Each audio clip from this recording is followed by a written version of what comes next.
The Broncos onto the field, ready to start their next drive. They went 3 and out on their first drive of the new season. Not an ideal beginning as they start drive number 2, 1st and 10. And he sneaks his way forward only for a couple here. 2nd down. I know we can't hear what's going on in that huddle right now, but I'll guarantee you at least one offensive lineman is saying, my bad, we simply couldn't move them off the line of scrimmage. We've got to do a better job trying to root those guys out of there. 2nd and 8 coming up. To throw, Bridgewater. Oh, he'll air this one deep for Judy. And this one is incomplete. Almost feels like anything you can do, we're going to try and match or do better. We've already seen one touchdown pass from the opposition. They tried to equal it on that throw. So the failure to connect on 2nd down, that leaves him staring up here at a 3rd and 8. From the gun, Bridgewater. It's his running back, Melvin Gordon. And he will be very close to a 1st down, but I see the closed fist of the referee, and that means 4th down. So 8 yards on the completion there, and that's going to make it 4th down.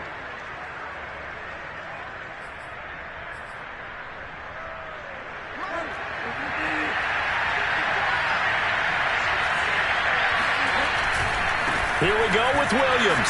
And this is going to be nowhere close. Needed some inches and ended up losing yardage. So certainly an interesting call there to go for it. And the Giants are going to take over in great field position. From the 32 now, here's 1st and 10. Now the former Utah man, this is Devontae Booker. It's a pickup of 4, and it'll bring up 2nd down.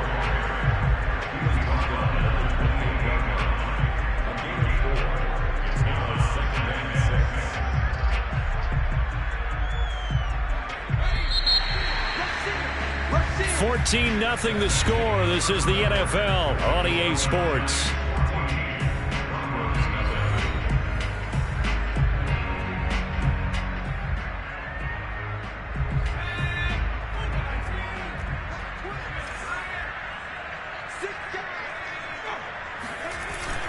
They'll go back to Booker on 2nd down. And inside the 20 before he's brought down. Good push up front and that run in between the tackles. Let's play the leverage game here. Offensive line just got lower than the defensive front, and they were able to get their pads on them and move them backwards and create space for their running back to roam. Now a play fake here on 1st down. And it's caught. Touchdown, Giants. Sterling Shepard from 17 yards out. And the Giants are looking good here in the season opener as they're able to extend their lead.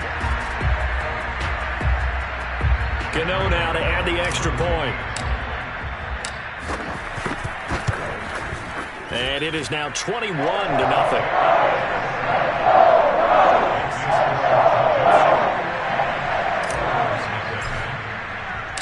Gano now following the touchdown here to kick it away. And that one will bounce out of the back of the end zone, so we will start here at the 25.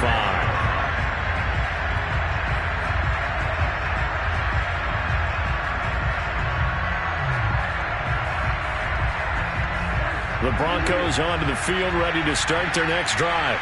And last time out, went for it on 4th down, turned it over, gave them great field position, turned into 6 points, so they've got to recover here, Charles. It's amazing what one decision can do in the chain of events, right?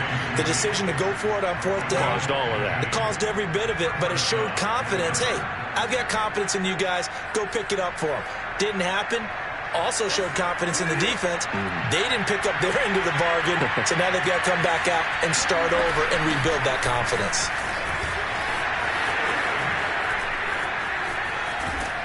And they'll get this well past midfield before being stopped just before the 35. Coming in, he really liked his chance of having a big year based on a terrific offseason. And runs like that on opening weekend show that he's right. Off the play fake, Bridgewater. And he can't get away from the pressure. The Giants get there. Leonard Williams, the former number 6 overall pick, got the sack that time.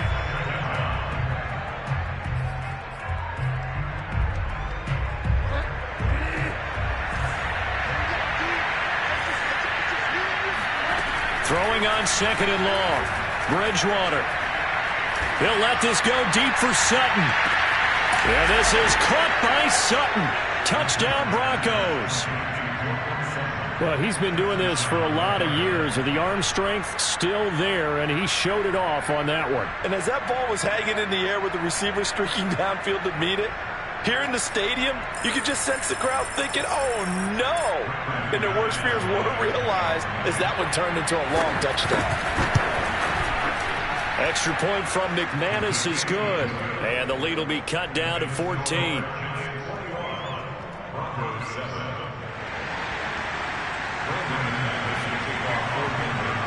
After the touchdown, here's McManus now to kick it away. This will be fielded inside the 5. And a nice job there on special teams to limit him to inside the 15 as he's dropped at the 14.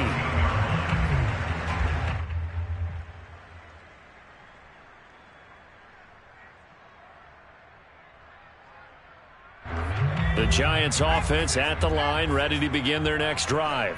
And they're hoping to redo their efforts in the last drive when they got into the end zone. And just think of what it's like now on the sideline, because when you score a touchdown, you have to go over and look at the tablet and see what you did on the last drive. When you scored points, it's a whole lot better view than when you're trying to figure out how to fix things there. Call it a full 3 yards in the wrong direction there. Brings up 2nd down.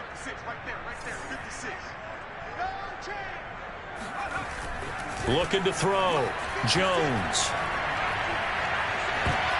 This ball tipped, and it's going to be incomplete. Fortunate maybe to get that back. It's 3rd down. Well, you most certainly don't want to go 3 and out here and get the football right back, because your friend, Old Momentum, he's wondering if he should change sidelines about right now. And if you don't convert here, guess what? He's going to make the trek to the opposite side, and all of a sudden, you've got a battle on your hands. And this pass broken up. The contact well timed there, and now 4th down. Hunter Nicewander on to punt now on 4th down.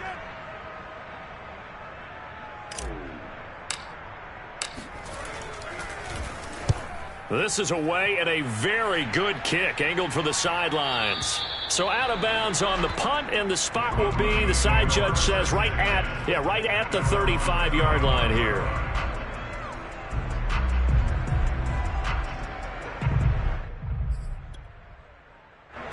The Broncos onto the field, ready to start their next drive. And they had to go a long way on their last drive to score the touchdown. This time, they get at least a little bit more of a cushion with field position. I have to think that with this field position, after what they did on the last drive, they might want to take a shot right now and try and cut down the length of the drive. And a run like that shouldn't surprise anyone who's ever seen Javonte Williams play. Compact, strong, physical runner. He ran for 1,000 yards at North Carolina last year. In fact, it was over 1,100. And 19 touchdowns in addition. And that's despite sharing the backfield with another 1,000-yard rusher, Michael Carter, who was taken in the 4th round by the Jets. Najee Harris and Travis Etienne were taking over him. But many thought that Javonte Williams might be the best back in the draft. A nice run there, 9 yards, and it'll be 2nd down.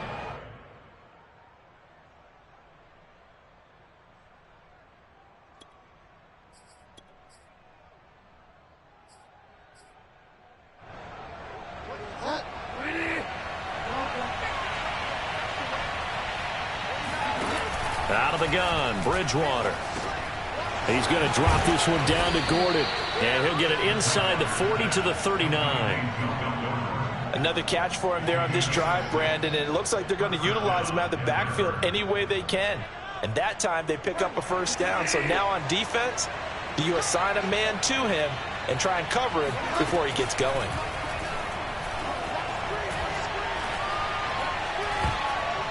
And that is knocked away in the middle of the field and incomplete. To this point, I've been impressed with the work defensively. They have not allowed a lot of receivers to run free.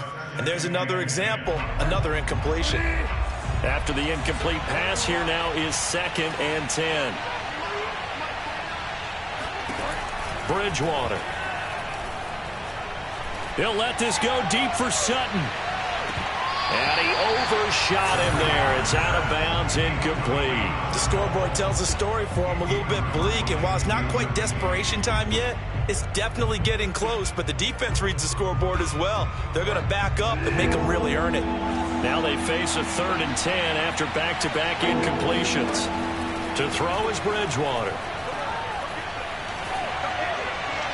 And that will be incomplete. Problems on 3rd down so far in this first half. Relatively small sample size, but they're now 0 for 3. And the average in the league, somewhere around 40% on 3rd down for offenses. So what's the answer to this? Either convert them or don't get to 3rd down in the first place. Get your big chunks of yards on 1st and 2nd down. Second quarter action with 1:59 remaining. We remind you that coming up in 2 minutes, we'll again head down to visit with Jonathan Coachman in Orlando, back for another year. He'll have scores from around the NFL here on this opening weekend. And that one will bounce out of the back of the end zone, so we will start here at the 25.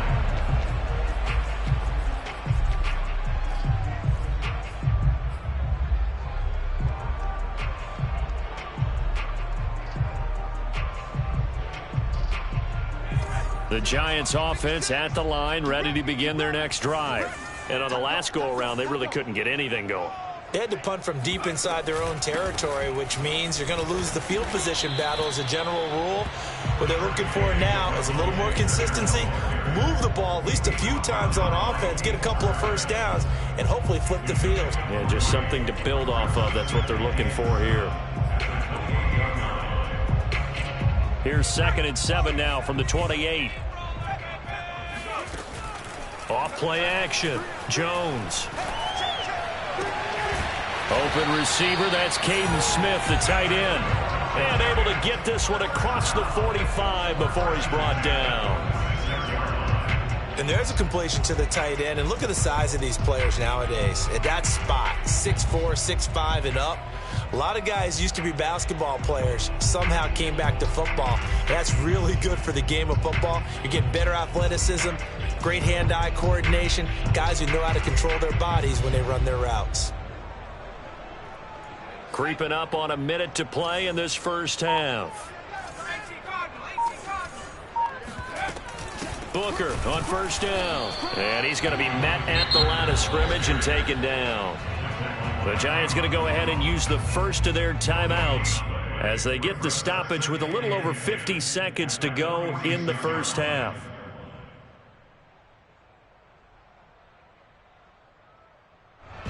So after the run for no gain, here's 2nd and 10.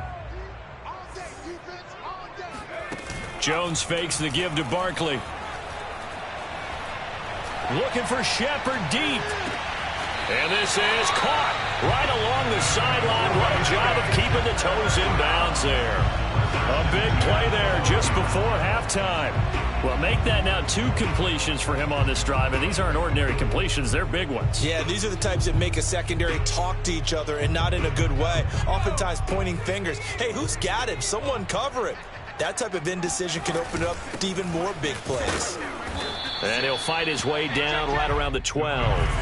The run only got a yard. Here's 2nd and 9.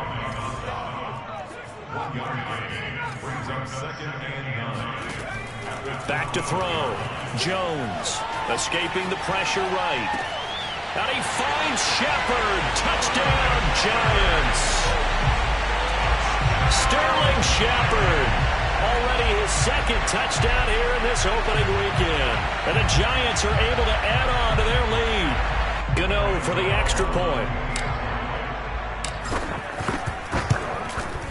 And the lead is up to 18 now.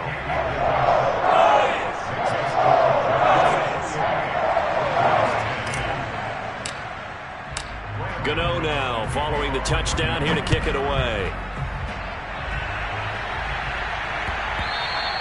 And that one will bounce out of the back of the end zone, so we will start here at the 25.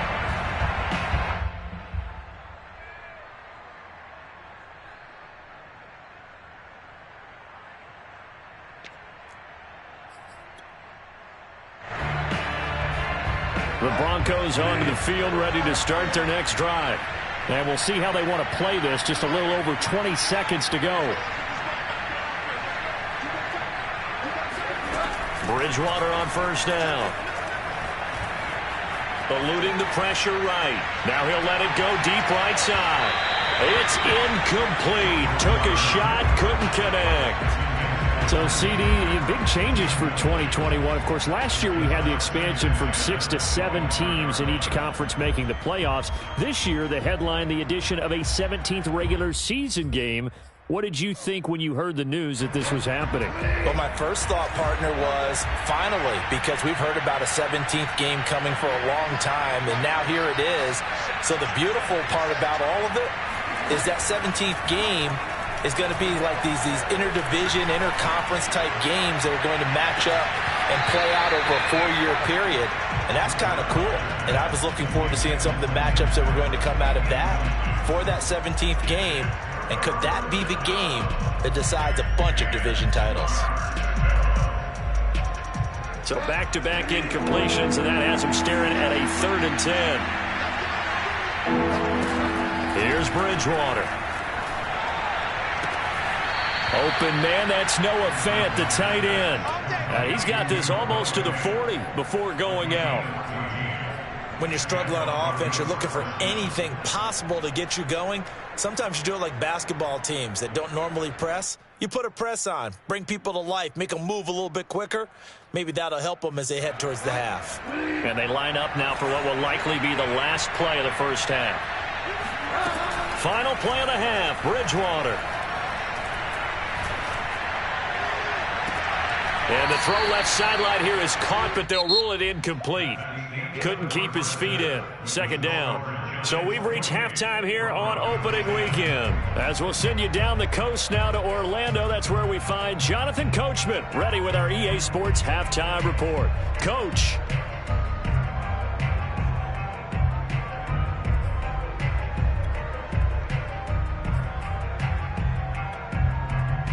All right, Coach, thank you, and we welcome everyone back for quarter number 3.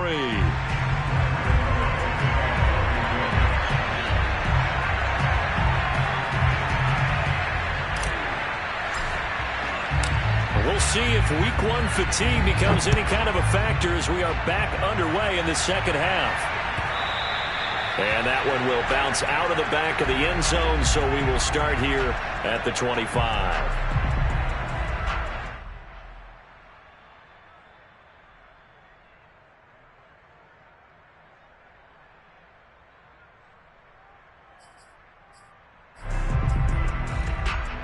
The Broncos onto the field, ready to start their next drive. And you have to think, Charles, down 3 scores already. They need to play an almost perfect second half to have a solid chance. And that absolutely starts with finding some way to put together a touchdown drive here. They need to be smart, fast, efficient, get the ball to the end zone, and do it again multiple times in order to have a chance to win this game. On 2nd and 2, Bridgewater to Gordon, out left. Well, they certainly had success throughout this contest getting him the ball in the passing game, and there he picks up another first down.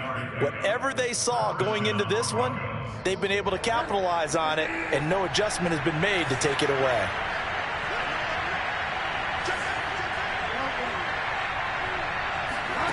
On 1st and 10, Bridgewater.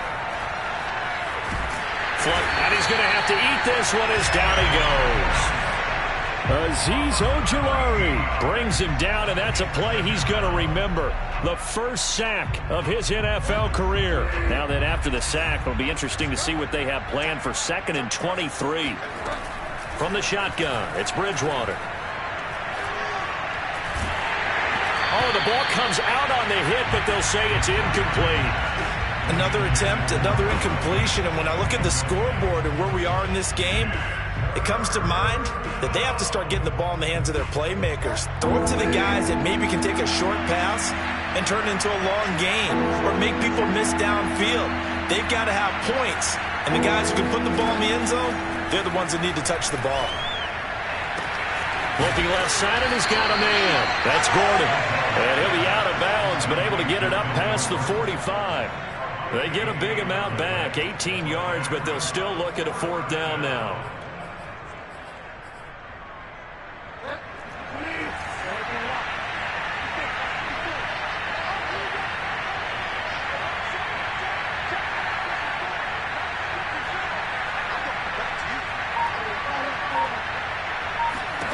They're indeed going for it. Bridgewater. He'll fire one downfield for Fant. And this is caught at the 20. And they'll wind up getting this one all the way down inside the 20. It's a big play there for the Broncos. On the defensive side of the ball, that's the definition of frustrated. You get them to fourth down, and then you allow a chunk play like that in the passing game. Almost felt as if that play was drawn up in the dirt on the sideline. They pulled that from a game plan that wasn't this game, and they still made it work. Now Gordon on first down. And they're going to lose some on this play. Being knocked back to the 18. 2 yards the loss, 2nd and 12. I see a shake of the head as he gets up, and you've got to imagine he's thinking, guys, you got to help me out. He's hoping his team can read his thoughts because he definitely needs some assistance.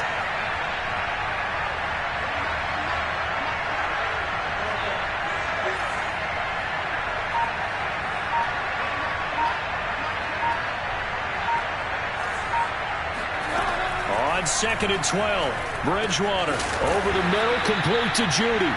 And he gets this inside the 10 to the 9. It's also a gain of 9. I think a lot of people ask the same question all the time. Why do we see so many slants in the red zone? Well, the windows are tighter. Everything's more condensed. It has to be quicker, and you've got to deliver the ball on time.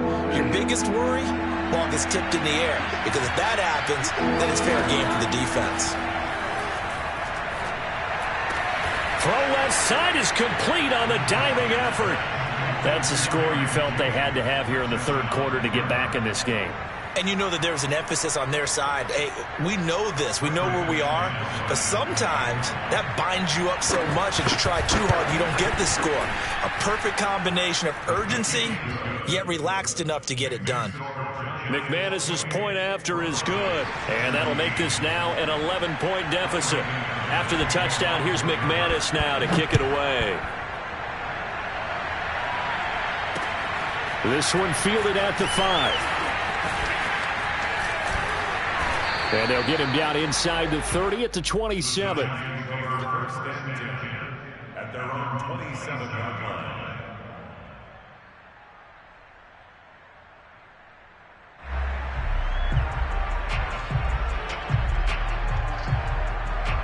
The Giants offense at the line, ready to begin their next drive. And they were terrific in the first half, built up a sizable lead, and it's just been cut into a bit following the opening drive score on the other side. But this is a unit that has to be itching to get the football again. You can say that again. They've got to be pretty eager because, let's face it, they've had to sit through halftime, then sit on the sidelines and watch that drive. So you can bet that they're saying, let's get on with this. We got to go out there and get some more points. From the 35 on second down, Jones flushed out right. On the run, he'll let it go deep, right sideline. They've been trying and trying, but they haven't sacked him yet. He's been able to get away and make plays. Tried to make another one downfield right there, but to no avail. They'll have to keep up the pursuit, though, and not let him get hot. So the incomplete pass on the last play, and that leads us to a 3rd and 3. Yeah, this pass broken up. Excellent coverage there on 3rd down, as that was not an easy one to hold on to. That's an excellent job right there on 3rd down. Like any defense, you never want to let them get anything started, and that would have been a 1st down. Instead, you saw the contact on time, no penalty, and before this drive could get wings, it's 4th down. The field position game, such an overlooked facet, Charles, of an NFL game, but this offense, they're going to be pinned back. What an ideal punt. An ideal punt, and it leads to that term complementary football, because them doing that puts their defense in a great spot, doesn't it? Gives them a chance. If they want to be aggressive, try and maybe get a safety out of this whole thing, it puts them in that position. The Broncos onto the field, ready to start their next drive. And a short gain here across the 10 to the 12. Oh, that's a real nice job there by the defensive front. They just engaged and held their ground. But how about the guy who made the play? We often talk about whether they take a good first step or not.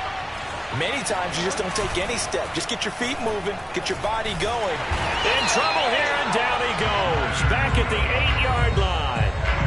Leonard Williams able to take him down. It's a loss of 3.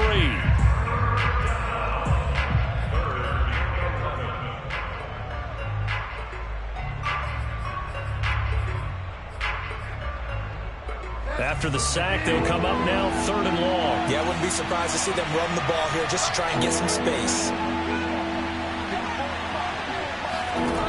No run call here. They'll look to throw instead. And that's complete. Albert Okuebuna. And he gets it to the 30 when it's all said and done. Well, they were backed up to start the drive, but how about that aggressiveness? Firing it downfield right away. Nice job there getting out towards what would have been their normal starting position. 1st down, Bridgewater. Throw left side complete. That's Gordon. A good rally to the football keeps him to only a yard, and it's 2nd down. As a defense, you're more balanced when you're in zone coverage because you're able to keep your eyes on the quarterback and see the play develop in front of you. You're able to keep the quick pass in front of them and stop it right at the line of scrimmage.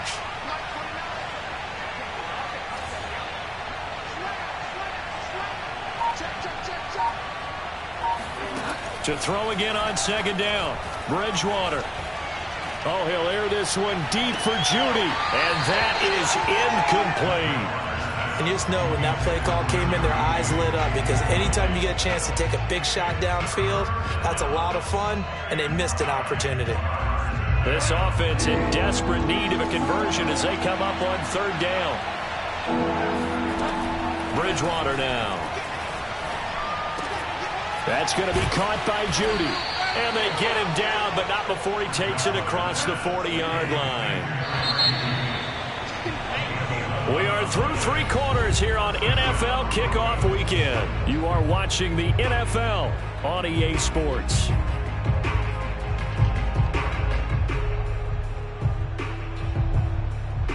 So 2 first downs, and that moves the ball to the 42 now, 1st and 10.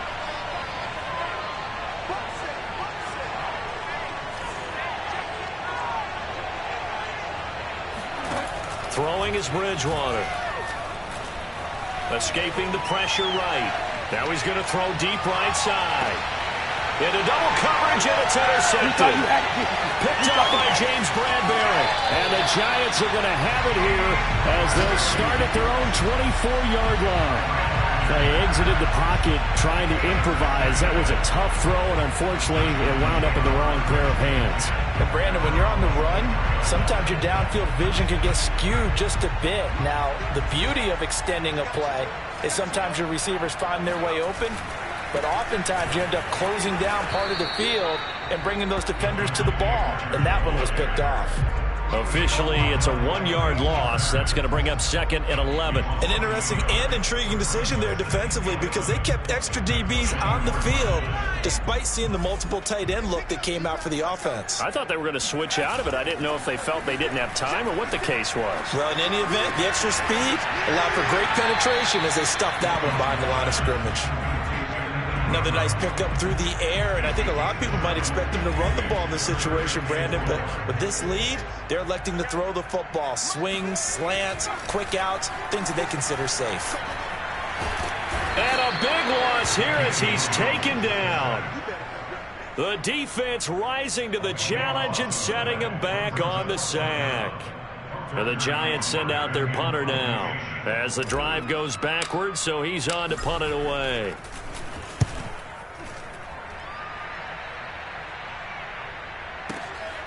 Fielded at the 33.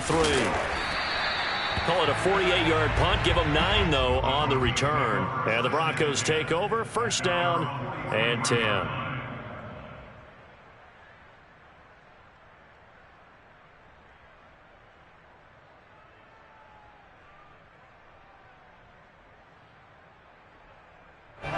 The Broncos onto the field, ready to start their next drive. Their defense was able to force the punt. That's the good news. But this is still a 2-score game, and they need points on this drive and in a relatively quick manner. Not much there, only a yard. This possession means so much for them. They've got to focus on this drive and find a way to make this a one-possession game. Yes. Got to get a score. Yeah, so good with a field goal. Don't necessarily need a touchdown. Throwing again on 2nd down. Bridgewater. Oh, what a heck of an effort there as he'll make the diving catch. Well, every drive from here out is definitely crucial and critical. They know that they need to get at least 3 here to get it back to a 1-score game. But I can't imagine that in their huddle, that they're thinking at all about getting a field goal. They want to get into the end zone and then try and get the ball back again. And he'll work this forward for about 3 at second down. The last run got 3. Now here's 2nd and 7. Play fake. Bridgewater. This goes to the tight end, Eric Saubert. And he'll cross over out of bounds right at the 25. Clock management definitely critical here if they want to get back in this game. Absolutely agreed. They have to up the tempo in this case, down a couple of scores. Want to make sure they have a chance to win this ball game.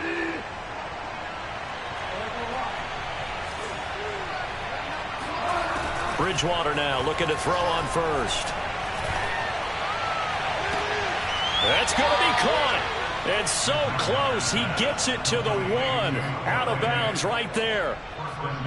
Working the sideline there. Good route, good catch. First down, and he gets out of bounds. Now you have to like the play calling because you have to run some guys down the middle of the field to draw some of the defenders away. They can't just let them guard the sideline exclusively.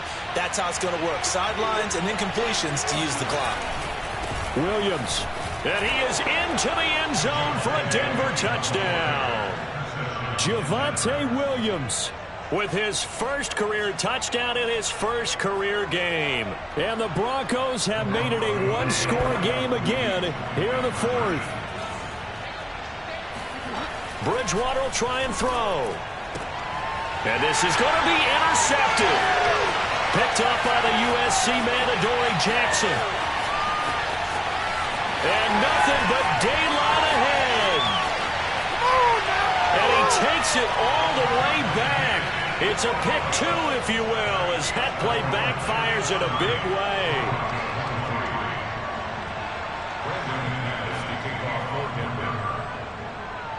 After the touchdown, here's McManus now to kick it away. And this will be a touchback as that sails over the end line.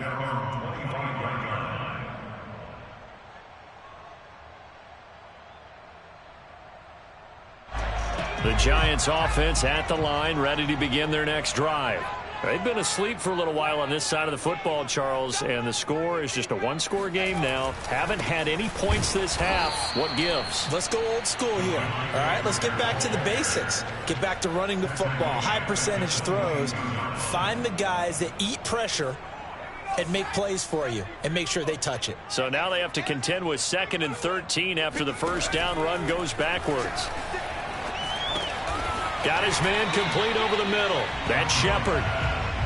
That catch good for only a yard, and it'll be 3rd down. Fired that one in there, able to make connection on a nice in route. With those faster passes when they're going that fast, any hesitation as a quarterback that the deflection, if you miss, might be bigger and lead to an interception? Yeah, and the deflection works both ways. Maybe a defender gets a hand in the way and it pops in the air. And sometimes you throw it so hard your receiver can't handle it, and he pops it up in the air for the defenders to grab as well. But a moot point there as they were able to connect. And that is incomplete. The pressure there on 3rd down, forcing the errant pass. 4th down coming up. And the Giants send out their punter now. He's been terrific so far.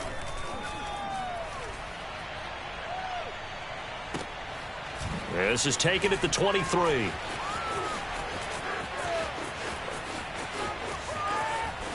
And he's going to be out up around the 45-yard line.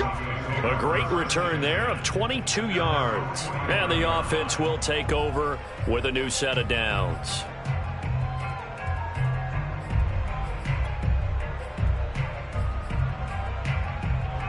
The Broncos onto the field, ready to start their next drive. Well, the defense got its job done, forcing the punt. Now the formula pretty simple. They need to find the end zone here. A field goal doesn't help. And this is caught on the sideline. Are the feet in? They are. What a catch. It's a big play there for the Broncos. They started this drive with terrific field position, and it's going to get even better after that play. Had great options with where they started, so they decided to press their advantage, and it paid off. A first down throw for Bridgewater. Got Gordon open, completes it. Touchdown, Broncos. Melvin Gordon 23 yards for the touchdown. And the Broncos are an extra point away from tying this game here in the final minutes. Don't forget the extra point. It's up and good. And we are tied here in the fourth quarter.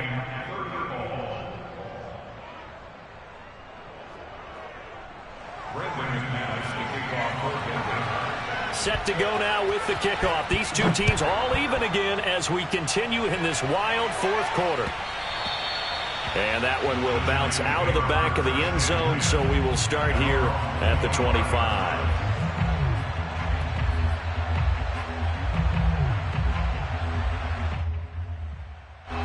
The Giants offense at the line, ready to begin their next drive. And a tight game after punting last time. See if they can get something going on this drive.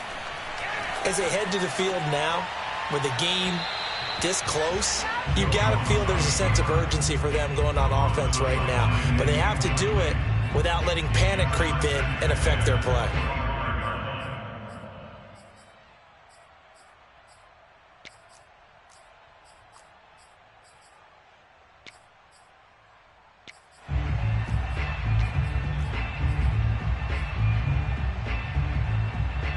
So the incompletion, and now it's 2nd and 10, again from the 25-yard line. Now Jones. He'll get this one to Galladay. He's going to be dropped following a pickup of 7 past the 30 to the 32. They get 7 out of that, so they're left with a 3rd and 3.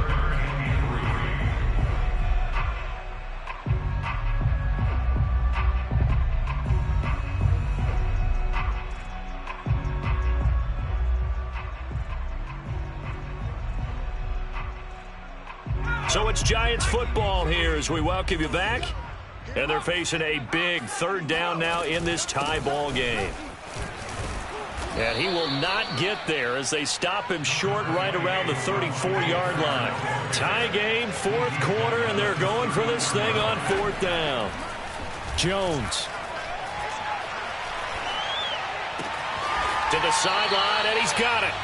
They say the feet are down. Yes, the line judge says they're in. That'll be a 1st down. Tell you what, he's been able to put the ball in some tight spots all game long. That throw, no different. Yeah, a lot of people would call it a gutsy type of a throw. I think he looks at it as, I can do it, so it's not that big of a deal to me, and I'm going to keep firing. And not a lot of daylight, not really any daylight inside, as he's going to be stopped right at the line of scrimmage. Brings up 2nd down.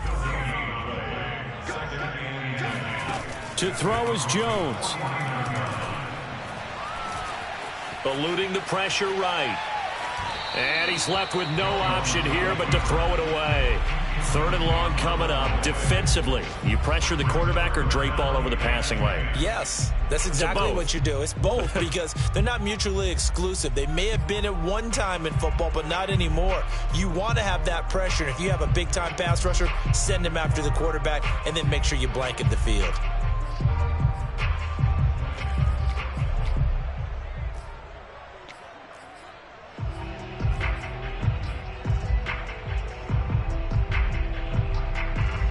An important play right here, 3rd and 10. And I would expect pressure here.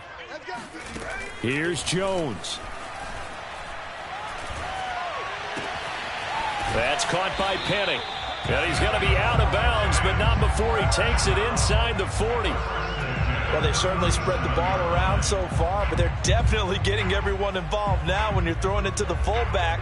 Just shows how versatile this offense is and how everyone is a threat. Well, some good games around the league here early in week 1, and this one's shaping up to be as good as any of them as we come up on a 1st and 10. And he's going to take this ahead for right around 3 yards, but no more than that. 2nd down. I like the call there because that was one to take time off the clock and get them closer to getting out of here with a W. In the mind of the play caller, all you want to hear is tick, tick, tick. Now Jones. Catch made by Slayton. But they picked up a little bit of yardage there, and now, in this situation, should be in no hurry to run a play really fast. Let the clock wind down.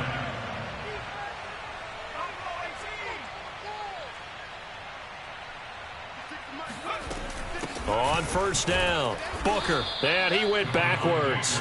He'll be down at the 30. A loss of a full 3 yards, and now it's second down. Partner, you've got about 20 coaches on your payroll, but there's 60,000 of them in the stands. I don't think any of them like that play. And the later we go, it's starting to sound like 100,000 in here. Jones. And he finds Penny. That'll give him 8 that time, and that'll lead here to a third down. And we are set for a great finish as that timeout comes in with 2 seconds to go in this football game. So it all comes down to the right foot of Graham Gano, and we will get a timeout with 2 ticks left. So it all comes down to the right foot of Graham Gano. 2 seconds on the clock. This for the win.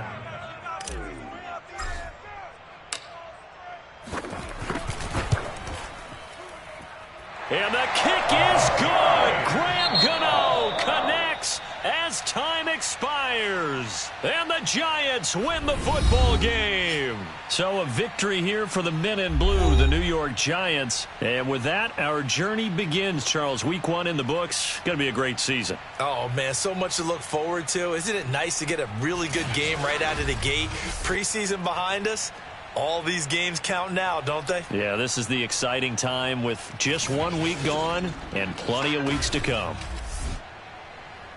So for the Giants, it wasn't always pretty, but they do eke out the Week 1 victory here by a field goal. And they will hit the road next week to take on Washington. Meanwhile,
NFL is on EA Sports, and we are in Silicon Valley at Levi's Stadium in Santa Clara. The scene a short time ago. This crowd, they love their 49ers, and they were in full roar as their guys burst out of the locker room.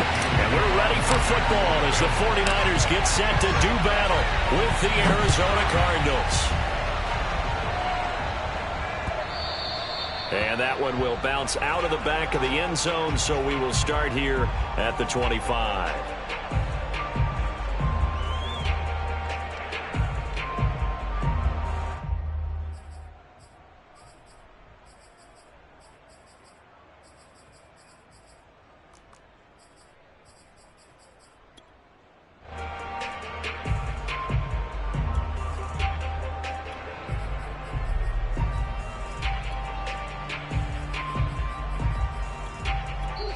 And now the 49ers signal for a timeout defensively.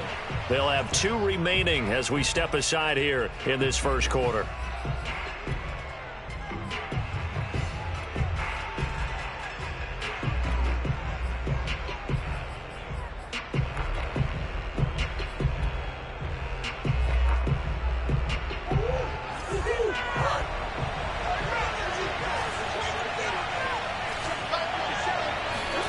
On 1st and 10, here's Murray. And this will be swung out here for counter. Oh, he's got a little daylight. And he'll be taken down, but not before they work it across midfield. A big play there on the catch and run.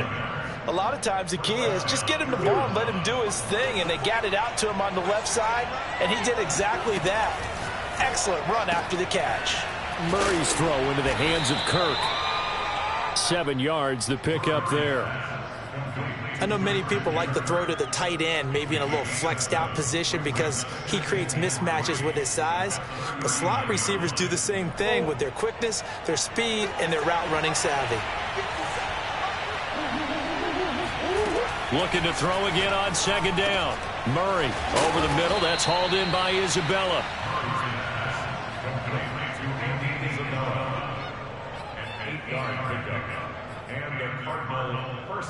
Line of scrimmage, the 31 now on 1st and 10. Throwing again, Murray. Oh, not sure he saw the linebacker there as that's batted down and incomplete. Well, they've got man coverage on the outside, and my scouting report on these DBs tells me that they love to take matters in their own hands. They want man coverage, not zone, and there was good coverage there that forced the incompletion. Meanwhile, Murray's throw here complete into the hands of Ertz.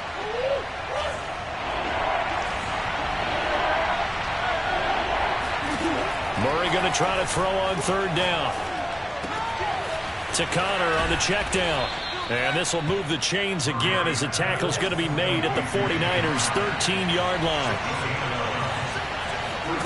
From the red zone, here's the Heisman Trophy winner, Murray. Flush to his right. Here's a diving catch right side. A lot of work to get away and outside of the pocket, but no actual yardage there on the catch. It's 2nd down. When you're a player of his stature, you don't just circle the games on your team's calendar. You circle the Pro Bowl? Without a doubt. That's a game that you just figure you're going to be in each and every year. And it's because of catches like that. That's why he goes.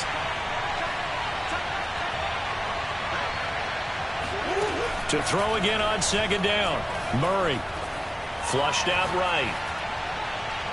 And he wisely will throw that one away. It's been a good opening drive offensively thus far, but you know they don't want to waste it and settle for a field goal attempt after that incompletion. So this is a big play coming up here on 3rd down. Now they're coming up on play number 8 of this opening drive, but they're looking at a 3rd and long. Murray to air it out again. And he's unable to haul it in, so it falls incomplete over the middle 3rd of the field, and that brings up 4th.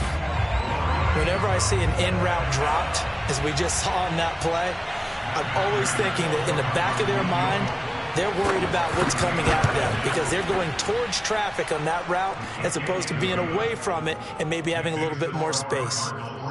So the opening drive does yield points, maybe not the 7 they wanted, but they'll take the 3. Accumulating first downs does not go up on the scoreboard, but it does go into the DNA of a team that's trying to establish itself to start a game.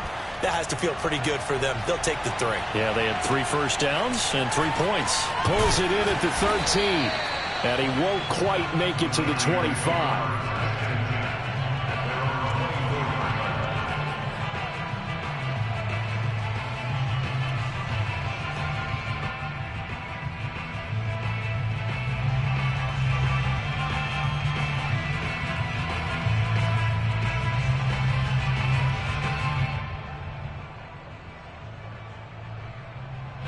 Garoppolo going to bring the Niners up here 1st and 10 at their own 24.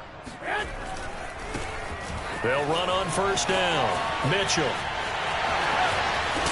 And he's got this almost to the 40 before going out. Seemed like a couple sets of eyes were on the quarterback, so he decided, hey, I'm going to hand this off. Got a good gain out of it. And you know you need good blocking up front in order to gain yardage, but every one of these RPOs, if you do it right and they look the same, whether it's handed off inside or the quarterback keeps it, that allows you to fool the defense so often. And in this case, fooled them with the inside run. Winds up and lets it go for Samuel. And it looked like he got the feet down, did he? Yes, it's a catch. You're not going to hear Jimmy Garoppolo mentioned among the strongest arms in the league, but that doesn't mean he can't beat you with a long one. And we knew that this offense was going to try and put pressure on the secondary. That was something they talked about with us. They knew that they had an advantage, pressed it, and there you go. Big play for a touchdown on their very first possession. And you get a look at the final readout on air distance, according to Next Gen Stats. Gold with the extra point, and that makes it a 7-3 lead. After the touchdown, it's Robbie Gould now to kick it away. And that one will bounce out of the back of the end zone, so we will start here at the 25.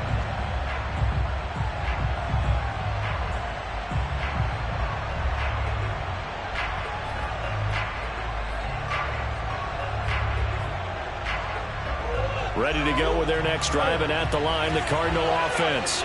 And last time they got 3 points, but it was a chip shot field goal. And when you go to the sideline after a chip shot field goal, maybe the offense not too happy. It's a balancing act, isn't it? Because you're exactly right. They're none too pleased that they didn't punch it in for 6 points. But they also have to remember they did put points on the board. 3 points is 3 points. And in this league, you take points when you can get them. Not easily done. Murray now on 1st down. He'll dump this one off to Connor. Call it a gain of 6 on the play, and it's a 2nd down. Just about every quarterback is trained to really look downfield first before you come back and make a nice, safe throw. And in this case, that's exactly what he did. Found his running back, let him create some space, and it turned out to be a nice play for the offense. This is caught. It's Kirk. And able to get him down, but he does reach the 5.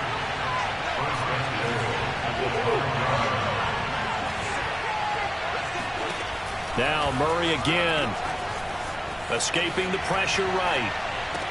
Now a diving effort right sideline. He's got it. A diving catch for the score. He laid out. That was special. And you know the first thing they're going to check, right?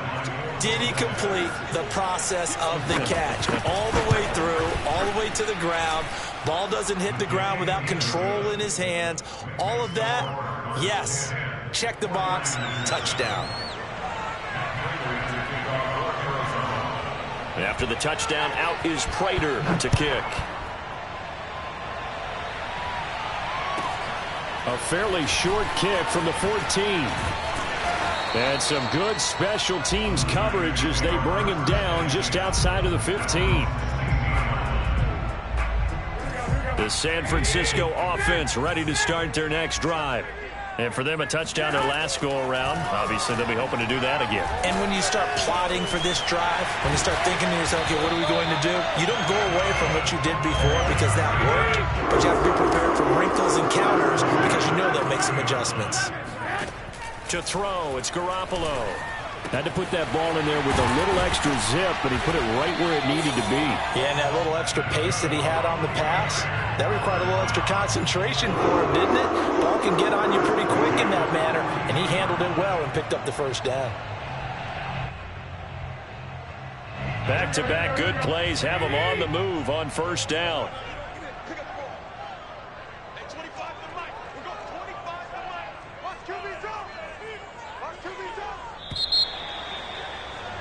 10-7 our score after one right here on EA Sports.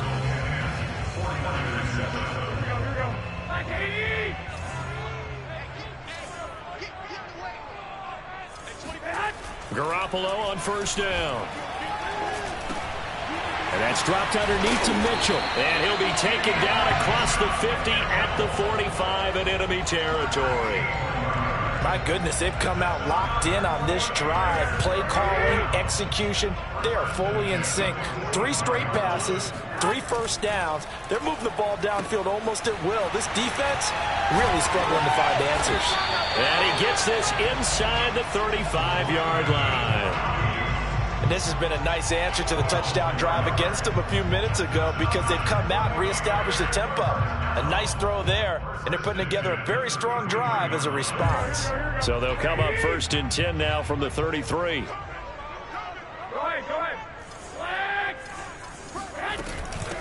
And they'll run on the inside handoff.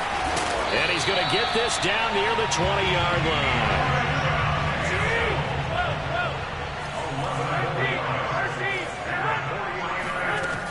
Right back to him on first down.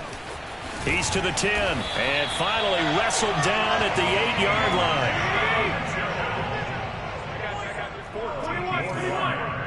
He was brought down at the 8-yard line. First and goal at the 8-yard line. Looking to throw. Garoppolo. And it's intercepted at the goal line. Picked off by Marco Wilson.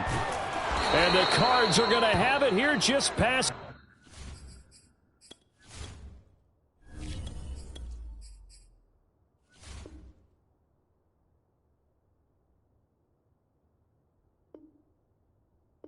The 25. They'll take over first and 10 at their own 26-yard line.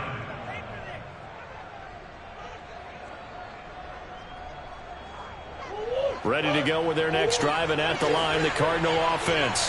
And that recipe on their last drive that resulted in a touchdown looked pretty good, so they'll be hoping to do that once more. And it takes me back to when we sat with the offensive coordinator and the head coach. They felt pretty good about their game plan and thought there were some holes in the defense, and they exploited them the last time out. Let's see if they can come back and put together a similar drive. And we'll see if they can do just that. And he slips up past the 45 before being tackled. Good job there of getting his tight end involved because he lines up on the right side of the formation, just works his way across the field. I really like how they were in sync on that one. He spotted the open gap in the zone, and his quarterback found him, and they get a first down. Throwing on first down is Murray. Eluding the pressure right. Throw right side is going to be caught by Kirk. And he's going to get this one down to the edge of the red zone.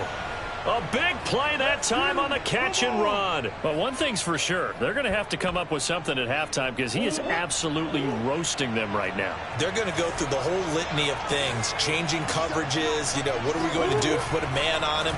The big thing to me is treat it like a good pitcher treats pitching a game. Change your timing. Change your... Touchdown, Cardinals! Zach Ertz, a 20-yard touchdown, and the Cardinals will extend their lead. Prater on to add the extra point. It's good to make it 17-7. Makes the score Cardinals 17, 49ers 7. After the touchdown, out is Prater to kick.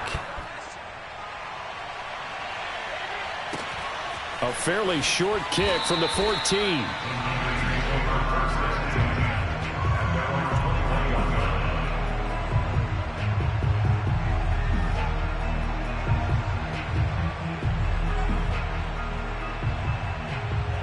The 49er offense set to get this drive underway.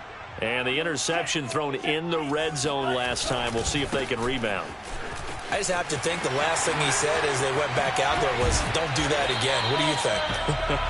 What do you think? Yeah, I think that. I think that not only did he say that, but he also also told him, let's put it in the end zone that it's supposed to be in, all right? The end zone we're trying to score. I know we're being a little bit facetious here, but the bottom line is take care of the football, and everything else should flow from there. Quick lesson, never ask the play-by-play guy a question. Hey, you're my partner. I know you're right there with me. A reminder coming up in a couple of minutes' time. We'll pay a visit to Jonathan Coachman, the coach in our EA Sports studios. They'll have a look back at the next-gen stats from this first half of action. And that's good for a pickup of 10 yards. And that'll bring up a second and just about a few inches here. Here's Lance. Flush to his right. And they're going to have another first down as the tackle's made here at the Cardinals' 38-yard line. First and 10 here. You know, if they could just get 3 out of this, something about whittling it to a one-score game at half that might provide a psychological boost. They take a shot downfield there, but it winds up falling incomplete. Well, the incompletion, yes, but maybe here not the worst thing in the world? No, not on first and 10. It actually gives them a chance to regroup, relax just a little bit. They huddle up, talk it over. Then they get a chance to continue their drive. Dancing to his left. And he works it to the 30-yard line here, right at the 30. Off of play action, here's Lance. Wide open receiver complete. And across the chalk into the end zone. It's a 49er touchdown. Ross Dwelly, 30 yards. And the 49ers get a late score here in the final minute of the first half.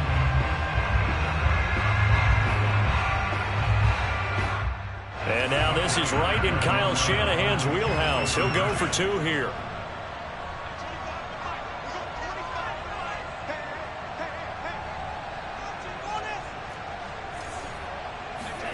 They'll look to throw. And the 49ers are going to have first and goal as they try to finish off this drive with 6 points.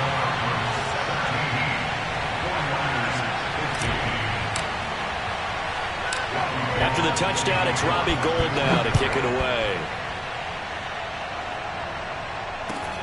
Daniels on the return. And he'll get to the 30-yard line before going out of bounds. At their own 30-yard line. Ready to go with their next drive, and at the line, the Cardinal offense. And they've got less than 30 seconds to go here, so not a lot of time to work with. And the Niners get there and bring him down. The Cardinals going to use the first of their timeouts as the clock will stop with 20 seconds to go in the first half. To try again after the sack. Murray looking left side, and he's got a man. That's Connor. Now the Cards going to call another timeout, their second, as it'll come with 15 seconds to play in the first half.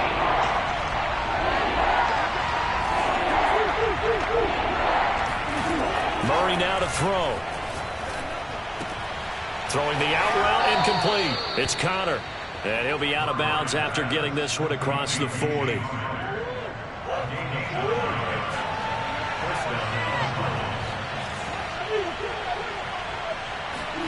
Murray now on first down. That's going to be caught by Kirk.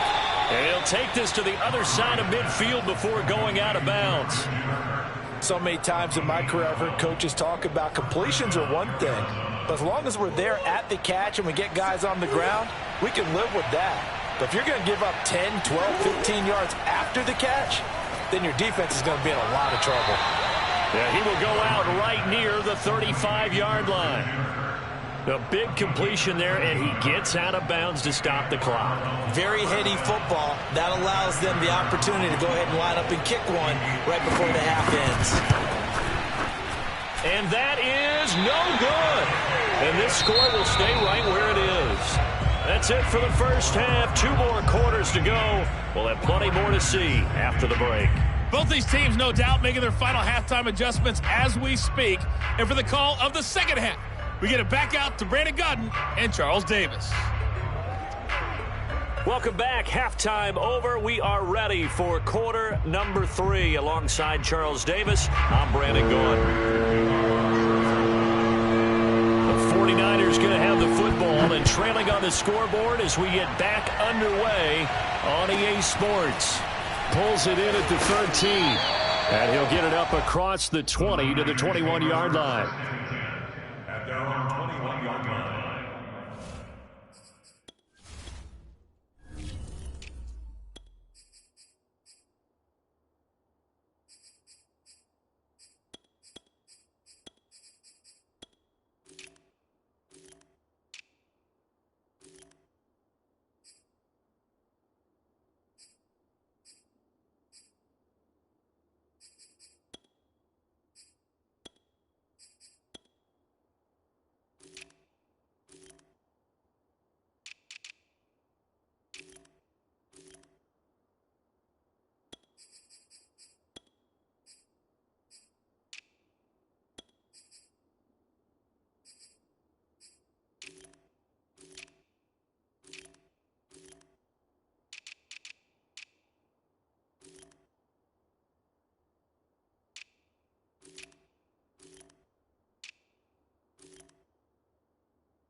The San Francisco offense ready to start their next drive. They do trail, but they have a chance to possess the football first to try and do something about it. And that certainly makes it something of an important drive for them, because is it going to win the game? No, but you have to do something to bring some life to your sideline. And he goes out of bounds just shy of the 45. Nice play call, a little bit of play action right there. If you can get those linebackers to freeze for just a split second, that's usually all the room you need in order to get it to your tight end.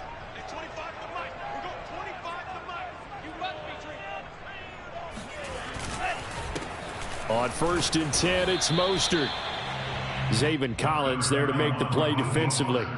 When we talk about defenders, specifically linebackers, keeping their eyes in the right spot, he had that eye down the entire time. And you know that's not easily done because they throw a lot of misdirection at you. They try and fool you and get your eyes in the wrong place. But you're right about that one. He correctly figured that one out and made a really nice play. That might feel like a little bit of a lost opportunity there for the offense because the defense brought pressure that time. And sometimes against that, you can get it out to your running back, and it could turn into a big gain downfield. But what a nice job they did getting to him quickly and holding him to a short gain. On play action, Lance. They'll roll him out right. And that is incomplete. That was an interesting look there because as soon as he got outside the pocket, I thought he was going to take off and run for yardage. But what often happens now with these quarterbacks who can move, defenses want to try and keep bodies in front of them, and I think that discouraged him from taking off and made him try a pass downfield that fell incomplete. And they'll go for it. Lance. Open man is Ayuk, complete. And he is tackled inside the 40, not quite to the 35.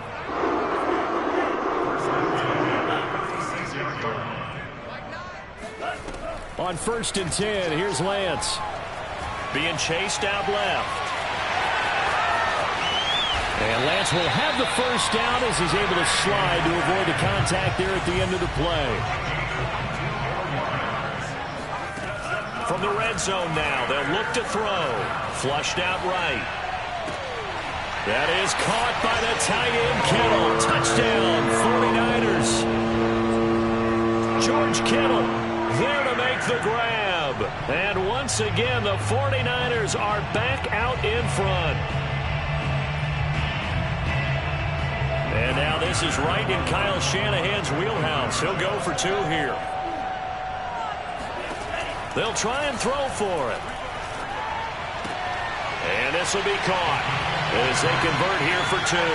So they go with a pass, and it works there on the two-point try. Charles, just in general, what are your thoughts passing versus running on two-point conversion? Situational? It is situational. You have to know your team. What is your strength? Because so many people think you have to throw the ball in a two-point conversion, but the stats will tell you that running it is about as proficient. So know your team and go to your strength.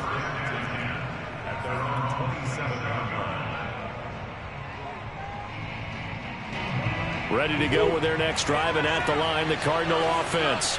And they'll be working from behind now following the touchdown a moment ago on the opening drive of the half. I think the guys right now, as they go out on offense, they're zeroing. Oh, you saw that one coming. It's intercepted. Thrown back across his body. Picked up by the all-pro corner, Josh Norman. And the Niners will take over possession here up at the 44. Good starting field position for them here as they come up 1st and 10 at their own 44. Now a give right side. It's Mitchell. And he'll get it across midfield and down into Cardinal territory. 66 yards rushing for him now in the ball game. 8 yards the gain on that last run. Here's 2nd and a couple. Now Lance on the bootleg. Taking a shot for Samuel. And that's going to be incomplete. Good effort there trying to take a shot, but it's 3rd down. After the incompletion, here now 3rd and 2. Here's a handoff out of the gun. Spinning away. And he's going to have a 1st down as he's brought down at the 44-yard line.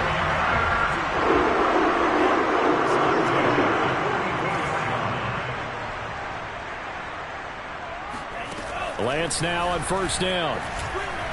He's going to let this go. Back of the end zone.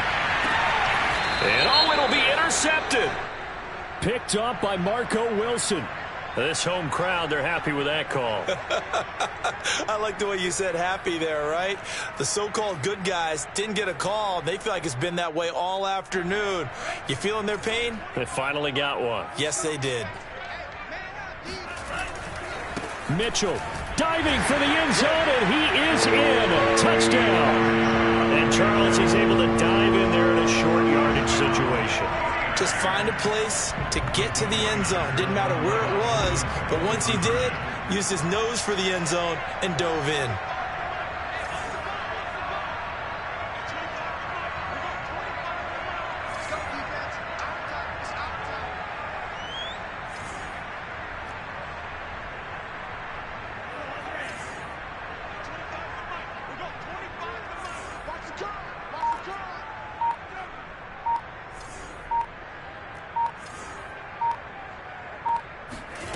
Lance going to throw. And this is going to be caught. It's good. And that extends their lead by 2 more.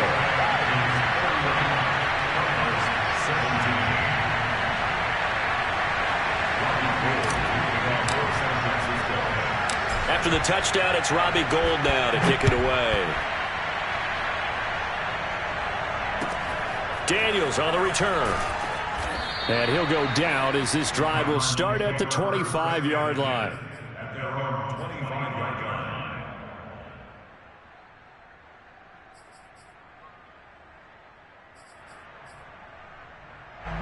line. Ready to go with their next drive, and at the line, the Cardinal offense. And last time wasn't pretty. 1 play and an interception. We'll see if they can do better. I want to see if they want to go ahead and throw the ball again now on this drive after what happened on the last one. Throw it on the first play. Give the quarterback some confidence. See what happens. On 1st and 10, here's Murray. And this will be swung out here for counter. And able to break 1 tackle, but then quickly brought down. But a nice little gain. He's having a nice game through the air. His decision-making's been really good. Solid there again. Just seeing nothing downfield, goes underneath. Nice game. How about the patience? Because when you're having a big game through the air, you're looking for those chunk plays. Those big. And now off to the races down the right side. Touchdown, Cardinals.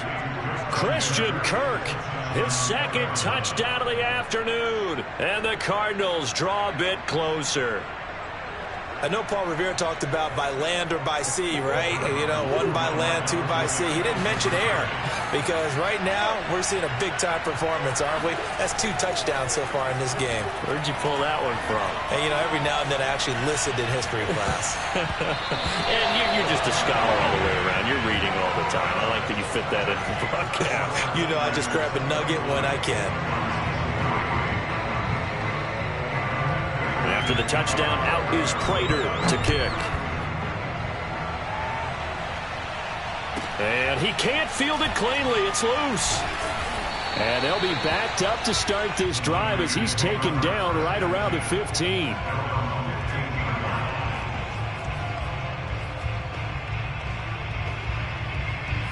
The 49er offense set to get this drive underway. And they were able to punch it in the end zone last time. They'll be looking to do that again here for the defense. Obviously, they'll be looking to stop them from punching it back in the end zone. It always is punch-counter-punch, isn't it? And which team has the advantage? Well, let's just go back. Last time on offense, they rolled downfield, got to a good rhythm. You can see a little more bounce in and out of the huddle. You can see the sideline really get into the game. So defensively, you're thinking to yourself, how do we take that away from them? How do we get the advantage back? Let's see what they come up with. I think pressure is always the first way to go. You love pressure. I love it. We'll see if they dial it up this drive. 2 yards the loss, and now 3rd and 12.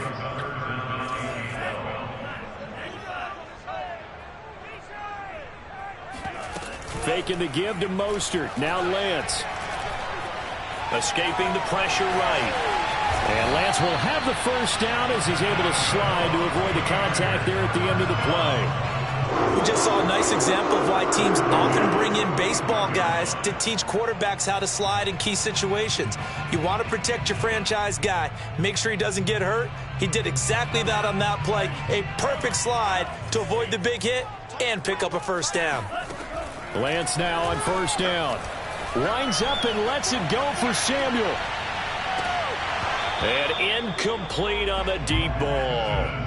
It's been a struggle for him accruing yards in this game passing the football. So there he said, hey, I'm going to try to chuck it deep, but another incompletion. Has to be a little bit frustrating because of what you just described. It's been a struggle for him here in the second half, hoping for one big shot to get him out of the doldrums. To throw on 2nd and 10. Lance. And, he's unable to hold on to that defensively. A potential game changer, but it falls incomplete. Now they face a 3rd and 10 after back-to-back incompletions. From the gun, it's Lance. He'll look downfield for Kittle. And that will be incomplete. Well, they weren't scared to let it fly, but it falls to the ground and brings up 4th down. And that's a really good job there defensively. They went into this possession knowing that they needed to get a stop. They're in a tight ball game, and they got it done. Great work to force the 3 and out. Got the football right back for their offense. They've got to go to the sidelines feeling pretty good about themselves and encouraging their offensive mates to get some points. They've got his man complete. And he will be taken down, but a big pickup there on what's going to be the final play of the 3rd quarter. So a moment to catch our collective breath after the 4th down conversion. We'll return with more after this. You're watching the NFL on EA Sports. Now a play fake. Lance. This one caught by Kittle. And they'll have it in the red zone before he crosses over out of bounds. And these guys certainly are not hiding what their intention is. They're absolutely showing it. They're definitely not going to sit on this lead here in the 4th quarter. Inside the red zone here, they'll look to throw. Rolling to his right. They'll get this into the hands of Mostert. That catch good for only a couple. Throwing again on 2nd down. Lance. What a heck of an effort there as he'll make the diamond catch. They have to love seeing that from their young quarterback here in the 4th quarter, able to further that lead with a touchdown pass. He didn't go turtle, did he? And you know what I mean by that. I had an old coach used to say all the time, hey, when we have a lead late, don't just tuck in and try and ride it out. Go out and play.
Sports coverage of the National Football League takes us to the City of Angels, Los Angeles, California. Today, we've got a good NFC matchup on tap between the Tampa Bay Buccaneers and the Los Angeles Rams.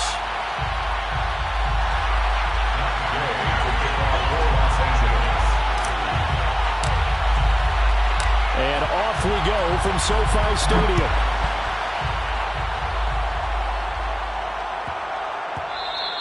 And they'll let that one go as it skips through the back of the end zone for a touchback.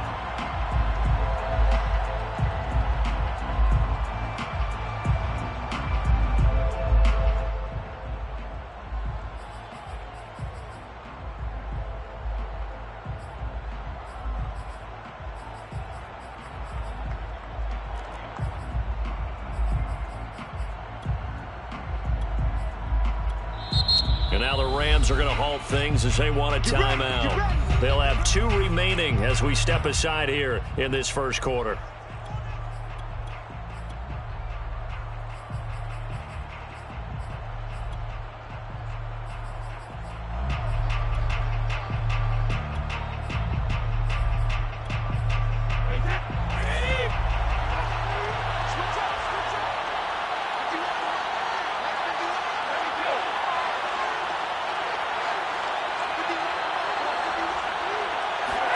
On 1st and 10, here's Brady.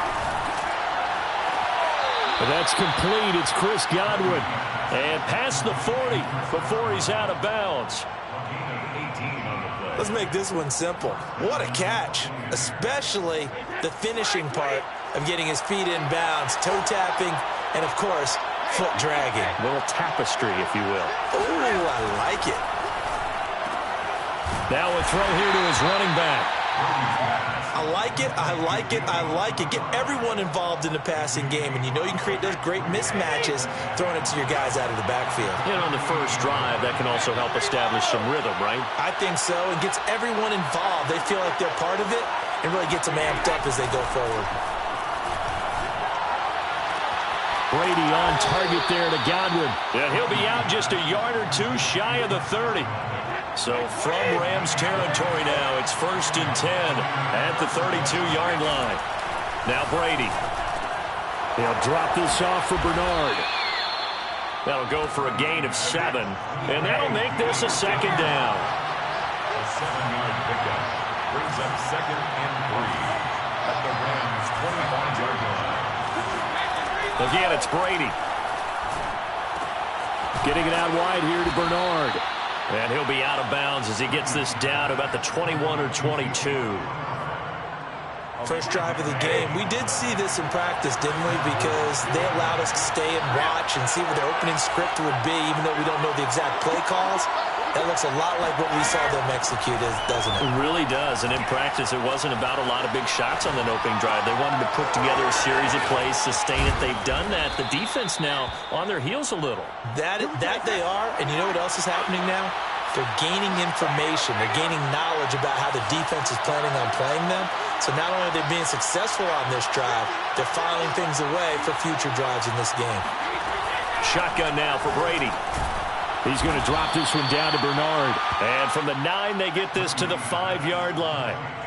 Defensively, they better figure something out. Opening drive, he already has 4 catches. And if you have to figure out how to stop him defensively, that usually means you weaken your defense. That means that now the offense is doing the dictating, and they should have other things open up as well.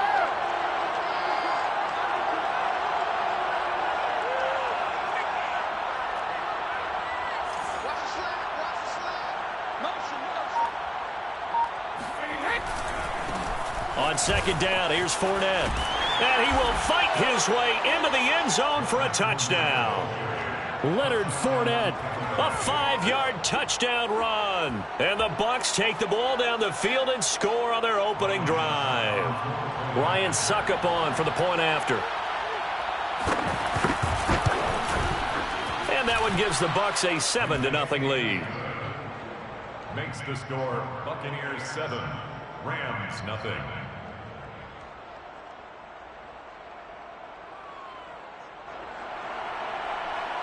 Bradley Pinion, the kickoff for Tampa Bay. Now Pinion with the kickoff honors following the touchdown. And a short kick taken at about the 16. And able to get this across the 20, but not much further as he's dropped at the 23-yard line.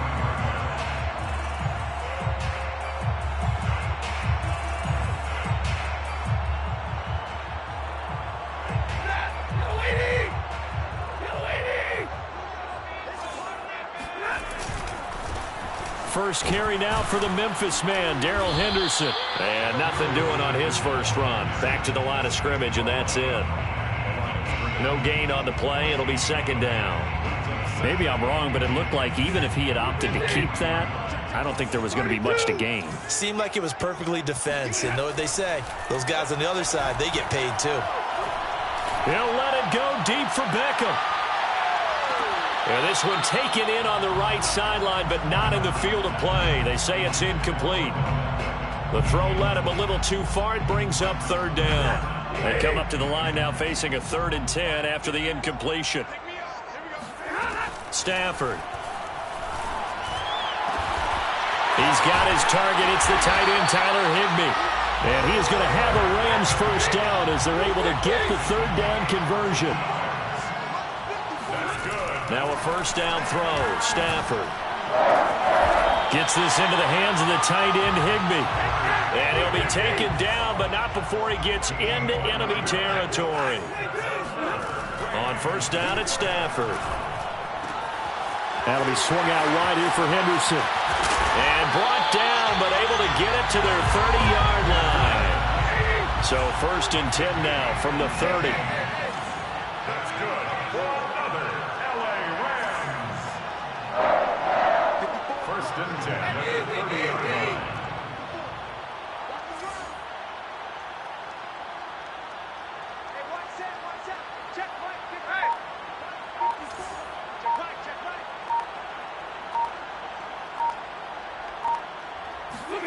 Throwing is Stafford. And he spots Henderson open left side. 2nd and 4. A 6-yard pickup brings up 2nd and 4 at the Buccaneers' 24-yard line.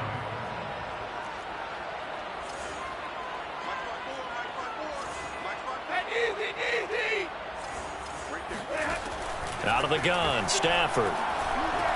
Eluding the pressure right. Nothing open downfield, so he'll throw it away. Oh, I like that right there. Not only was it the right play, throwing it away like that, frankly, I think it was the only play. Yeah, got outside of the pocket, realized he had nothing, just chucked it free. Yeah, live to fight another down, right? Throwing again is Stafford. Going for it all. And that will fall incomplete. Oh, they took a shot there on what will turn out to be the final play of this first quarter. Decision made for Sean McVay. They're going to go for it. On 4th down, Stafford. Man open, it's Cup. He's got it. And he picks up the first down yardage as he takes it down to the 16. From the red zone now, Stafford. Throw left side, taken in by Jefferson. Touchdown! Van Jefferson. A 16-yard touchdown. And the Rams are an extra point away from tying up this football game. Matt Gay on for the extra point. It's up and good, and we're tied at 7 here in quarter number 2.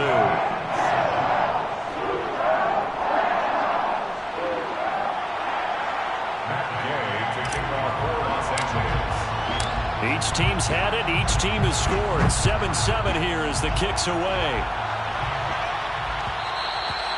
And that one will bounce out of the back of the end zone, so we will start here at the 25.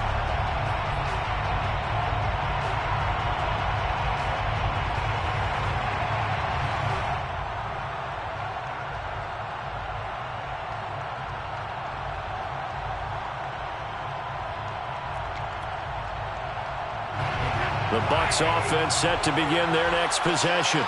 After the long touchdown drive we just saw, you wonder if maybe that's taken a little of the wind out of this offense's sails, because they had it going pretty good last time, too. Had to sit over there for a little while, didn't they? You know, they were eager, amped up to get back on the field after just scoring, hoping to get the ball back quickly. That didn't happen, so I'd say come out, just kind of get started again. You know, doesn't have to be anything dramatic. Just get moving, get loose again, and see if they can get it downfield. A big hitter to start the drive has him up near midfield here for 1st and 10.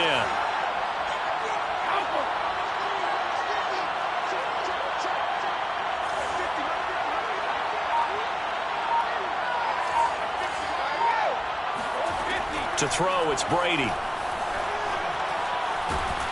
And the Rams got it. They bring him down.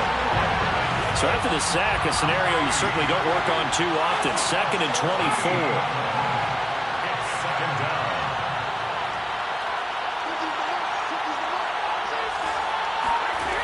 From the gun, it's Brady. He drops it off for Bernard. So the completion good for 6 yards. And they're going to be staring at a 3rd and long here. And we see another pitch and catch there to the running back. This position just continues to evolve. They become just as critical to the passing attack as a lot of receivers, tight ends, because their ability to make people miss in the open field can really generate big plays for an offense.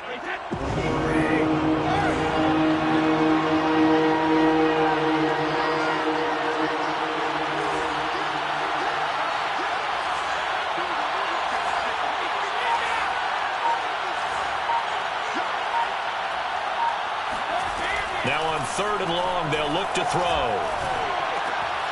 It's caught by Mike Evans. They do get 18, but even that won't be quite enough. It's 4th down. But it brings up 4th down.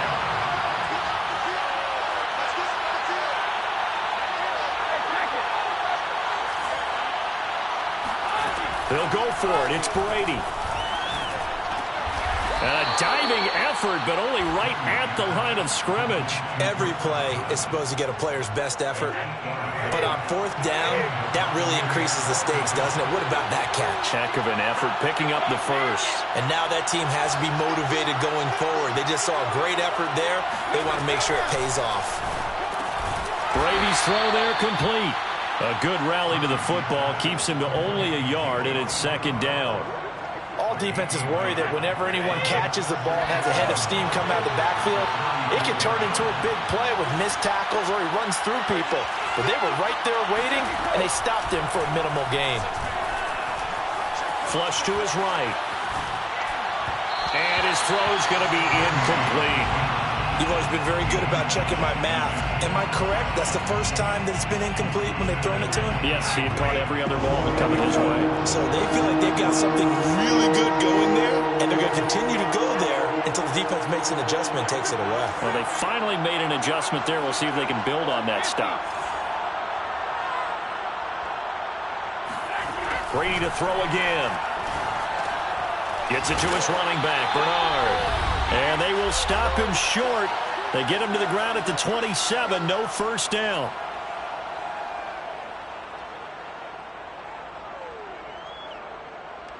The offense staying out. They're going to go on 4th and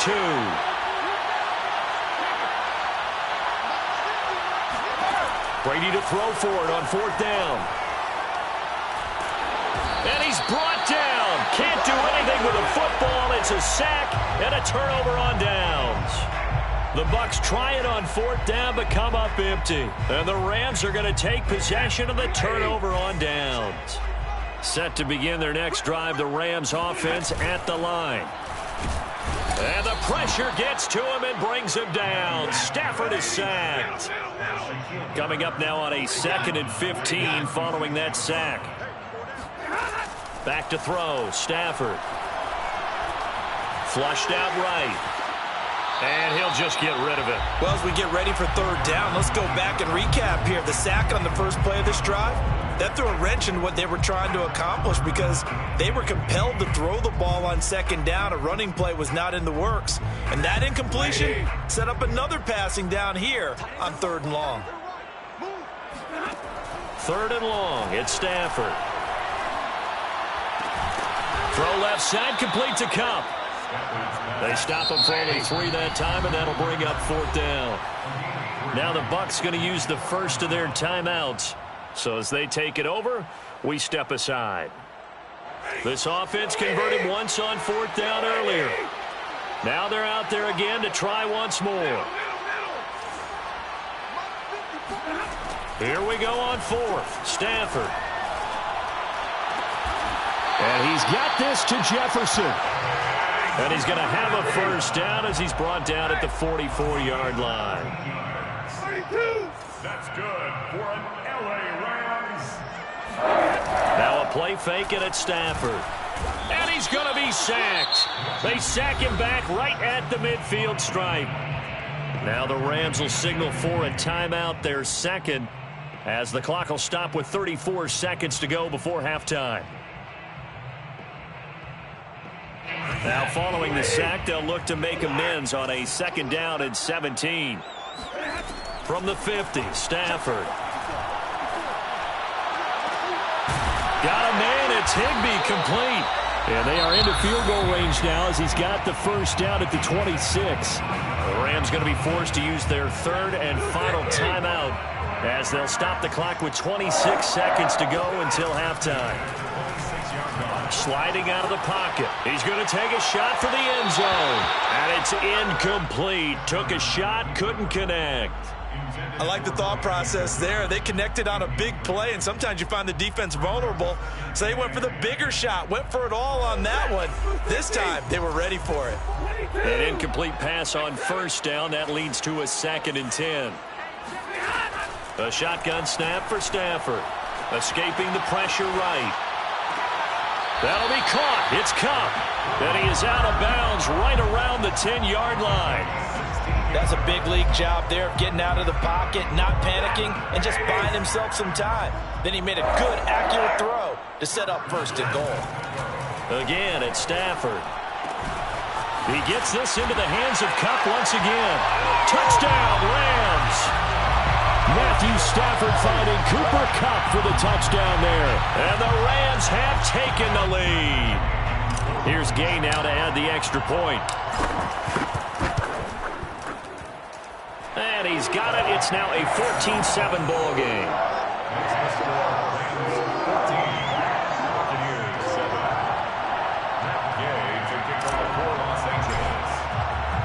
So not much time to speak of remaining in this first half as the kick's away.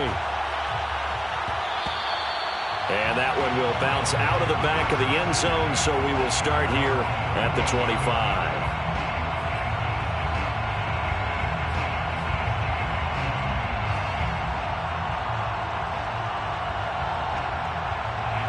The Bucs offense set to begin their next possession. And with 10 seconds left, not really enough time to put something together. Brady now on 1st down. Eluding the pressure right. On the run, he'll let this go deep right side. And he knocks the ball away, and it falls incomplete. Certainly no lack of aggressiveness here. They were hoping for the home run play to get them 6 points. They're hoping for a catch, maybe a call. But they figure they can at least get into field goal range with a completion.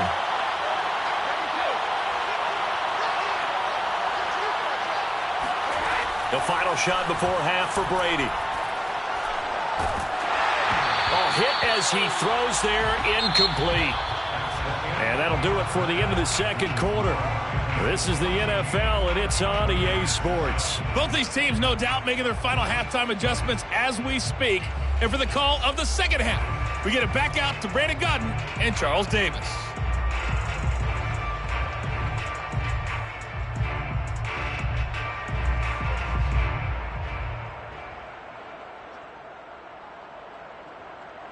Welcome back. Charles and I settled into the booth, ready for quarter number 3.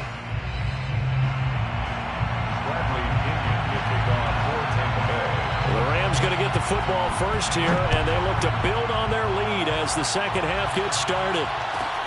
And a short kick taken at about the 16. And he brings us out past the 20 to the 24. At their own 24-yard line. Set to begin their next drive, the Rams offense at the line.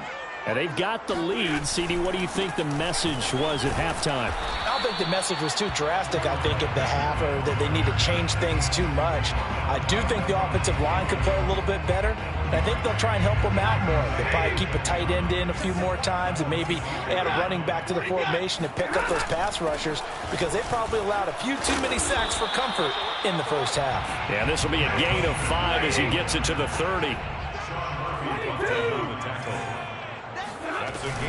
On third down, here's Henderson. And he will have a first down as they get him to the ground at the 37. Line of scrimmage, the 37 on 1st and 10. From the gun, here's Stafford. And he can't find a receiver, and he's brought down. The big Vita Vea pushing his way through to wind up with a sack. Okay, was it a breakdown in protection? Did the running back not pick him up? What does it really matter? Sometimes it's just a great play made by the defense. Big-time sack. He'll let it go deep for Beckham. And that will be incomplete. Tried to dial up the long way out there, but it'll be third down. There is something to a game plan with trying to keep a defense honest. With a guy with that type of speed, you do so. Send him deep. Try and throw some air under it and hope you connect downfield. On that play, they were unsuccessful.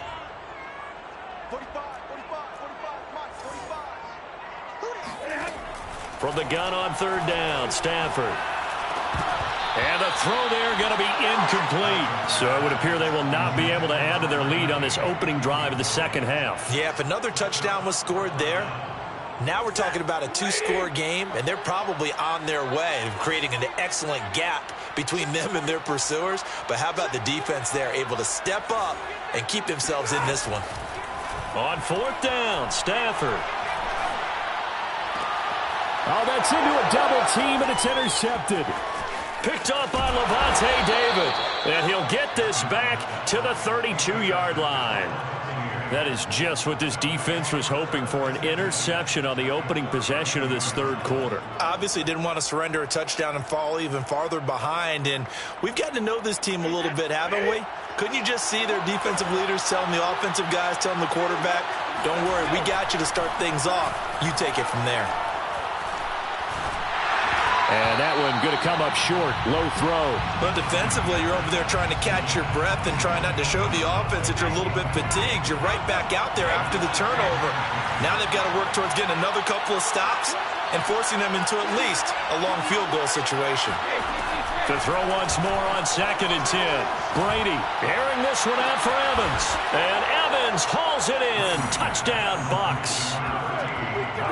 Mike Evans. 32 yards. And the Buccaneers are an extra point away from tying up this football game.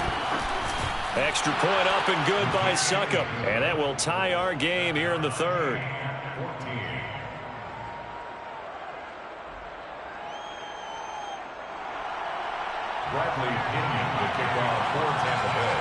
So we're right back where we started. All even as the kick's away. Looking up into the roof, and he muffs it. It's loose. The Rams take over first down 10 at their own 23-yard line. Set to begin their next drive, the Rams offense at the line. And their lead has evaporated in this third quarter. It's tied once more. Blitz coming, and down he goes. They bring the safety on the blitz, and he busts through to drop him for an 8-yard loss. What did we see there, partner? Was that a zone blitz? I think you're right about that one, and very simply, that just means people blitzing that you don't expect and defensive linemen dropping back into coverage. It throws off the blocking assignments. Got to imagine the pass rush will be equally intense here on 2nd down following the sack. It's 2nd and 18. Here's a throw right side taken in by his tight end. It's a pickup of 12, and that'll set up a third down.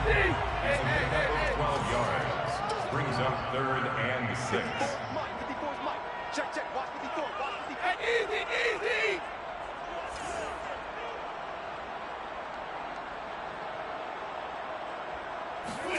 Throwing on 3rd down, Stafford. It's a short one here, complete to his tight end. And he will get him down a couple yards shy of the first down marker. A nice tackle coming up from his free safety spot. And how about this one now? In their own territory, a gutsy call. They're going to go for this on 4th and a yard. Henderson going to run for it. And he is not going anywhere. They stop him for no gain. Boy, a curious decision to go for it. Doesn't pan out. And the Bucs are going to take over with excellent field position to boot. Line of scrimmage, the 31 now on 1st and 10. Here's Brady to throw.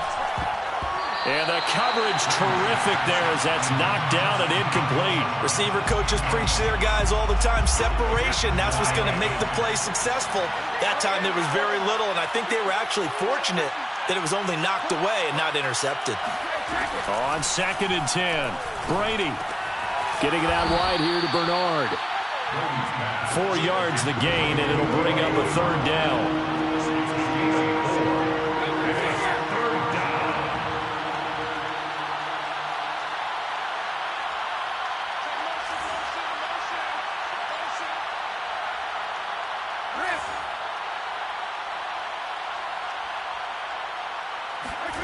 Throwing is Brady on 3rd down. He'll drop this off for Bernard. And he will have the first before he's brought down right on the chalk of the 20. One of my old teammates called me the other day when he was watching the game. He's like, man, trying to watch an NFL game and trying to account for their passing game, that's difficult. And just when you think you get everything covered, here comes a back out of the backfield. And in this case, he picks up a 1st down. On the stop was Aaron Donald.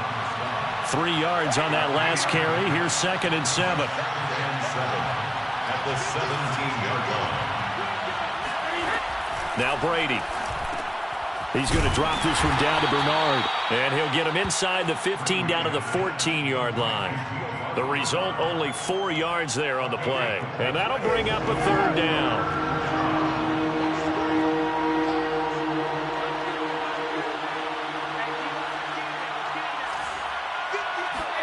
Shotgun now for Brady. Thrown across his body, and it's intercepted. Picked off at the 16.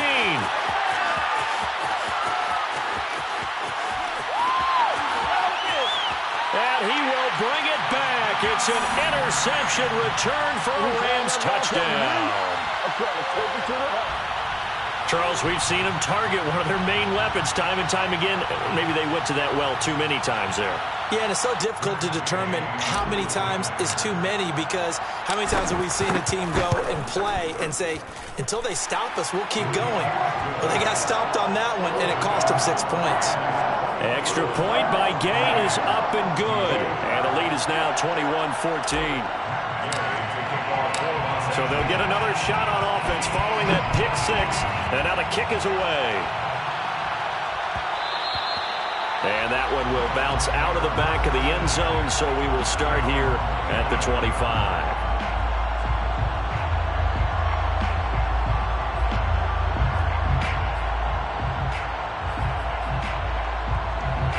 The Bucs offense set to begin their next possession. And last time, decent field position through the pick 6. Obviously cost one. But they can't afford to just bunker in now. All right, good field position means go ahead and attack on offense. Try and press the advantage a little bit. They just have to be better with the football on this possession. So the last one didn't bother you too much last time? No, because it's exactly what you're supposed to do. You can't have good field position, not try to take advantage of it. Sometimes the defense makes a good play, too. Here's a 2nd and 2 now from the 33.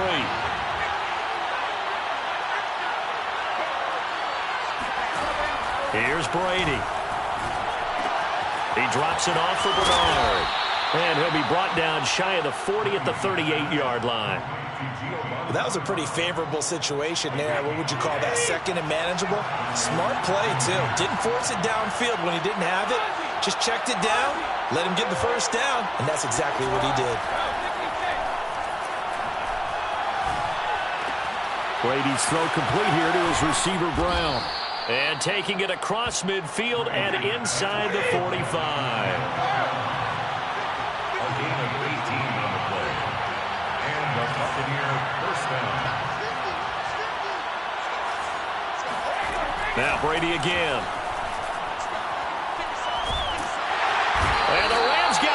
They bring him down. So after the sack, a scenario you certainly don't work on too often. 2nd and 24. Working from the gun, it's Brady. And a dangerous throw there as that's knocked down and incomplete. We've seen this quite a few times in this game. Offensive line unable to keep leverage, unable to keep people away, facing a lot of pressure. Fortunate just to get rid of it. One of the reasons they're down is that inability, though, to stop the pressure. We saw another example of it there. Now on 3rd and long, they'll look to throw. He's going deep for Brown.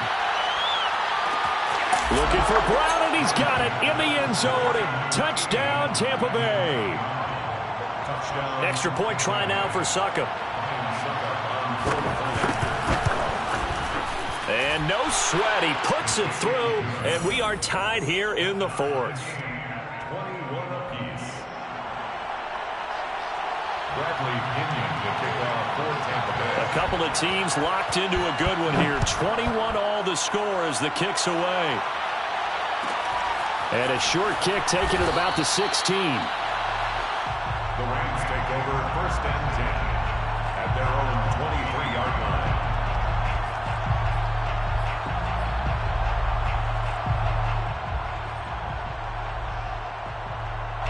line. Set to begin their next drive, the Rams offense at the line. Well, they just gave up the score to tie it. That's the bad news. The good news, plenty of time in this 4th quarter to try to grab that lead back. Now a throw right side taken in here to start this drive. A big hitter to start the drive has him up near midfield here for 1st and 10. Here's Stafford.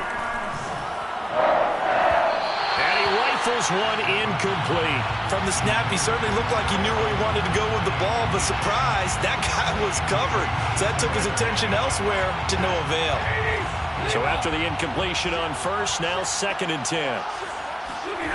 They'll fake it. Now Stafford.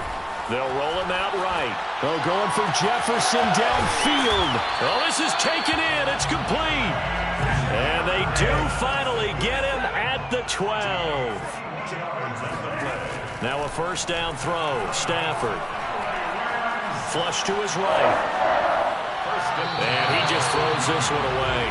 Smart decision here this close to the end zone, and it brings up 2nd down. So much for the best laid plans and best designed plays. That was good coverage along the sidelines. No place for that one to get in there. It sails incomplete. So they'll come up after the incompletion for 2nd down. Out of the gun, Stafford. Throw left side, complete to Kupp. Touchdown! Matthew Stafford finding Cooper Kupp for the touchdown there. And the Rams answer back with a touchdown of their own to break our tie and take the lead here in the 4th. Extra point by Gay is up and good. And they will take a 7-point lead.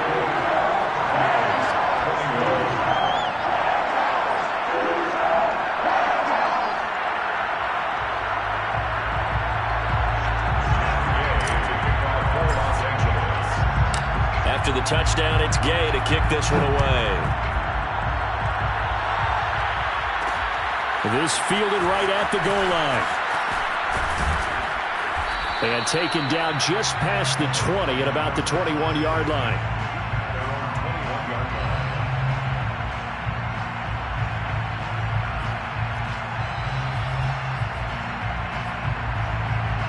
The Bucs offense set to begin their next possession. And now, after the touchdown a moment ago, they work from behind in a 7-point game in this 4th quarter. Plenty of time on the clock. And he'll get this up to the 34-yard line. I like the design that we're seeing right there. This is what they need. Down by a touchdown here in the 4th. They just need to keep working their way downfield. And when they see openings, take their shots. A few better down a score in the 4th quarter than Tom Brady. This is 1st and 10. From the gun, it's Brady. That's caught by Howard. They'll contain him to just 4. 2nd down. Not a big window to throw. Coverage wasn't too bad there. Yeah, they had him under wraps pretty well, but somehow able to muscle his way open and catch the ball.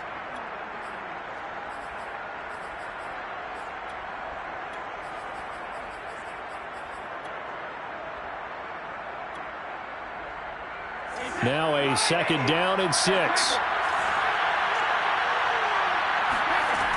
Brady now to throw. Wide open, Gronkowski. And this is going to be another 1st down as the tackle's going to be made at the Rams' 42. 4th quarter, down to the final 2 minutes, and we've got a 1-score game.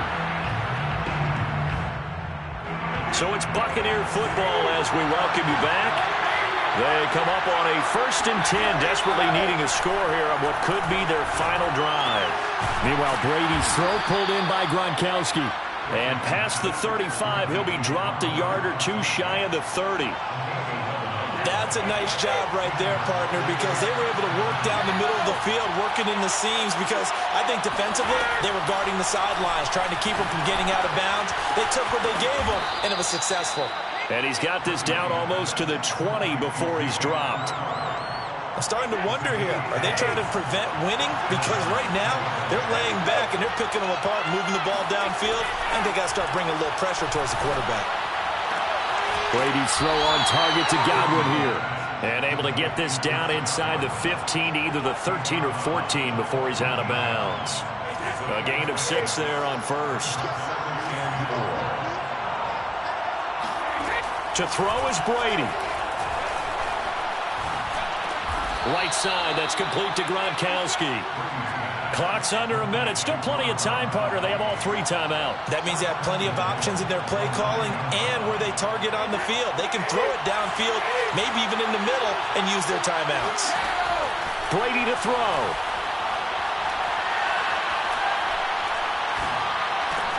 This is caught.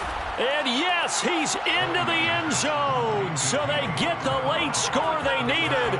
And now the extra point can tie this thing up in the final minute. CD, it seemed like they were so focused on the guys out wide, they forgot about him out of the backfield. That's a really good point, because you got to communicate, and oftentimes when you start counting receivers, that's exactly what you do. You start from the widest receiver, work your way inside. Who gets lost sometimes? The back in the backfield. That's exactly what happened there. And he got into the end zone.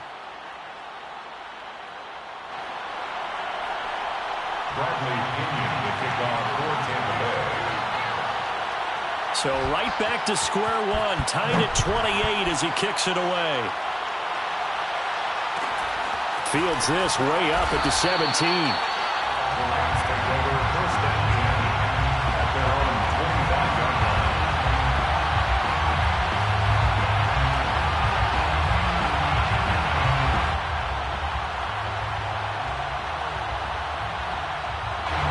Set to begin their next drive, the Rams offense at the line. They have a little bit of time here to get into field goal range. Not much. A tie game, you don't want to do anything crazy, right? I agree with you on that one. Risk-reward, okay? If you go for it, what is the absolute reward on this? But the risk is probably greater. Run the clock out, get to overtime, and try and win it there. All right, we'll see if they do just that. So following the incompletion, here's 2nd and 10 from the 25. Now Stafford. Got a man, it's Higbee, complete. And he'll be out of bounds. That stops the clock as they wind up getting 23 yards there on the chunk play. That's a pretty throw right there. That ball's in the air a long time, but it's right on the money on the right sideline. A really good route. Moving the defenders towards the middle of the field before breaking to the sideline. What a completion there. Big-time arm strength. Very nice route.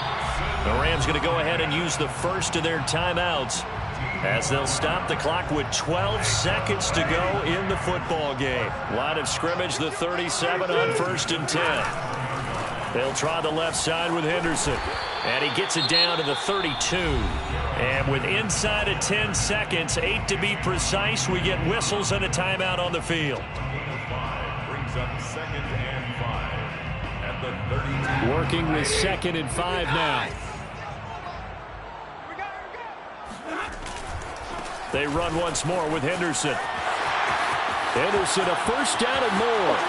And he's in for the touchdown. And in the final seconds, forget overtime, they just likely won this thing in regulation. Extra point by Gay is up and good. And they will take a 7-point lead.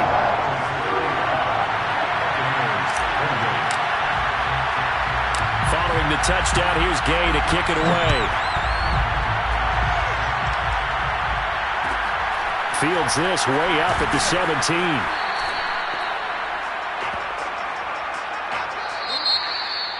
So some drama down at the very end of this ball game, Charles, on that final kickoff. They were hoping to break free, some sort of miracle play, but they couldn't do it. They had a chance, and that was their only opportunity to try and bring it all the way back. As you noted, they weren't able to get that done, but at least they had the shot. What a tremendous game to be this close and this well contested.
EA Sports coverage of the National Football League brings us to legendary Lambeau Field in Green Bay.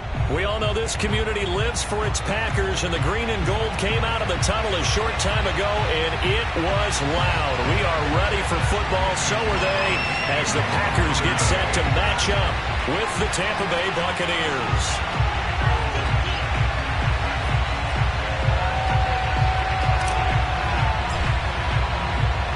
Mason Crosby of the Packers has it teed up, and off we go from Lambeau. No run back here on the opening kickoff as we'll start at the 25.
Brady now on first down. Packer pressure, and down he goes.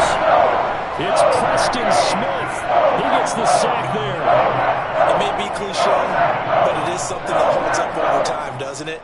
If you're the visitors, you don't want to let the crowd in the game early. Yeah, and that's exactly what they did there. But you said also this defense, they're going to give them a lot of looks like we just saw there, aren't they? They certainly are. They're a proud unit, and they're going to ride the momentum of this crowd with them, and that's why they got after them early.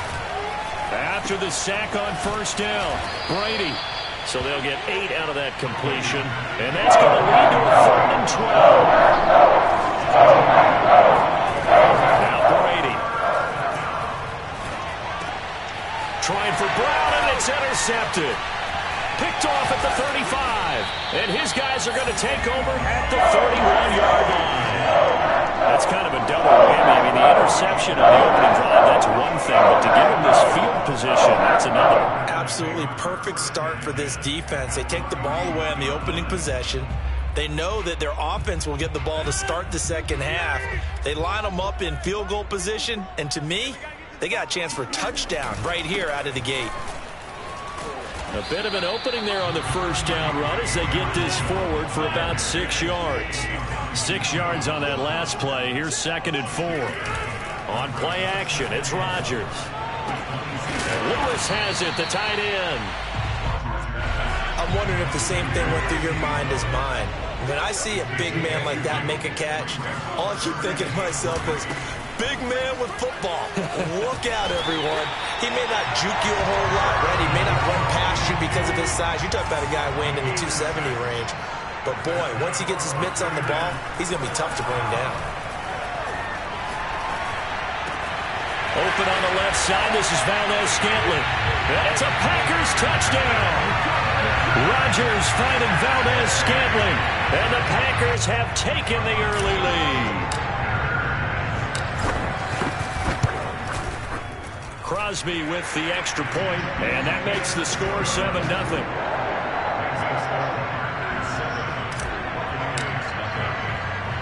Now after the touchdown, here's Crosby to kick it away. Oh, trying to gauge the sun, and he muffs it. And it's a pretty good return here as he'll get this up to the 29.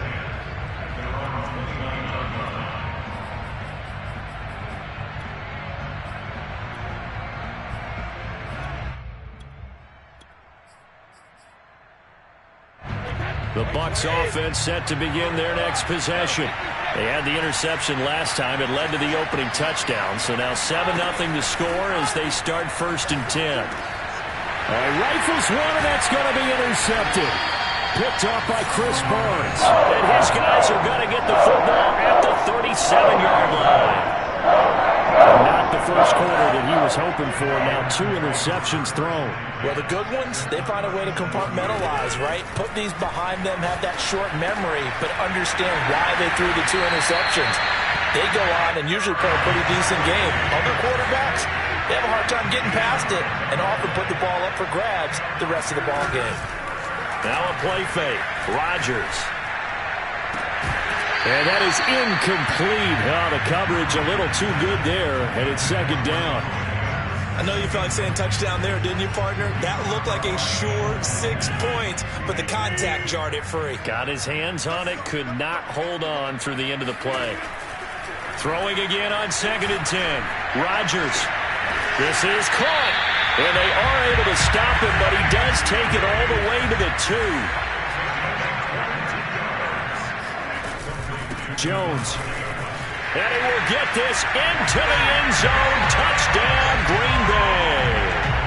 Aaron Jones taking it in from 2 yards out. And the Packers have taken a 13-0 first quarter lead. Extra point up and good by Crosby. And it's now 14-0. Now after the touchdown, here's Crosby to kick it away. A short kick taken at the 18. And a good return as he'll be stopped just shy of the 30-yard line.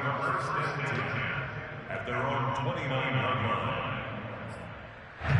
The Bucs offense set to begin their next possession. To this point, the results have not been good. 2 possessions, 2 turnovers. And that's obviously something that can't continue, but to go a little bit deeper on that one, I would think about some play calls now, not even necessarily to my best player, but to someone I can trust with the ball. Try and get things settled down a little bit.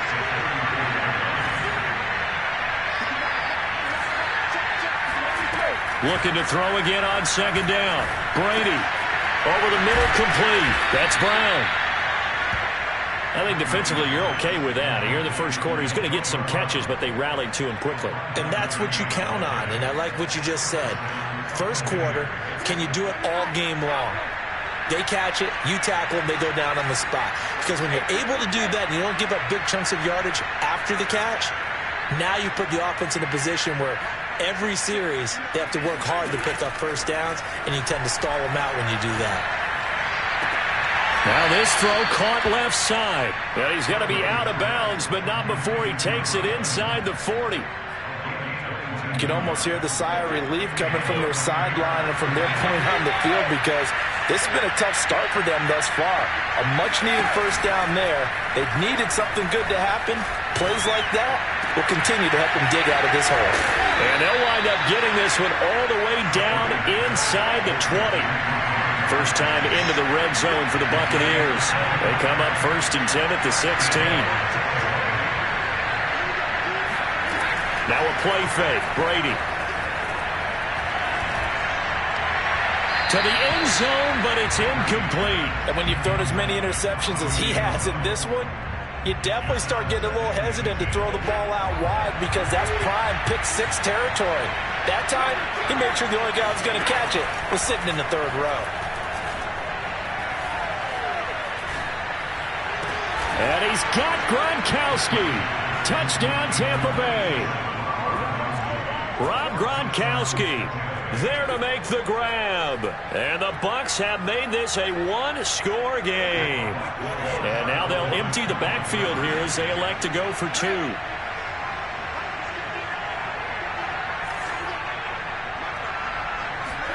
Brady will look to throw for it. Flushed out right. And Brady going to be intercepted a 3rd time. Adrian Amos with a pick. And the Packers will take over possession here up at the 44. Well, as most teams do in their 2-point attempt, they pass the ball. Instead, it gets intercepted. And remember, if you pick it off, you got a chance to take it all the way back, get 2 points yourself, right? Yeah, not the case here. But that's why you got to be really careful with those throws, especially to the outside. And he'll get it up past the 20 to about the 22. At their own 22-yard line.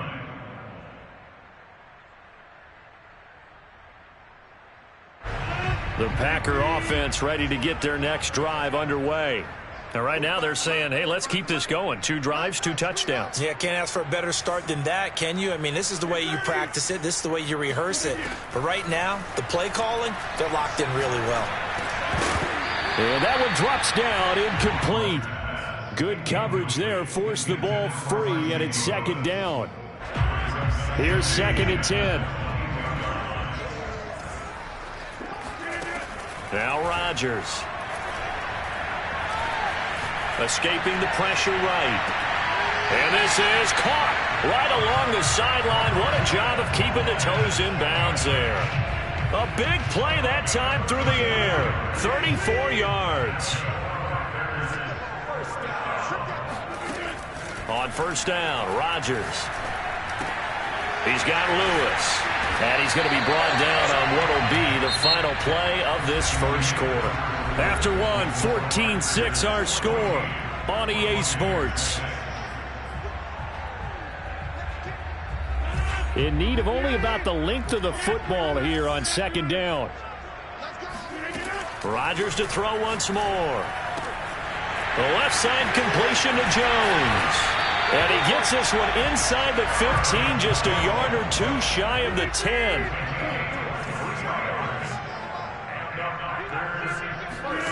On 1st and 10, here's Rodgers. Touchdown! It's complete. Rodgers finding Valdez-Scantling.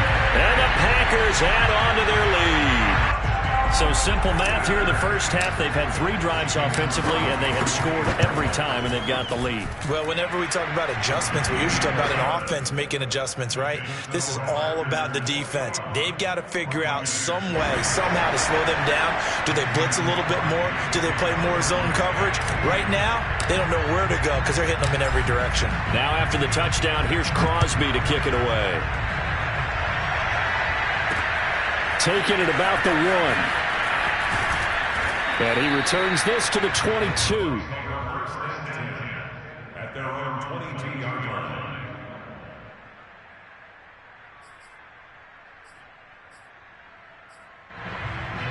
The Bucs offense set to begin their next possession. I guess they have to feel a little gratified to at least get on the board last time, but still work to do. No doubt about it. I wonder now if they're going to try to increase the urgency a little bit, maybe pump up the pace, maybe go 2-minute. Who knows? Let's see what they decide to do. Meanwhile, Brady's throw complete there to Johnson. And they get him down, but not before he takes it across the 40-yard line. Well, these guys have definitely been outplayed in the first half. I like their countenance. I like the way that they're having panicked out there, the way they're carrying themselves. They're starting to move the ball, and what you have to do, maintain your poise and start to put together some drives. Now whistles here before the snap. Looked like one of the Bucs may have moved. The false start backs him up 5, 1st and 15.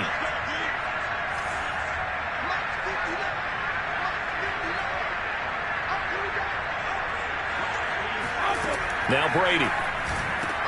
He's going to drop this one down to Bernard. And shedding the tackle, and now some room. And he'll be taken down, but not before he works it past the 50. But they've certainly made a point of getting him involved in the passing game here in the first half. They must have seen something in the scouting that said, hey, we can capitalize on him getting the ball possibly in the open field. And I think in the second half, that may loosen up the defense a little bit to get the running game going back inside. Looking downfield for Godwin. Got a man, it's caught inside the 10. And he will reach the 8-yard line before going out. A big connection on that one. 37 yards. The chain gang hustling to catch up. Here's 1st and goal from just inside the 10. Now Brady. And nowhere to fit that football in. It's knocked away and incomplete. Quarterbacks work all the time on manipulating the defense with their eyes and their head movement. In this case, he just stared the receiver down. That allowed for excellent coverage, able to knock that one away. 2nd down and goal. Brady. That is caught at the 7-yard line. They get only a yard there. Now it's 3rd and goal.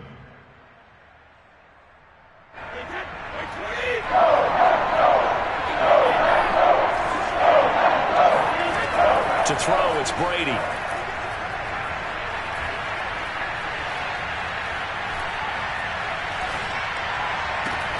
And he hauls it in for the Buccaneer touchdown. Tyler Johnson there to make the grab. And the Bucs are able to cut in now to that deficit. Okay, the highlights are going to show the guy throwing it, the guy catching it, ended up in the end zone. But how about those big guys up front that allowed that to happen? He had a ton of time to throw the ball. He did. There's 2 sides to that coin, though. The O-line was great. D-line not very good. And as well as coverage, because now you're really stuck in a bad spot. That much time to throw the ball, someone usually comes free.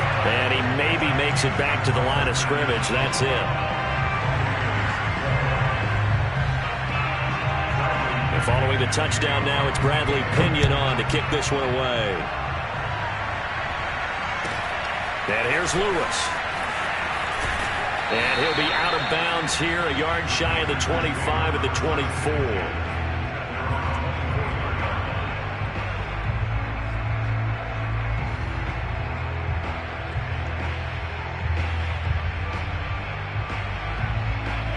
About set to get this drive started. The Green Bay offense at the line. And the ledger for them so far looks pretty good, doesn't it? It certainly does. Touchdown, touchdown, touchdown. Not sure it can be much better than that. They've got to feel very good about the groove that they're in at this stage of the game. And he still has yet to get on track in this first half as they're going to stop him behind the line. And that's what I'd like to see out of this defense, a little fire, a little toughness. It hasn't been the best first half for them, but they did do a nice job there forcing a loss on that play. First play of the drive goes the wrong way. Here's 2nd and 12. Rodgers going to throw. Setting up the screen here, Aaron Jones. And he's able to get out to the 32, brought down there.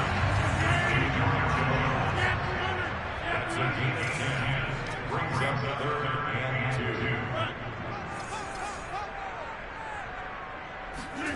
2. Rodgers looking to throw on 3rd and 2. Eluding the pressure right. And he's going to have the first down at about the 38. 2 minutes remaining in this first half of football. We remind you that coming up in 2 minutes' time, we'll hand you off to Orlando, where Jonathan Coachman will have highlights and analysis of this first half of action. Meanwhile, Rodgers' throw taken in by Valdez-Scantling. And he's able to get this one out closer to midfield across the 45. They'll come up now on 2nd and a yard. Rodgers with a give. It's Aaron Jones. He can muster only a yard there, and they'll be left with a 3rd and very short. Off the play fake to Jones. Here's Rodgers. Throw left side is complete on the diving effort. And he's going to have a first down as he's brought down at the 44-yard line. I felt that one all the way up here. How about that big man laying out and making that catch? Yeah, that wasn't a 180-pound wideout. That was a tight end. Throwing on first down is Rodgers. Flush to his right.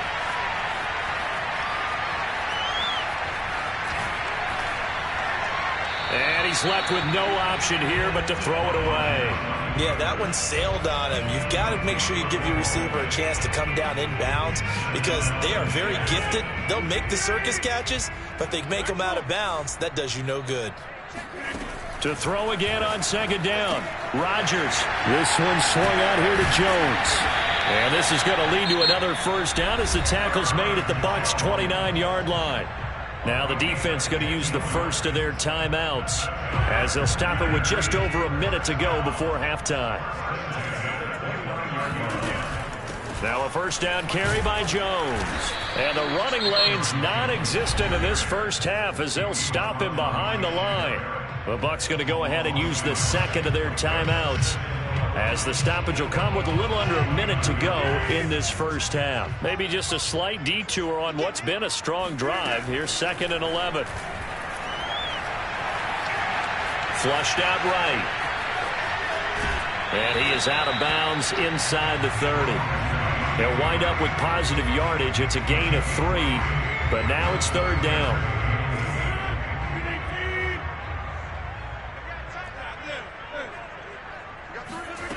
Here's Rodgers to throw. And it's complete to Adams. And he gets it inside the 10 to the 9. Throwing now is Rodgers. Rolling to his right. Drops it to Jones in the flat. And here he'll get it down to the 7. All that for a 2-yard gain. 2nd down.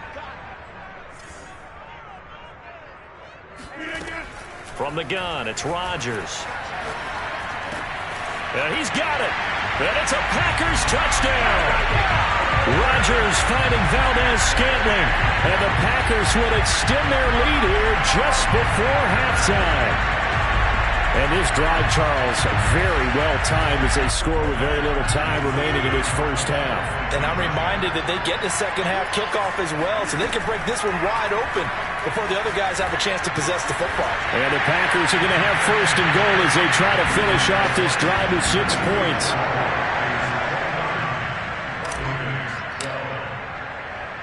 Four seconds, all that remain here in this first half as the kick gets away.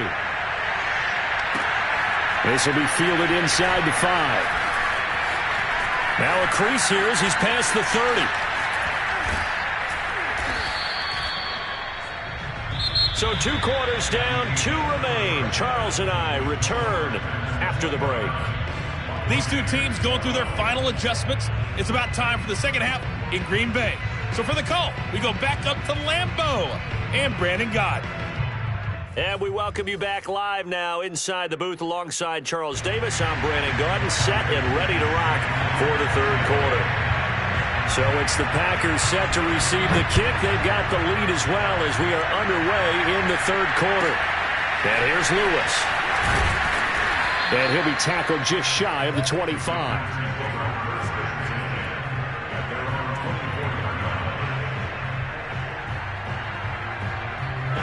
The Packer offense ready to get their next drive underway. And, Charles, they've got the lead. Put your coaching hat on here now. What's the game plan for the second half? I think getting the running game going a little bit. Look at this. Middle of the field. A breakaway. 20, 10. Touchdown, Packers.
We are technically 5 miles east of Washington, D.C., and that's where you find this place, FedEx Field in Landover, Maryland.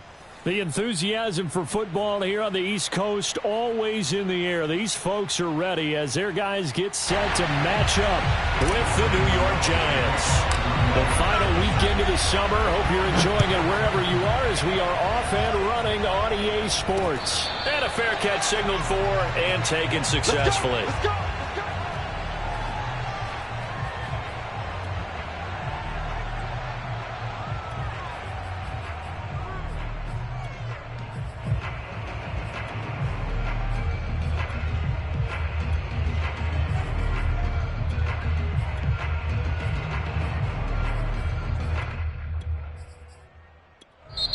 And now the Giants will stop play as they take a timeout defensively.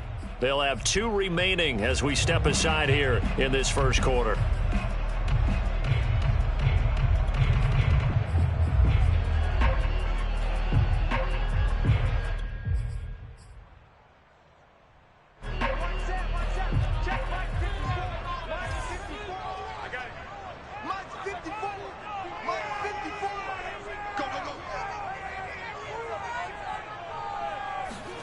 Haskins looking to throw on first down.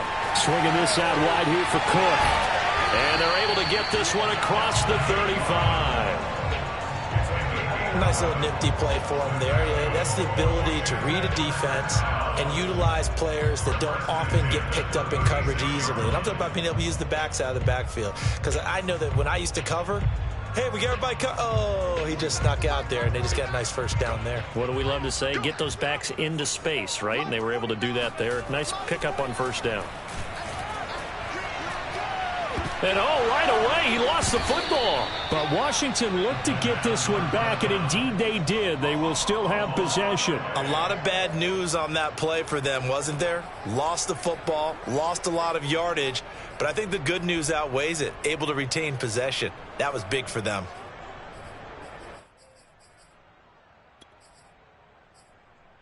So they keep the football, but now face 2nd and long. And now the Giants, they get the officials' attention and take another timeout. And that's their second charge timeout here in this first quarter. They're down to 1 remaining.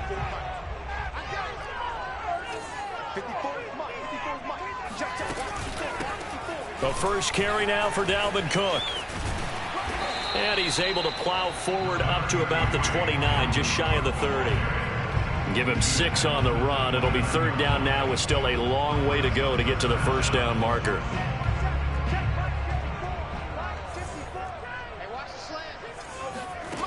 Now it's Haskins. Got a man. It's Brown. And able to get this one across the 45 before he's brought down. I think it all came together there. In-breaking route. Drove it with excellent pace. Money throw right there to move the sticks. First down, here's the run with Cook.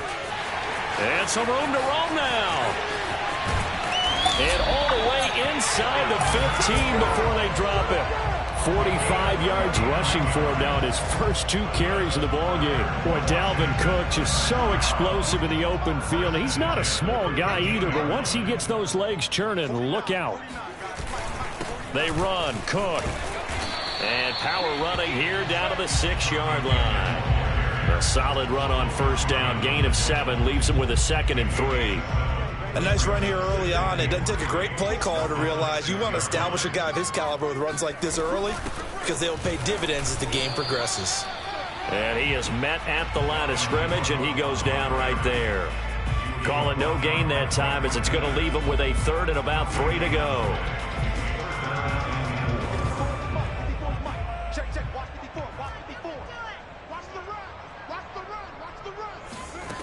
From the gun, it's Haskins. Escaping the pressure right. And this is taken in for a Washington touchdown. Steven Sims Jr., his first touchdown of the new season. And Washington takes the ball down the field and scores on their opening drive.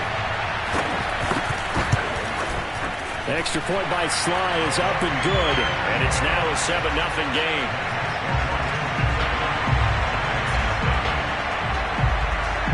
The kickoff unit is out on the field, and they will send this one away. Darnay Holmes now from his end zone. And he's able to get this across the 20, but not by much, as he's marked out officially at the 21.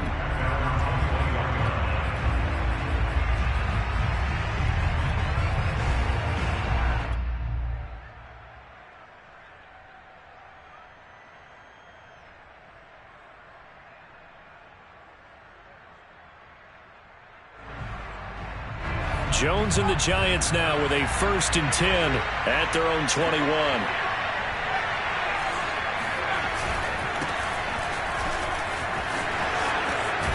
A lane there to run as Mostert able to get about 7 there on 1st down. Well, it's time for them to be good teammates right here. And what I mean by that is possess the ball for a little while. Get at least 2 first downs. Give their defense a chance to settle down a little bit after they give up a touchdown.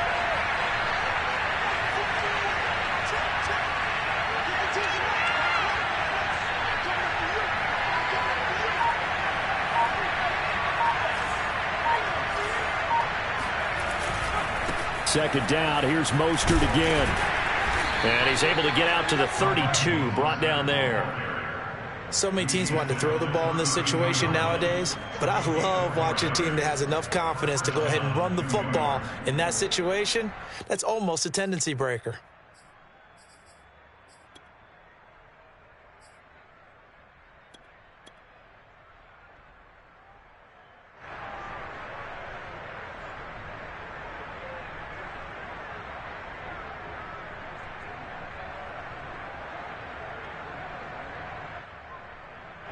From the 32 now, here's 1st and 10. Now Jones. And the Washington pressure gets to him. He will go down. And the job becomes twice as difficult now after the sack. It's 2nd and 20. Getting this out to the flat, Mostert. And they'll bring him down at the 27-yard line. It'll go down as a gain of 6. And they're going to face an uphill battle here on 3rd and long.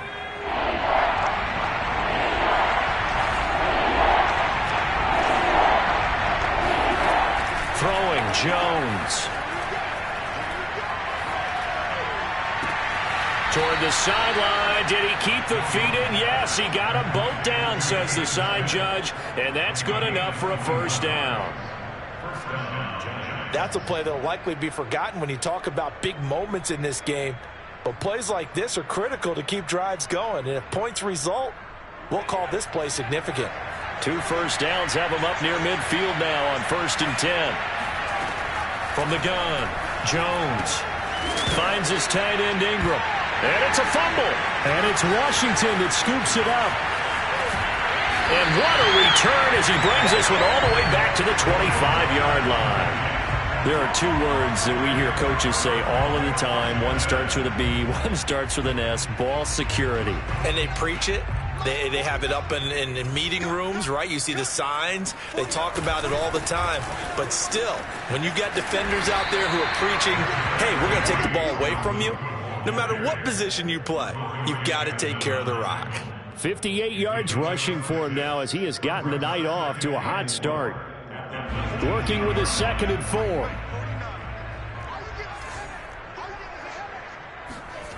Now Haskins. Eluding the pressure right. And he will reach the 8-yard line before going out. Offensively, they liked their situation, so they tried to take a shot downfield, but no one was open. So it was tuck it in run time, and he picks up a 1st down. After 1, 7-0 on EA Sports.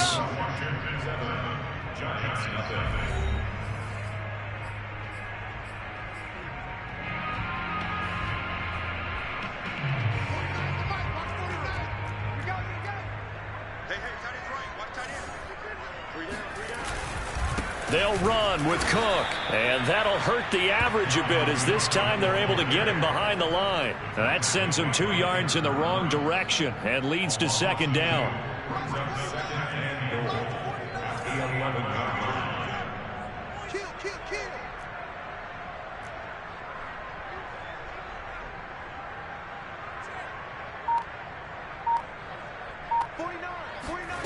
Now they'll look to Haskins to throw it. Steps away to his left. And he wisely will throw that one away. It's now 3rd and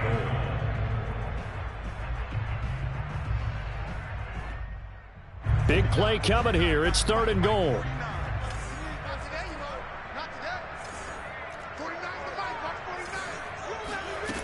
Here's Haskins.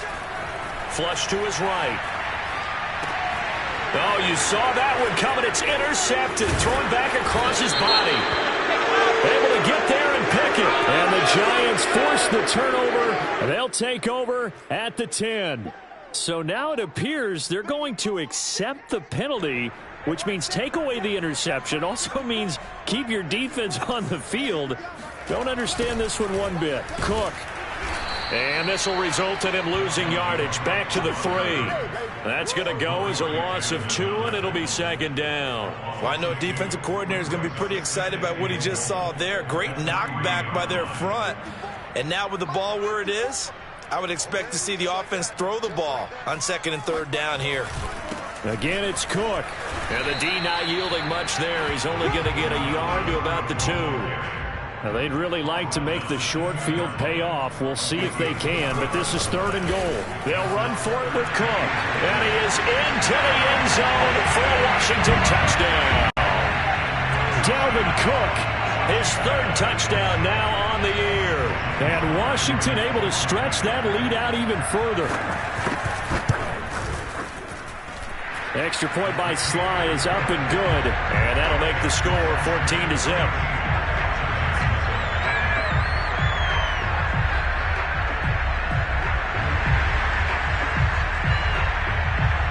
Set now to kick this one away, and off it goes. And this will not be returnable. It's out of the back of the end zone for a touchback.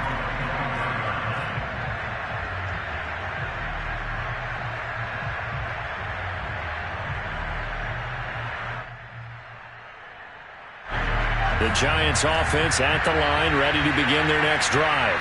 And they had the fumble last time that led to a touchdown. That's a no-no. We'll see what they do here this go-around. A big no-no. Put that in capital letters. Turning it over, the other team takes it down and scores. That can be a deflator for a football team. Now it's up to the offense to get back out on the field and pick things up. They're out there. We'll see if they can pick those things back up. Here's a quick throw complete to Galladay. They find some open field here. And all the way down to the 37. A big play there on the catch and run. So often on these RPOs, we see the ball get from the quarterback to the receiver in what feels like a nanosecond. But on this play, he actually cleared coverage downfield a bit before the ball got to him. The net result, though, a considerable gain. Now this one to his tight end out on the right side. And brought down, but not before they're inside the 25.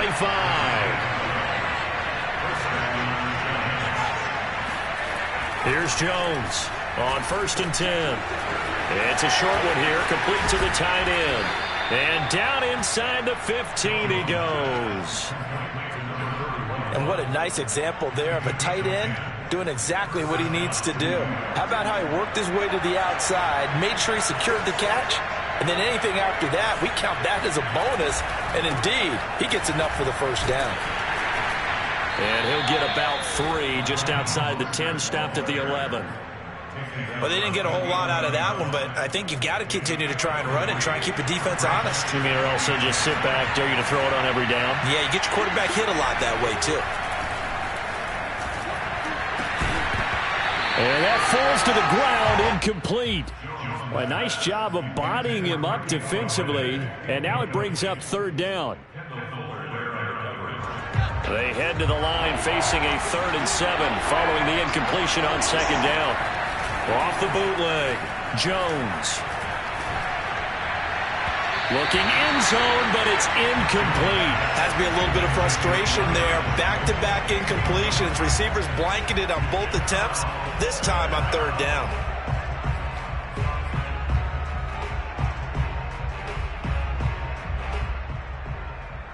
So it looks like the offense isn't going anywhere. They're going to go for it on 4th and 7. Looking to throw. Jones. That's to his running back. Complete. Touchdown, Giants. Devontae Booker. An 11-yard touchdown. And the Giants have got it back to a one-score game. Big 4th down conversion for the score, and the defense, that is a tough pill to swallow. Big time for them. How about them just deciding to go for it on 4th down? And, forget the field goal, because that looked like an easy 3 points. Yeah, you might have had a defensive breakdown in there, but they pressed the issue and found a way to get it into the end zone. Give them big credit for that. Taking it about the 1. And he won't get this to the 20-yard line as he's down at the 19.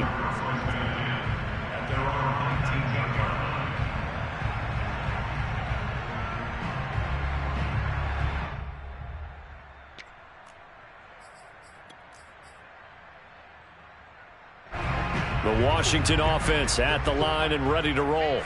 Losers in the season opener on Sunday. They get that quick turnaround 96 hours later. Here we go. They're back at it. And I've got to think, especially early. He's got a man. Complete. And he gets all the way down to the 30-yard line.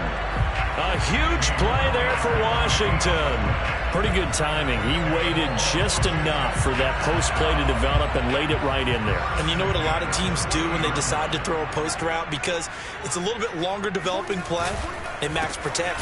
Bring everyone in, keep the tight end in, an extra back to make sure the quarterback has time to deliver the football. He'll lose a yard there, and it's 2nd and 11.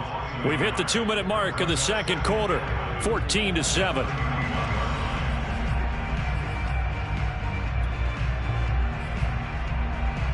Coming up at the half, a reminder, we go back to Orlando to check in with Jonathan Coachman. He'll have a look back at our first half as well as a look ahead to what's coming up later this weekend. Absolutely nobody fooled there. He's going nowhere fast as he stopped behind the line of scrimmage. When a draw works, it can be a thing of beauty. But when it doesn't, oh, it can be ugly. And in this case, loss of yardage ugly. Back-to-back running plays, putting them in negative territory. What can they do coming up on 3rd and 15? Looking to throw, Haskins. And complete, right side to Cook. And he'll be brought down at the 28, and that is well short of the first. They do get 7 out of that, but not enough to prevent a 4th down. And he missed it. He missed it just wide of that left upright. It's no good. And this score will stay right where it is. Everything looked good. Good snap, good hold. Sometimes, though, the ball just doesn't want to go where you want it. And this one winds up no good. The Giants offense at the line, ready to begin their next drive. Jones on 1st down. Dumping this off underneath to Booker. And they'll get him down after a pickup of 8. 2nd and 2. Brings up 2nd and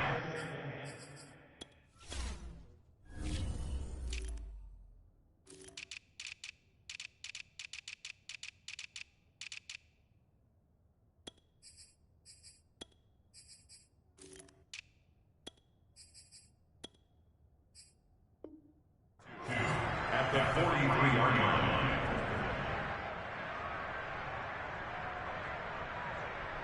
Ahead of the chains now, 2nd and 2.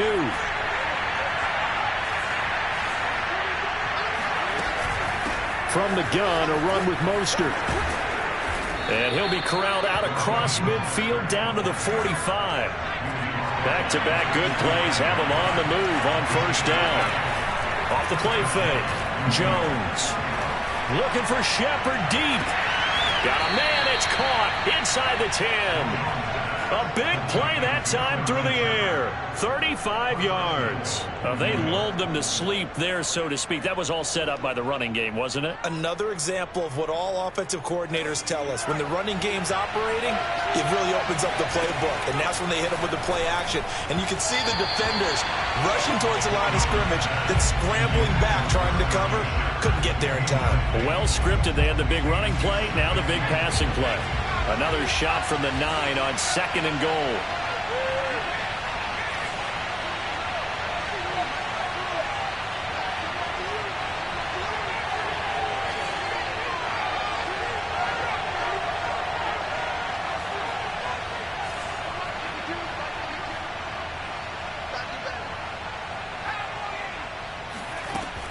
Back to throw. Jones. He's going to be sacked. Back at the 23-yard line. So we've reached halftime here in our nation's capital with the Washington football team on top. As we'll get you down the coast to Orlando for Jonathan Coachman at our EA Sports Halftime Report. Coach. Both teams currently making their final adjustments. We're getting ready for the second half.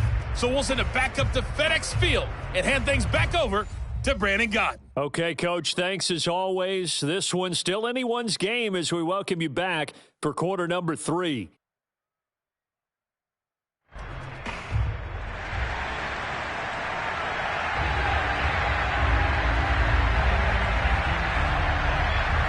The Giants set to get the football, and they trail here as we get back underway in the second half. And that'll carry over the back line of the end zone for a touchback.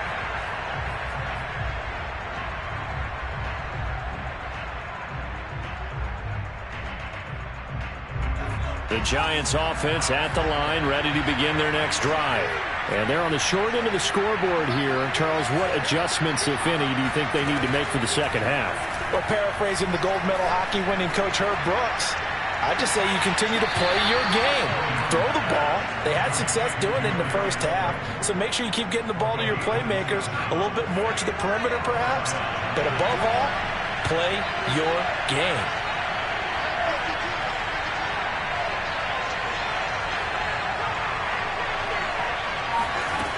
Jones now throwing on first down. And now this one may draw a penalty. He just blindly threw that one to the sideline. And, yep, indeed, the flag is out. They lose the yardage, and, of course, they also lose the down on the grounding call, and it's quickly second and long. Looking to throw. Jones. And seeing nowhere to throw, he chucks this one away from harm. Incomplete. Now it's third down. An incomplete pass on that last play, and that means they'll need to come up with something here on third down. Back to throw. Jones. And a big loss here as he's taken down. Chase Young able to run him down for a 15-yard loss, and it will be fourth down. And the Giants send out their punter now. And surprisingly, this is the first punt of the game for either team.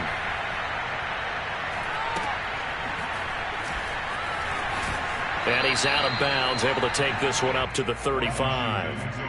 It's a 45-yard punt, 6 yards on the return. And it will be Washington football now with a 1st and 10.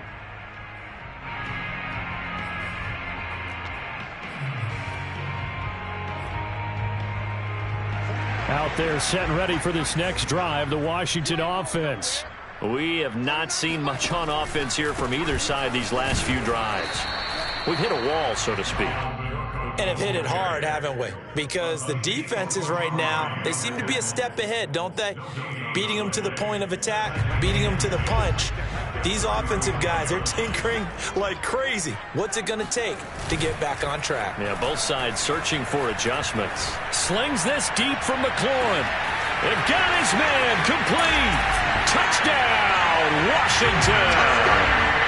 Terry McLaurin. His second touchdown on the season. And Washington is able to stretch their lead.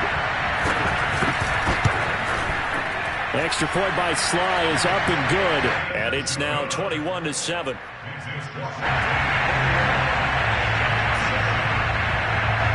The kickoff team on the field now as they will send this one away. And they will not get a chance to return this one as it's through the end zone for a touchback. The Giants offense at the line, ready to begin their next drive.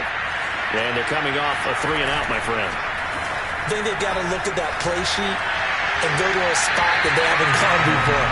Time to shake things up a little bit to try and get this offense moving. Okay, so how do you do that? How do you shake things up? You look at what you've called before, realize it hasn't worked Go to so something well, else. and maybe try and find one of those special plays from one of your better players, and maybe try and hit something big and get things. He rifles one that's intercepted. Picked by Kendall Fuller. Well, certainly not his best throw that time, and not a good time to make it, Charles, when they were a nickel with 5 defensive backs on the field. And that's exactly why you have those 5 DBs out there. You want extra speed on the field, guys who have ball skills and understand what the passing game can do, and gives them a chance to react and make a play on the football, and they take one of those away. And he'll get it here to the 10-yard line. Partner, I remember a coaching friend of mine used to tell his running backs before games, make sure you run and jog with your offensive line in pregame. Get used to the ground shaking when those big behemoths start to create space for you up front. He did a pretty good job of just following those guys through there for a nice explosive run. On 2nd and inches, Haskins flushed out right. And that is caught. Touchdown, Washington. Dalvin Cook. He scored on the ground and through the air. And Washington able to capitalize on the short field as they take it in for 6. And he pushed it right. It's no good.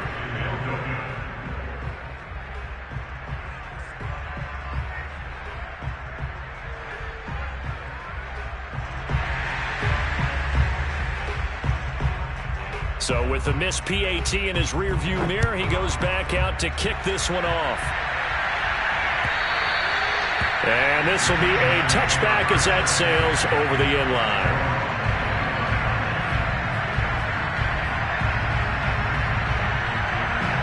The Giants offense at the line, ready to begin their next drive. And following the interception, just any interception, are you a little bit more cautious? Now into a sea of defenders. Oh, Davis lost it. It's loose. And the offense is going to get the ball back.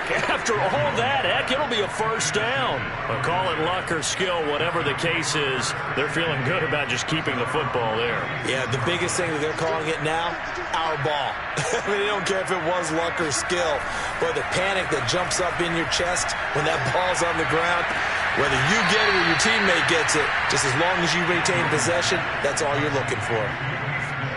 Well, we talk all the time about playing situational football, and right now I think the scoreboard is dictating what they need to do. Where they are in this game, they've got to push the ball downfield, take their shots, try and get big chunks of yardage in a short amount of time. That was a nice play there. And he gets it inside the 35 and just shy of the 30. That's pretty much meat and potatoes right there, wasn't it? Just go right at them and let your big horse charge up the middle. Not too fancy there, was it? Nothing fancy at all, challenging that defense. And on that go-around, the offense won the challenge. Mostert. And he sneaks his way forward only for a couple here. 2nd down. Well, any lane that might have been open there was closed pretty quickly, and that was because the defensive front, they won that battle at the point of attack at the line of scrimmage. They used great leverage, held their spot, and stacked him up. From the 31, Jones. He's going to drop this underneath to Mostert. And he'll be brought down at the 27-yard line. They'll give him 4 yards there, and that's going to lead to a 3rd down. Looking to throw. Jones. Throwing the out route incomplete. That's Smith. And he'll go out of bounds in the red zone just inside the 20. Well, with the score where it is, you're not thinking field goals right now. You need touchdowns. So that was a much-needed conversion there on 3rd down. Sliding out of the pocket. And he finds Shepard. Touchdown, Giants.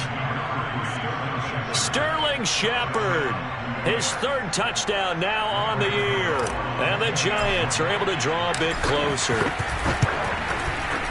Extra point try good by Gano. And that cuts this lead down to 13. 27, Giants 14.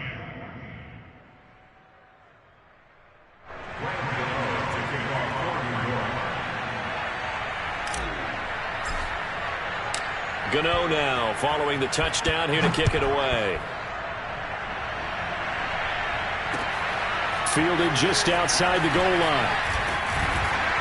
And no chance to get away as they'll get him down at about the 17-yard line.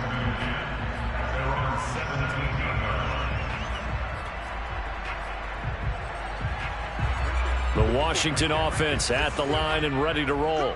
Their lead down to 2 scores after the touchdown a moment ago as they start with a 1st and 10. Here's a run on 1st down that won't even get back to the line of scrimmage. He will lose a yard, 2nd and 11.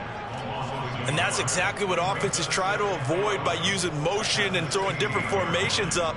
They hate when he can draw a bead on the play, get a running start, and make a big play behind the line of scrimmage as he did just there. A loss of a yard there to start out. That leads to a 2nd and 11. Out of the shotgun, Haskins. Forced out to his left. Nothing open downfield, so he'll throw it away. Not his best throw there, but where we sit right now in the 3rd quarter, he's had a pretty good game throwing the football. He certainly has, and it's not exactly at the point where we're doing 4-minute offense yet, but they've got to think about, I'm not going to say milking the clock, but understanding clock management here on out. An incomplete pass on that last play, and that means they'll need to come up with something here on 3rd down. Haskins will throw. And that is incomplete. I would dare say that these guys would have liked to have given their defense a little bit more rest since they gave up a touchdown their last time out. But alas, my man, that's not going to happen. Yep, they're going to have to grab those helmets, get right back out there. On 4th down, the punt team is on as this is sent away. On the return, Jackson. A pretty good punt, but a nice 13-yard return. And possession will switch hands, 1st and 10. The Giants offense at the line, ready to begin their next drive. They come in off a touchdown drive the last time they had the ball that cut down that lead. Now the defense has done their part, got them the football back. Momentum started to shift a little bit when they scored the touchdown. It increased when the defense got them the ball back. Momentum definitely in their favor. Now they got to keep things cranking, keep it on high so they can keep cutting into that lead.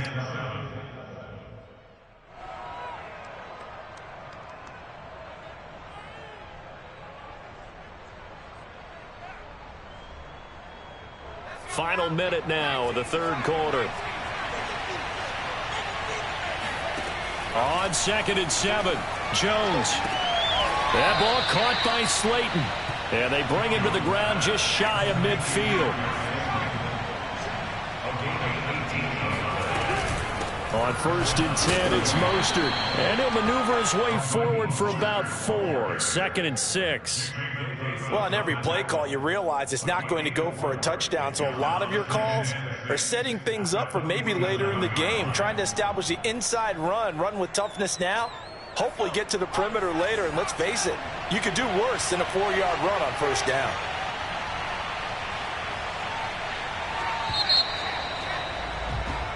One quarter remains here in this Thursday night matchup. You're watching the NFL on EA Sports. To throw on 2nd and 6, Jones. Catch made by Slayton.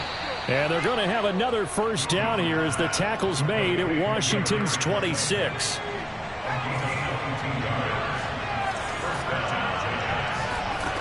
Now Jones on 1st and 10. And this one's incomplete. A lot of times it's that first read that you have. Maybe you get it in pre-snap. He locked in on his target, but he was covered quite well, and that one's incomplete. 2nd and 10.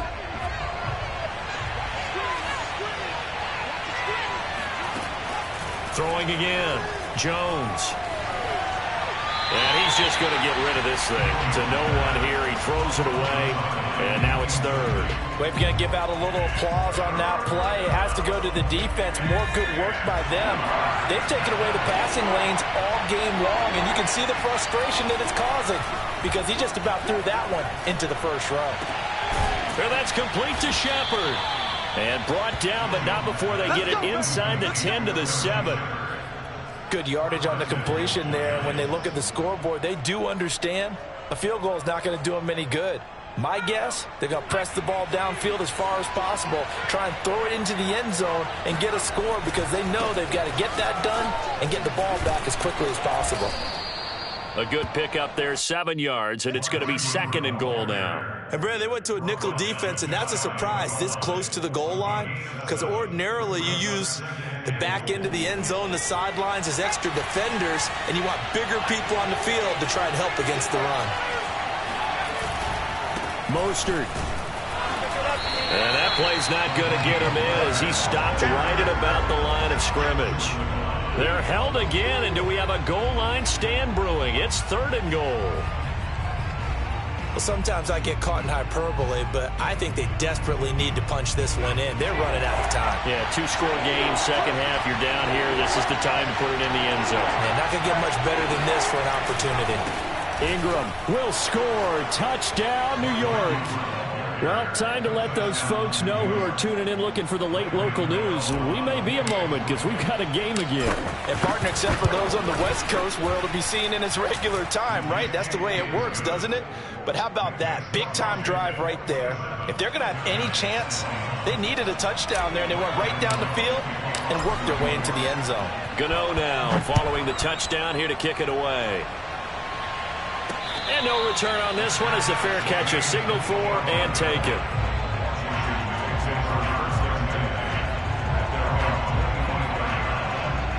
Out there set and ready for this next drive, the Washington offense. This game has really flipped on its head. 2 unanswered touchdowns by the other side, and now they take over here with just a very slim 1-score lead. And we've seen this how many times now? Teams get a big lead, they go into coast mode, and all of a sudden they're scrambling and battling for a win down the stretch.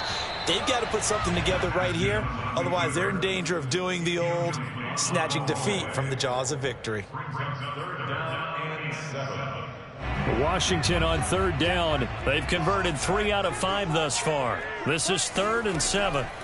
Now it's Haskins. And that nearly the pick that they needed. He couldn't pull it in, though, and it's 4th down. Critical play in this football game, because if they pick...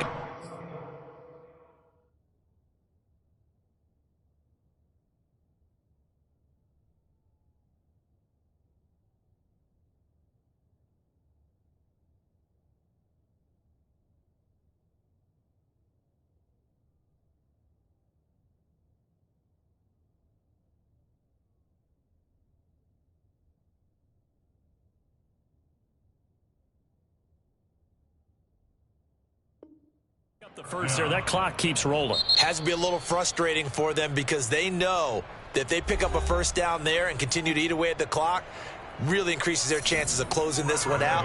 Now they're likely going to have to give the football up and sweat it out on the sideline. So they're forced to punt on 4th as this one's away. That's going to go in the books as a 55-yard punt. Well done. And the Giants' drive will start from deep in their territory with a 1st and 10.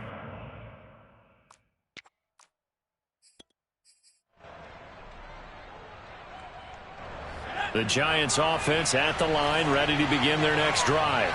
Their defense accomplished step 1 of the mission. They forced the punt. Now they'll look to erase that deficit and take a 4th quarter lead. And he'll just get rid of it. Got out of the pocket. Didn't look like he had anybody open, Charles, so just gets rid of it. And a good play by him. If no one's open and you don't have a running lane that you want to take, make the right choice. Get rid of it. Live to fight another down. To throw on 2nd and 10. Jones. This is Smith with a grab.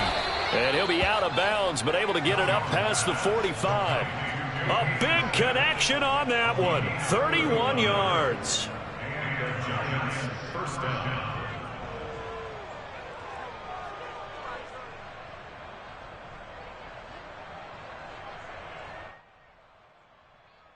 The big play has him all the way out near midfield for a 1st and 10. They run out of the shotgun with Mostert. And he'll work it across midfield inside the 45. Clock running, under 4 to play now as they come up on 1st and 10. Now Washington going to use the 2nd of their 3 timeouts. That's going to leave them with just 1 remaining here in this 4th quarter.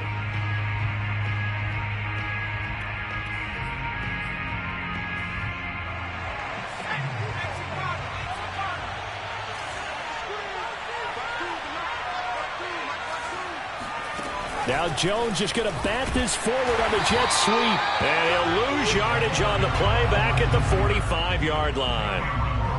Well, I think the hope is, with a touch pass like that, maybe you catch the defense off guard, but they were all over that one. And it is the kind of play that works better against certain defenses, and this clearly was the wrong one to run into.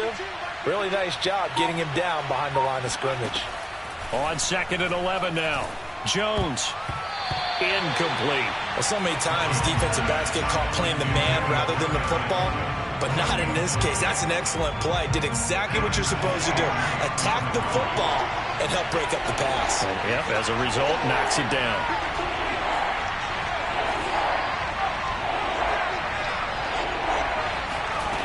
Here's Jones. Off the play fake. Escaping the pressure right. Yeah, he'll be out just a yard or two shy of the 30. Late in the game, defense trying to avoid a big play. He's able to work out of the passing game, turn it into a run, pick up the first, and stop the clock as well. And in this situation, everything is sped up. The intensity, the thinking, everyone's movements. But for a quarterback, he has to continue to be what we call a flatliner. Level in everything he does and read the clock, feel it in the pocket, and go at the appropriate time. From the 30 on 2nd down, Jones. And the timing a bit off that time as that one falls to the ground. I didn't like the look of that play right from the beginning. I thought he should have seen the coverage that was there, tried to force it in. That one, he's fortunate, just fell incomplete. Jones on 3rd down. They'll complete this to Ingram as tight end. And inside the 20 before he's brought down. And here we are in the 4th quarter, partner, and watch them drive for what would be a go-ahead touchdown. And you and I both know this is where you need a quarterback who can keep his cool back there. Not just for himself, but to keep the rest of the team relaxed too. And they've got it inside the 10 at the 8. 68 yards rushing for him now as he's carried it 13 times. 4th quarter, down to the final 2 minutes, and we've got a one-score game. So it's Giants football here as we welcome you back. They come up on a 1st and goal with this game still hanging in the balance. And a little bit of space there takes it inside the 5 to the 3. A pickup of 4 on 1st down. It'll be 2nd and goal.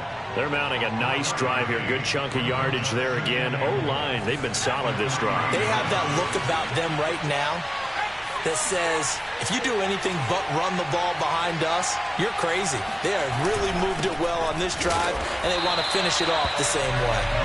And he's maybe going to get this back to the 4, but that's about all. No gain on the play there, and they're going to need to come up with something better here on 3rd and goal. Touchdown! Evan Ingram from 4 yards out. And the Giants are an extra point away from leading this game. Now they can boot it through on the always important extra point, and then their defense has to hold up their end of the bargain. And there's something that you pointed out in numerous games that we've worked. Okay, the excitement's going on. Everyone's celebrating over there. Who's calling up the defense to make sure they're focused because they still have some work to do? Gano now following the touchdown here to kick it away. And this will not be returnable. It's out of the back of the end zone for a touchback.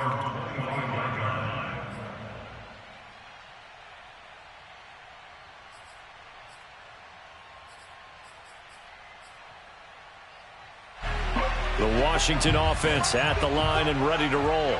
They're only in need of a field goal, a decent amount of time on the clock. So tell me if I'm wrong. You don't have to be too panicked here. No, not at all. I agree with you. And this is where your preparation and your confidence comes into play. They've worked on these situations. Yeah, they practice this all the time. They practice it all the time. They know what they want to get done. And in a lot of cases, the great competitors, they love this situation. They think they can go ahead and get it done. They practiced it. We'll see if practice makes perfect. Throwing now is Haskins. Buying time to his left. And he's left with no option here but to throw it away. I see you nodding your head up and down. That's a very heady decision at this stage of the game. Out of the pocket, nowhere to go. Just get rid of it. That's a smart play because you're not worried about your completion percentage, and you're also not trying to force it into bad traffic as well. Throw the ball away, live to fight another down. 54 is Mike. 54 is Mike. Check, check. Watch 54. Haskins to throw. Eluding the pressure right. And he wisely will throw that one away. Back-to-back incompletions, but we know this is definitely 4-down territory. Time not on their side. I don't think they want to try and get the first down in 2 installments. I think they got to go and get it right here, right now. So now 3rd and 10. They had the big play to start the drive, but 2 incompletions since.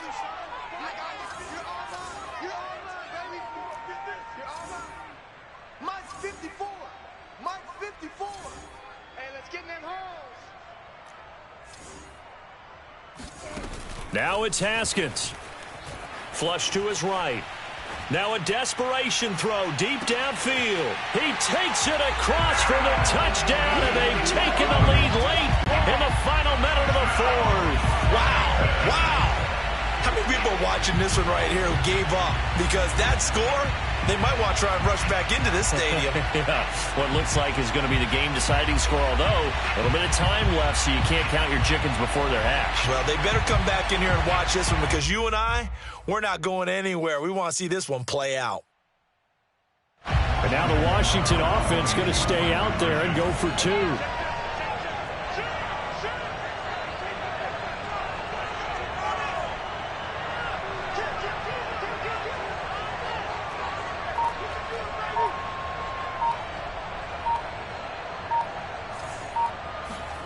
Here we go with Haskins. That's caught at the 1. And he will get into the end zone again. And he seems to have a nose for it as he gets both the touchdown and the 2-point conversion. Out is the kickoff unit as they run up and send this one away. This taken in at the goal line. And he'll take it a yard or so past the 20, call it the 21.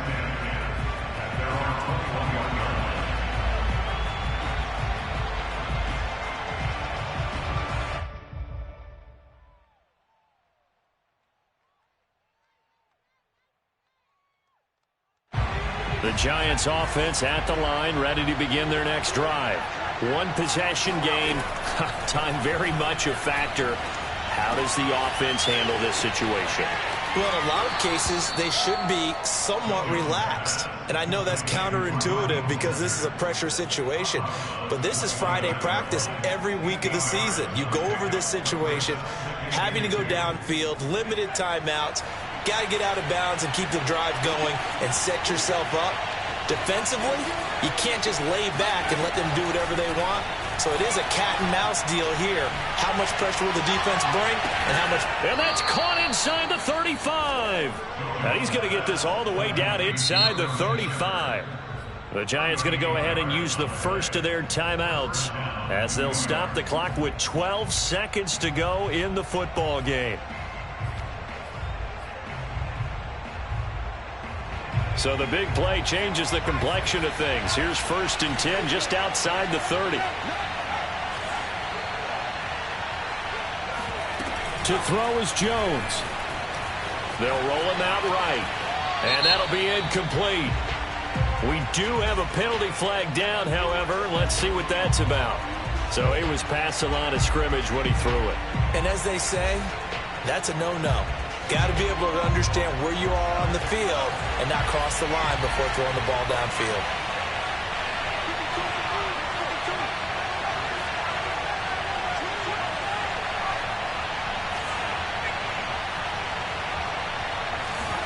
Here's Jones. Rolling to his right. On the run. He'll let this go deep right side. And this one is incomplete. Now one more shot at it. Obviously, again, they've got to go for the end zone. Well, we've seen it happen before. How about Aaron Rodgers throughout his career? He seems to pull it off about every other week. But if I'm the defense, I'm rushing the quarterback and making him move away from his throwing arm. That makes it a little bit tougher to get it downfield.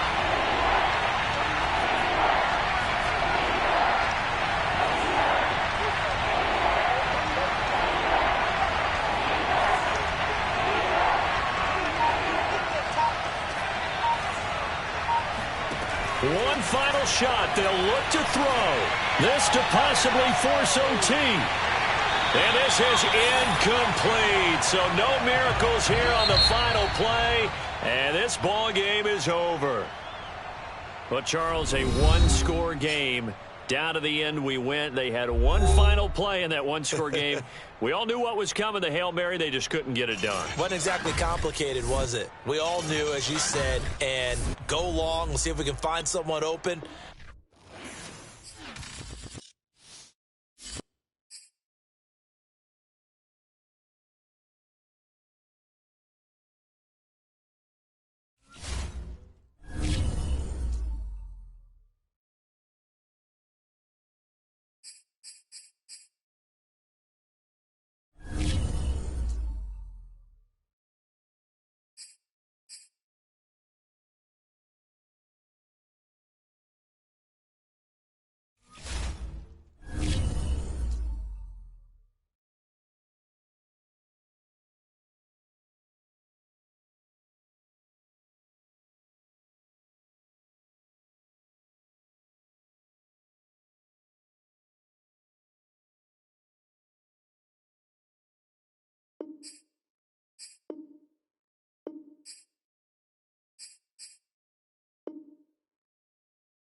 calendar may say autumn, but temperatures are still pretty sweltering here in North Florida. But the good news, the radar is clear.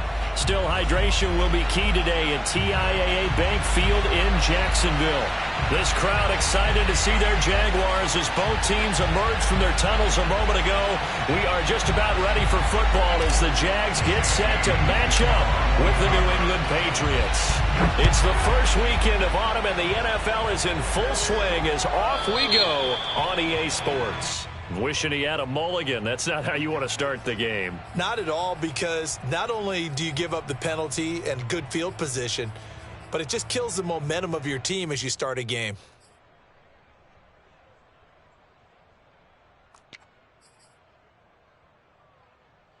Ready? 60 Pittsburgh. Here we go. Here we go. Here we go. On the counter, Etienne. And he gets this one to midfield before he's brought down. That O-line, they cleared a big hole there on that run. The athleticism of offensive lines continues to evolve, and we're seeing it here. Not only are they controlling things right at the line of scrimmage, but they're able to get upfield to get to what we call the second and the third levels. You know, get to the linebacker spot, the secondary spot, getting all the way downfield with their blocking, which helps keep the running back clean. They'll try to continue that trend here this afternoon. It's Melvin Ingram on the tackle.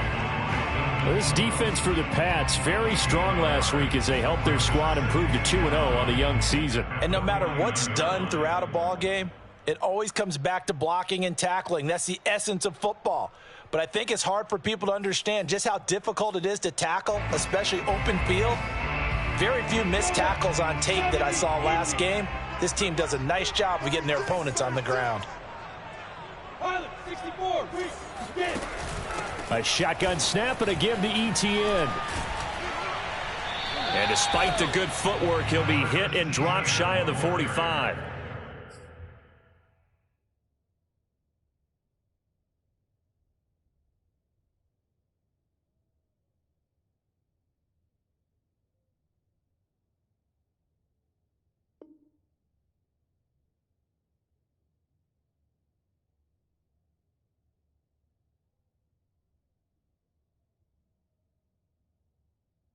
A gain of 2 there on the heels of a 1-yard pickup on first. Brings up 3rd and 7.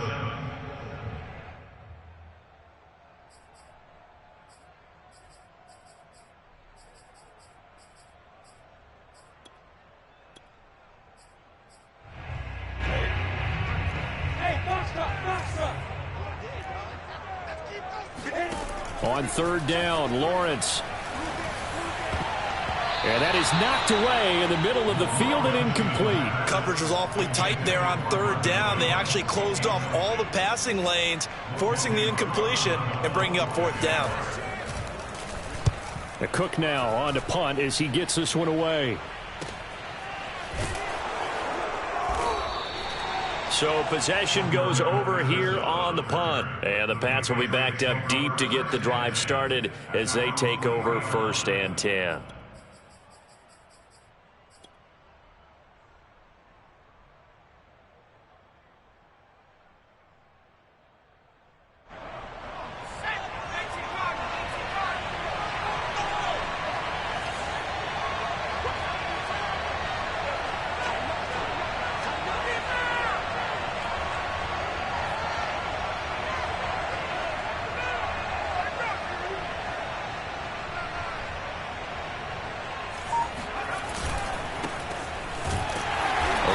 First down, but it's not going to get him much, maybe a yard, and that's all. That 1st down play, all you want to do is wedge out any type of space and try and create enough room. If you have to run the punter out there, he can successfully complete the punt. Yeah, didn't get a ton there, but at least some positive yardage.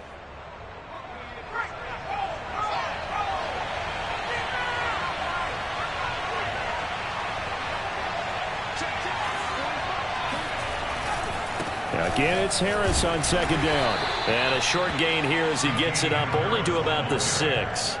2 runs in a row, but only 2 yards to show for it. I know the scouting report on him is that he doesn't possess the eye discipline to be an elite linebacker. And what that means is his ability to read, react, and make a play. But on that one, he looked like one of those guys. Now hold everything here. We're going to get a timeout by the offense.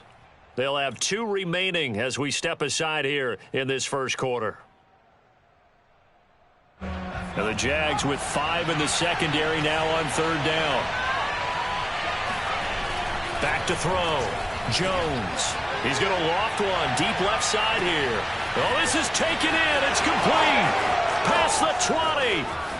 And all the way in. Touchdown, New England. For as big and strong as some of these guys are, especially when you see them in full pads, it is sometimes hard to appreciate how truly fast they can move. That was incredible. Extra point up and through. And that makes the score 7-0. Bailey now to kick it away after the touchdown. Taken at the goal line. And not much happening on the return as he'll get this to about the 23. The Jaguars take over 1st and 10 at their own 23-yard line.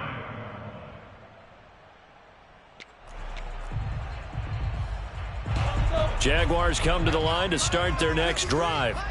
They punted last time they had it. What steps, Charles, you think they have to take to make sure they don't do that again? Well, let's just go to the football. Looking for Watkins, and it's intercepted. It's Kyler Duggar who picks it. And the return stops at the 39-yard line. What a start defensively. Your offense goes out, gets the touchdown, and then you get the interception. Just perfect. How about the discipline that they showed on defense? Because after the offense scored to go up 7-zip, you would think they might be a little extra aggressive trying to get back at them. Instead, they read their keys well. When they took the shot downfield, they were more than prepared for that one. And he sneaks his way forward only for a couple here. 2nd down. Harris going to get it again on 2nd down. And he'll go down at the 28. Usually we see runs like this as the defense breaks down later in the game, but this guy is setting the tone early, running through all types of tackles and putting the defense back on its heels.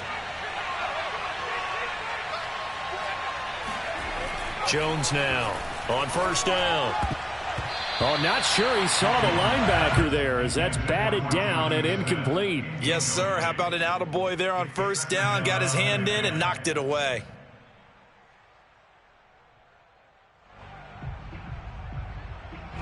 So now 2nd and 10 after the incompletion on 1st down. Looking to throw. Jones. He's got it complete to Aguilar. And down he goes, taking it inside the 10, just shy of the 5 at the 6. And remember, this drive started off following the turnover, and they've taken no time working their way down the short field. A nice connection there, and now they're looking at a 1st and goal.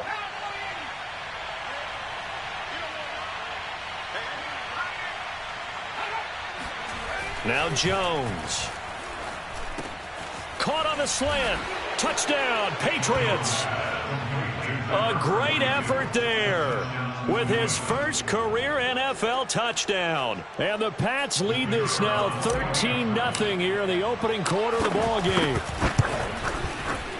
Point after, right down the middle. And it's now 14-0. Bailey now to kick it away after the touchdown. Jakeem Grant now to return. And he takes this near the 25. Just a little pass there. Call it the 26. First and 10 at their own 26-yard line.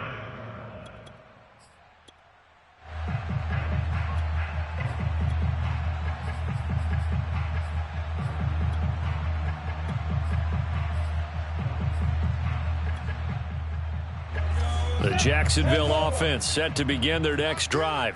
And they're in an early hole. The first drive, they threw the interception. That led to a touchdown. So decent-sized deficit early on. It is, but I think you hit the key words, early on. So they have to decide, do we even need to change game plan? Or do we just need to execute better and try and get back in this game?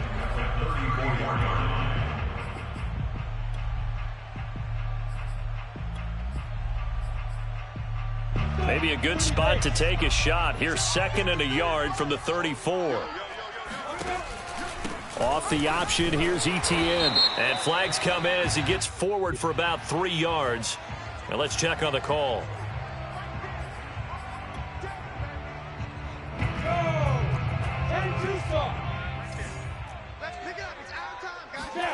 Play action. It's Lawrence. And he goes down. It's a Patriot sack. It was Melvin Ingram that time who shot in to bring him down. Well, when you're down a couple of scores like this, CD, you can't afford too many plays that go in the wrong direction like that one. Yeah, when you take a good look at it broadly, sacks are better than giving up an interception. But where they are on the scoreboard, they've got to get rid of all of that and just create positive plays for themselves in order to have a chance. So now after the sack of Lawrence, the Jags looking at a 3rd and long. Now on 3rd and long, they'll look to throw. And he'll let this one go deep for Chark. And that is going to be pulled in one-handed. Wow. A big 3rd down play there for the Jags. Now that one hurts defensively. They force them into 3rd and long, have the advantage, yet they give up the big play right there. Yeah, their offense was already warming up on the sideline, ready to come out. So much for that 3 and out. And they'll throw on 1st down with Lawrence. He'll get that underneath to Etienne. And he'll work it inside the 30 to the 29-yard line.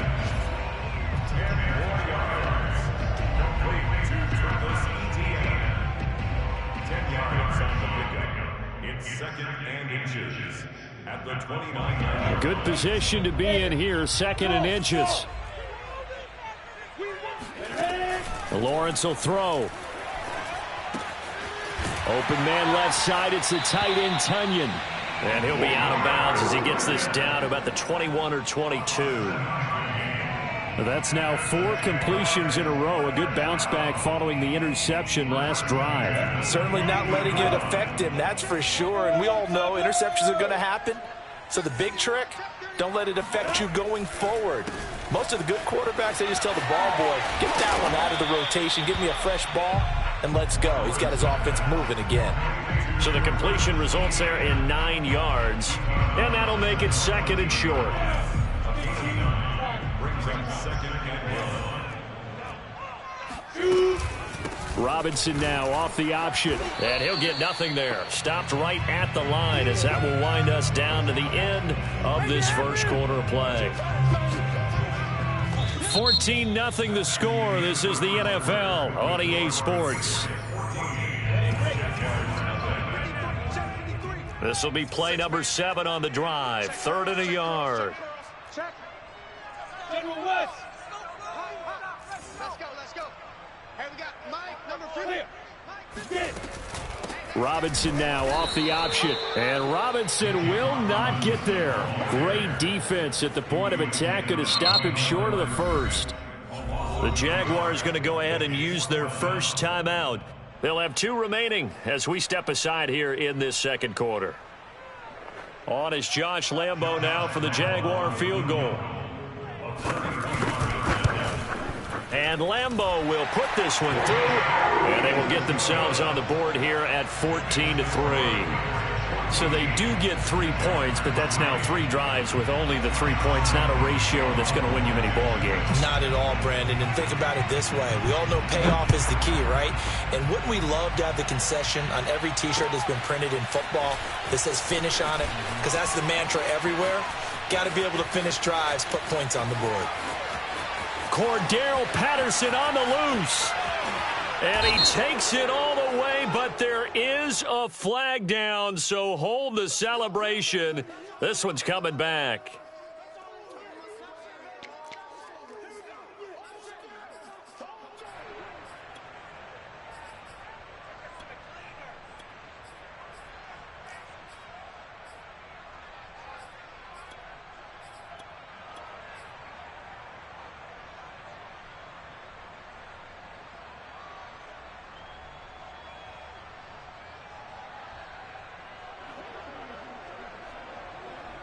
The holding penalty and negates a good return as they'll start just past the 20.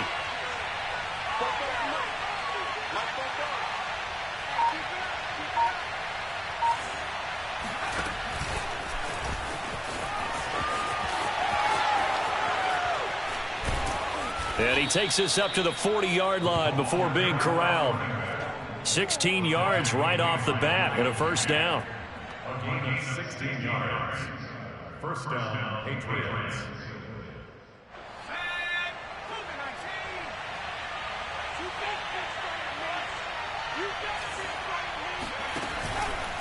A run with Harris out of the shotgun. And he takes this up right near the 45-yard line. 5 yards is the tally on first down. That brings up 2nd and 5. That's a really nice, tough run inside, and they gained 5 yards on it. And to be frank about it, most offenses don't expect to get 5 yards on a play call like that. So when they do, they go back to their huddle with a little pep in their steps. They're starting to think that they're starting to dominate the line of scrimmage. Now a throw here to his running back. And taking it across midfield and just shy of the 40. Well, I like the play design there. They occupied the defense downfield, everyone trying to account for someone. But unfortunately, they didn't account for the running back slipping out of the backfield. And he was absolutely unnoticed and wound up getting big yards on that play. So in Jacksonville territory now. Here's a 1st and 10 at the 41. Trying to set up the screen, and it's intercepted. Picked up by Nikel Roby-Coleman. The 20. And he will take this one home. It's a touchdown. He tried to get something going there with a little toss behind the line of scrimmage. Unsuccessful. How about the athleticism of the coverage, though? Being able to dance with him coming out of the backfield. That's not easily done. But not only did he dance, took it, wheeled, and went the other way. Ended up with 6 points for his team. Point after by Lambeau, up and good. And the lead is down to 4.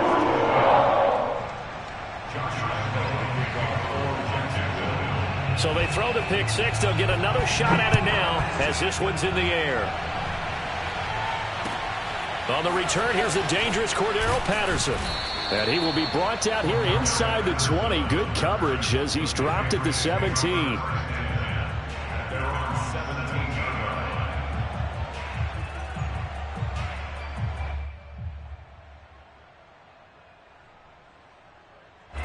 The Pats at the line, ready to go. And following the pick six, and they have decent field position in throwing that pick six. We'll see how they attack this drive.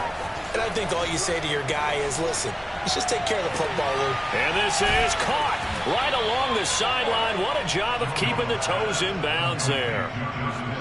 And that was good protection there. No, that was great protection there because it allowed him to lock in on his receiver, although I think he was looking for his tight end on the corner route all the way. Nice connection there for a really nice gain. Now a first down carry for Harris. And a good pickup there. He gets about 6 up to midfield. I think we can safely say that those types of plays are the backbone of this offense. We know not every run's going to be a big hitter, but you know they'll take that type of result on each and every attempt. Again, it's Harris on second down. He'll be taken down at the 48 for a pickup of 2 yards. I do know from experience that when you slow down someone's running game, you're now doing the dictating on defense. And guess what? Now you're getting ready to tee off on their quarterback because they have to throw it all the time. But you still have to be alert for the draws and other plays of that nature to make sure you don't get hurt. And he's going to have a first down as he's brought down at the 44-yard line. That's quite a spot there for his first carry of the game, but obviously they had plenty of faith in him, didn't they? No question about it. And here, why not go with the fresh legs? Able to push forward, pick up that first.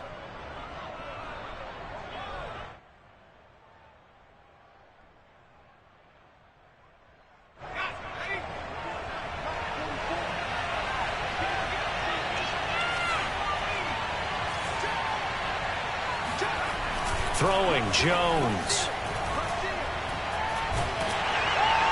And he just gets rid of it. Throws it away. A wise move there. Looked like nobody open. Now second down. No sense risking anything there on first down. Even though he's still in the pocket, he had a receiver out to his side, so just put that in a spot where the only people who could make a play on it are the trainers and the coaches.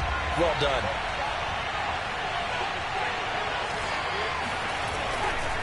On second down, this is Harris. And that play goes nowhere.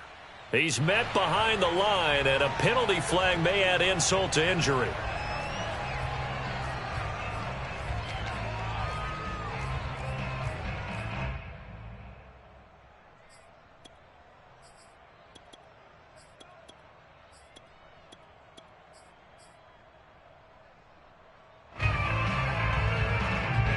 And this third down looking very tough after the holding penalty. 3rd and long.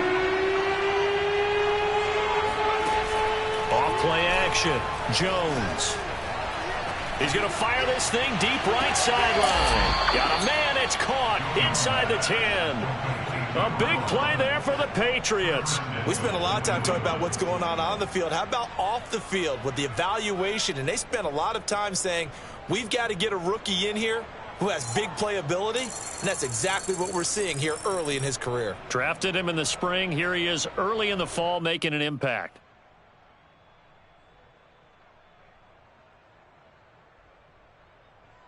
The chain gang hustling to catch up. Here's 1st and goal from just inside the 10. Now a give. Running left is Harris. And he's in. Touchdown, Patriots. Damian Harris, his 4th touchdown on the year. And the Patriots, they add on to their lead. Extra point splits the uprights, and that makes it a 21-10 game. Bailey now to kick it away after the touchdown.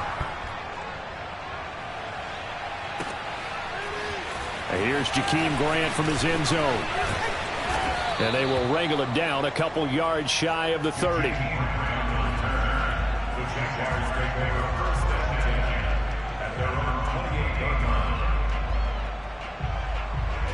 Jaguars come to the line to start their next drive. They'll look to make some inroads here, trailing 21-10 as they come up on a 1st and 10. Oh, he tries to force it in, and it's intercepted.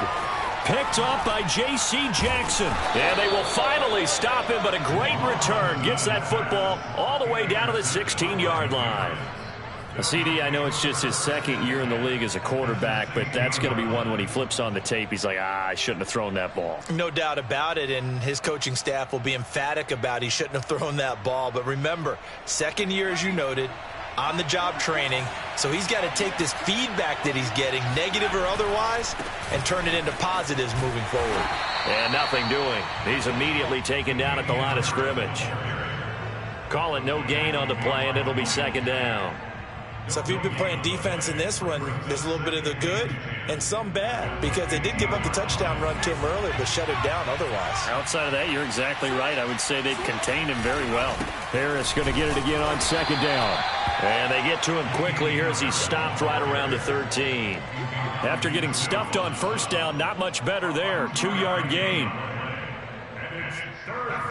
And we've hit the 2-minute mark in this first half of action.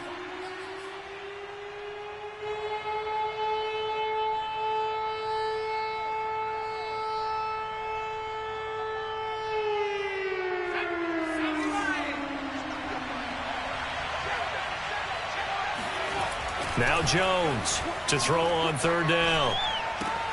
And he fires one that's intercepted. Picked off inside the 10. And he'll bring it all the way back just a yard or two shy of midfield. This defense had 3 interceptions last week. They're on pace for more than that here. 2 in the first half. Do not adjust your set. This is not instant replay. This is a defense that is locked in. They're essentially running the routes for the receivers and turning it into the receivers themselves, aren't they? I mean, it is amazing what I'm seeing, because the reactions of those guys back on the back 7, phenomenal. Oh, he was hit as he threw it there, and that one winds up incomplete. I think he's got to be careful not to force anything into coverage right there. There weren't really any throwing lanes, but the best part for him, he's got 2nd and 3rd down to fall back on. There goes a deep ball, end zone. And that ball is caught by D.J. Chark for the Jags touchdown. D.J. Chark, his 2nd touchdown on the season. And the Jaguars are able to strike quickly for 6. Extra point tacked on by Lambo. And the lead is down to 4. And Lambo now, after the touchdown, he'll kick this one away. Now it's Patterson. And a nice job there on special teams to limit him to inside the 15 as he's dropped at the 14.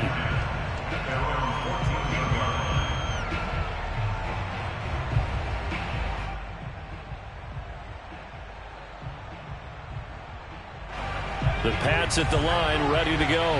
And 2 interceptions already here in this first half. That's got to affect him a little bit, right? He's got to be thinking about it. He's got to be thinking about it, but most of the good ones, they find a way to put it aside. They're not happy about it by any stretch of the imagination. They find a way to put it aside and continue to play their game. Can he put it aside? Let's find out. So a 5-yard run the other way in the wrong direction, and that leads us to 2nd and 15.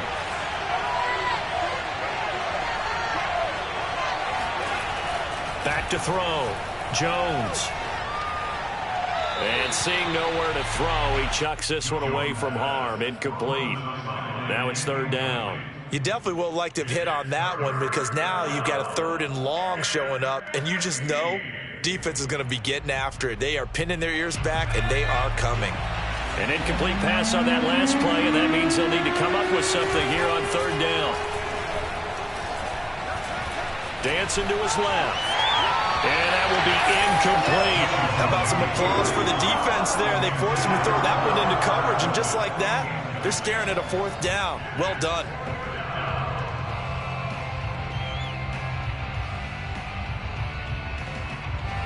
The Patriots send out their punter, as his first punt will come from inside his own end zone.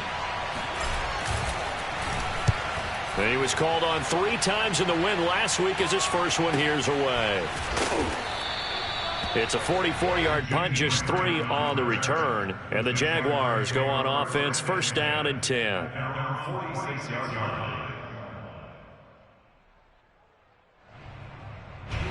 The Jacksonville offense set to begin their next drive. And with great starting field position and a couple of timeouts at their disposal, they'll certainly have the green light here. Meanwhile, Lawrence's throw taken in by Chark. And he's going to be out of bounds, but not before he takes it inside the 40. So in the second quarter, he's already up over 100 yards receiving now. And isn't 100 the magic number for a really good game for a receiver? So you got a chance to really shatter that and have a profound effect on this game. And that's complete ETN out of the backfield. And he takes this just a few yards shy of the red zone before going out. Well, that certainly has to feel good. It's not all the time that the play caller should get all the credit. Sometimes I think in the huddle, the quarterback just says, hey, who's going to make a play for me? I just need something right here. And the end result there, nice first down. Drive keeps moving. On 1st down, Lawrence. Got his man, it's caught. Touchdown, Jaguars. Robert Tonyan, his first touchdown here of the new campaign. And the Jaguars have taken the lead. Point after by Lambo, up and good. And that gives him a 3-point lead.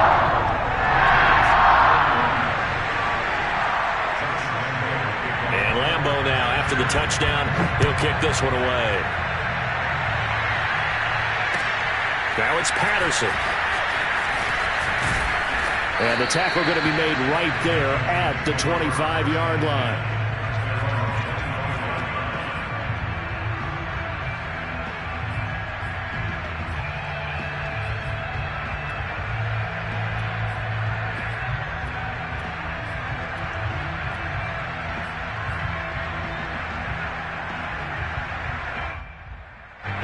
The Pats at the line, ready to go. And with them trailing, there is still enough time to try to string a few plays together, maybe get into field goal range. And the ball is out. Jones got hit and lost it. Now the Patriots will use the second of their timeouts as they'll stop it with 27 seconds remaining here in the second quarter. So they keep the ball, but work to do on 2nd and long. Off the play fake, Jones. Oh, Jones has just thrown his 3rd interception.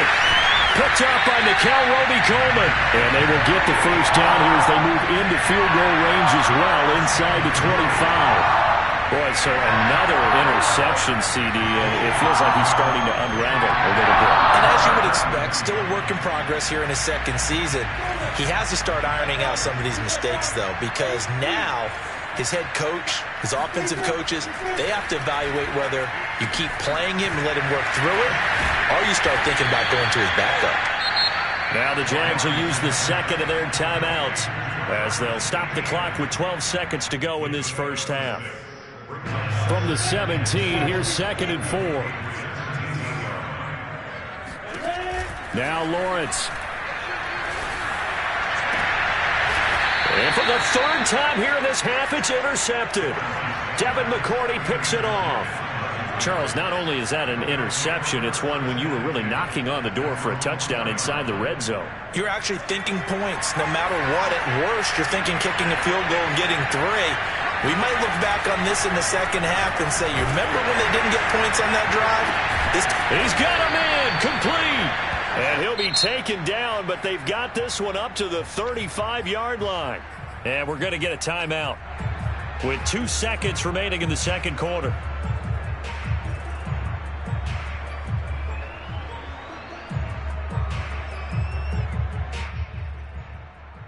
Much more room to operate under after the big play. Here's 1st and 10.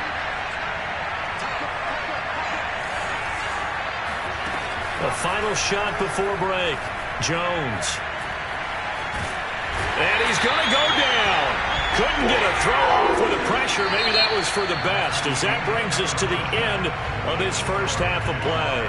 So we've reached halftime in a wild first half. We'll take a minute to catch our breath as we now go downstate to Orlando and check in with Jonathan Coachman with our EA Sports Halftime Report. Final preparations being made for the second half, both in terms of game plan and also hydration, because humidity is really going to catch up to these guys, no doubt.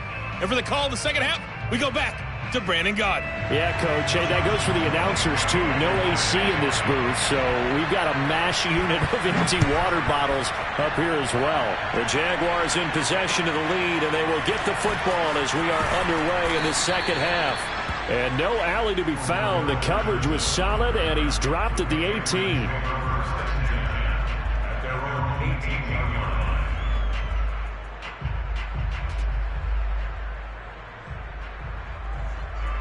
The Pats at the line, ready to go. And they're down on the scoreboard. Sort of a sloppy first half. And Coach Davis, if you were in the locker room, what would the message have been? I think I'd have to go with something you don't ordinarily go with in the NFL. That's a little fire and brimstone. You've got to fire these guys up. Make them understand what's going on out there. They were so sloppy in the first half. Too many turnovers. Tighten things up. Maybe get in their face a little bit. Get in their grill. And then send them back. Now the pressure comes and he goes down. Just inside the 10, back at the 9. They dial up the corner blitz that time, and it delivers to the tune of a 9-yard loss. Work now for Jones and the Patriots here after the sack. It's 3rd and long.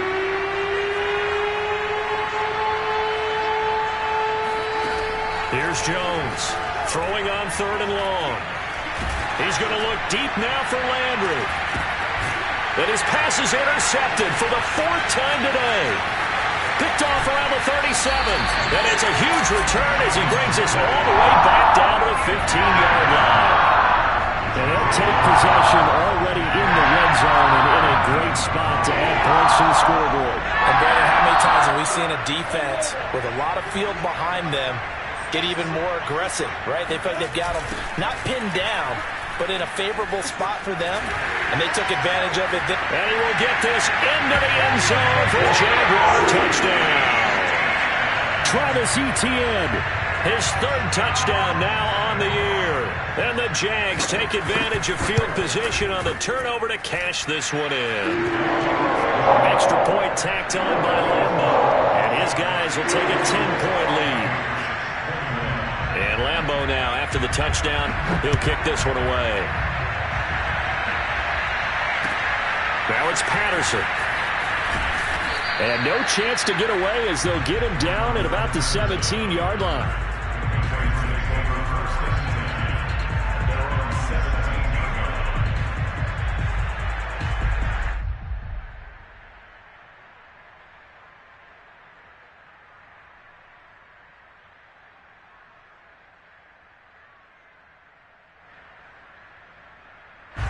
The Pats at the line, ready to go. They go back to the air here after the INT on the last drive. Hunter Henry brings it in. And he'll get this up to the 30-yard line. So 1st and 10 now from the 30. Off play action. Jones. Right back to Henry, and Henry's got it again. And he gets this up across the 35 before he's out of bounds. A gain of 6 there on first. 6-yard pickup brings up 2nd and 4.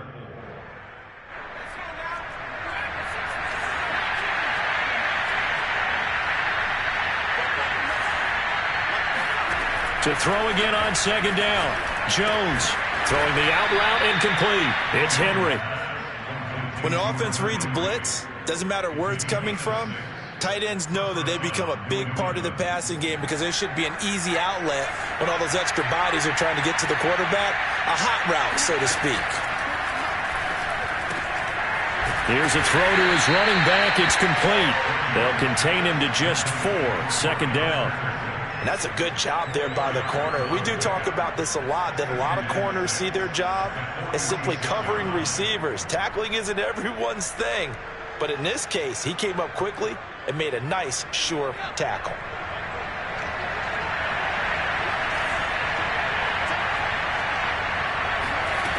Throwing again on 2nd down. Jones. And now here's another interception. Shaquille Griffin with a pick. Oh, he's got some breathing room. And nearly a touchdown as they finally stop him down at about the 3-yard line. And you have to wonder, Charles, a game like this, 5 interceptions, what does this do to the psyche of a young quarterback? Well, based on the fact that he's still out there and he threw a 5th interception, I'm wondering if his head coach believes that he's really strong mentally and wants him to play through it. Because otherwise, you need to get him out and fight another day because this could leave lasting damage if he keeps throwing interceptions. A loss of 2 there, 2nd down. This is obviously a critical sequence for this defense if they want to stay in this game. Down 2 scores already. They give up a touchdown here. That makes things really difficult for their offense moving forward. On 2nd and goal, Lawrence. And just shy of the goal line as he's out of bounds right at the 1. Only 3 yards there on the completion. That'll lead to a 3rd and goal.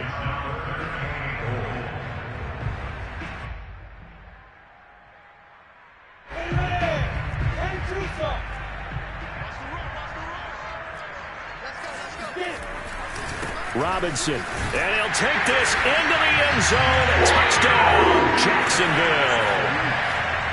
James Robinson taking it in from a yard out. And the Jags take advantage of field position on the turnover to cash this one in. Point after by Lambo, up and good. And that'll make this a 3-score game now. The lead moves to 17. And Lambo now, after the touchdown, he'll kick this one away. Now it's Patterson. And all deep in his own territory, he coughs up the football. And did the Jaguars come up with it? They did. And he brings this one back. A fumble return for a Jacksonville score. Lambo to add on the extra point. And the lead is now 24.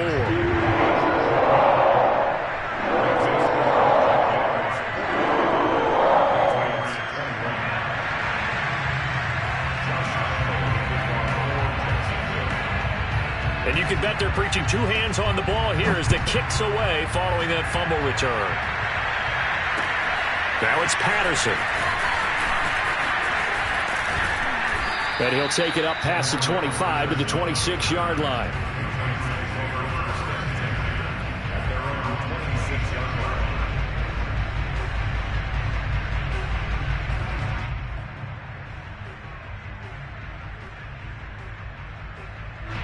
The Pats at the line, ready to go.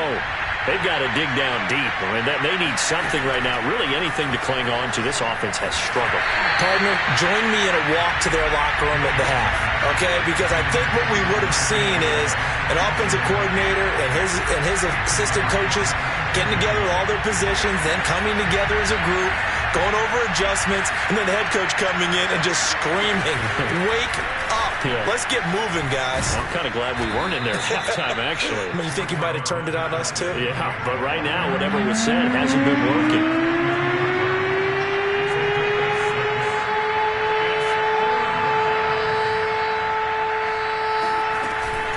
Once more, they turn to Patterson. Give him a couple on the run as it brings up the 4th down.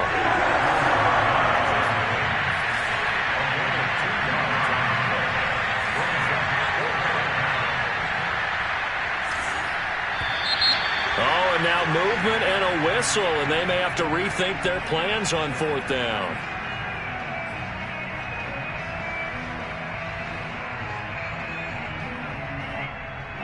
So they're going to come to the line here, and it appears try to go for it on 4th.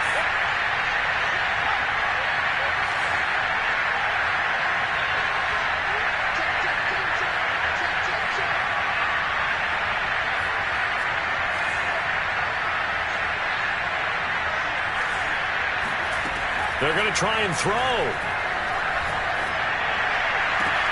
And my goodness, another interception. Picked off by the safety, Eric Reed. And they will be set up now as he brings this thing all the way back inside the 20. Charles, whatever's going on between his ears right now, it's just not completely calculated correctly. 7 picks between last week and this week after that one. And they always say the most important part of a player is those 6 inches between the ears. But right now, it's all those interceptions that are going on. So whoever his trusted confidant is on the sidelines, I don't know if it's the offensive coordinator, the quarterback's coach, maybe the backup quarterback, that's who he needs to get with now and get himself calm. On 2nd down, ETN once more. And he's eaten up at the line of scrimmage. Might have gotten a yard down to the 16. In the first half, he was held in check on the ground, but despite that lack of production, they still have the lead. Yeah, and they've got to feel fortunate about that. If they could actually get production from their lead horse, that would help open up this offense and widen this margin, too. And he picks up the first as he's able to take it down to the 7-yard line. Well, you certainly have to give a little credit here because they're playing this game now at their pace. This is ball control football, sustained runs, taking their time, and making it work. And he's going to be met at the line of scrimmage and taken down. They'll say no gain on the play, and it'll be 2nd and goal.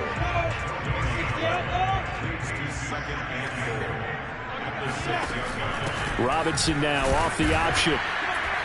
And a minuscule gain of maybe a yard from the 6 to the 5. Tackle made at the 5-yard line. A gain of 1 yard on the play. It's now 3rd and goal. So a little extra time to ponder this 3rd and goal as we played 3 quarters. We'll return with more after this. This is the NFL, and it's on EA Sports. The Jaguars on 3rd down. They've converted 3 out of 5 thus far. They're looking at a 3rd and goal here. And he'll keep working toward that end zone as he's down to about the 2-yard line.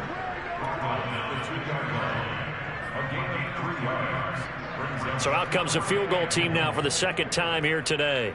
From the left hash, he'll have to cut this at a tight angle.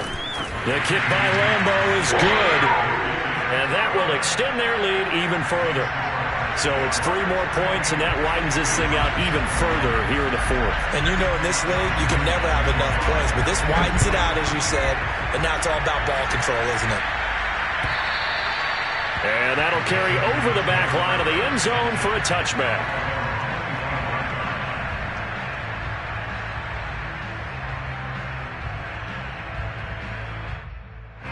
The Pats at the line, ready to go. Their mini 2-game win streak appears it might be going by the wayside unless they can pull a rabbit out of their hat.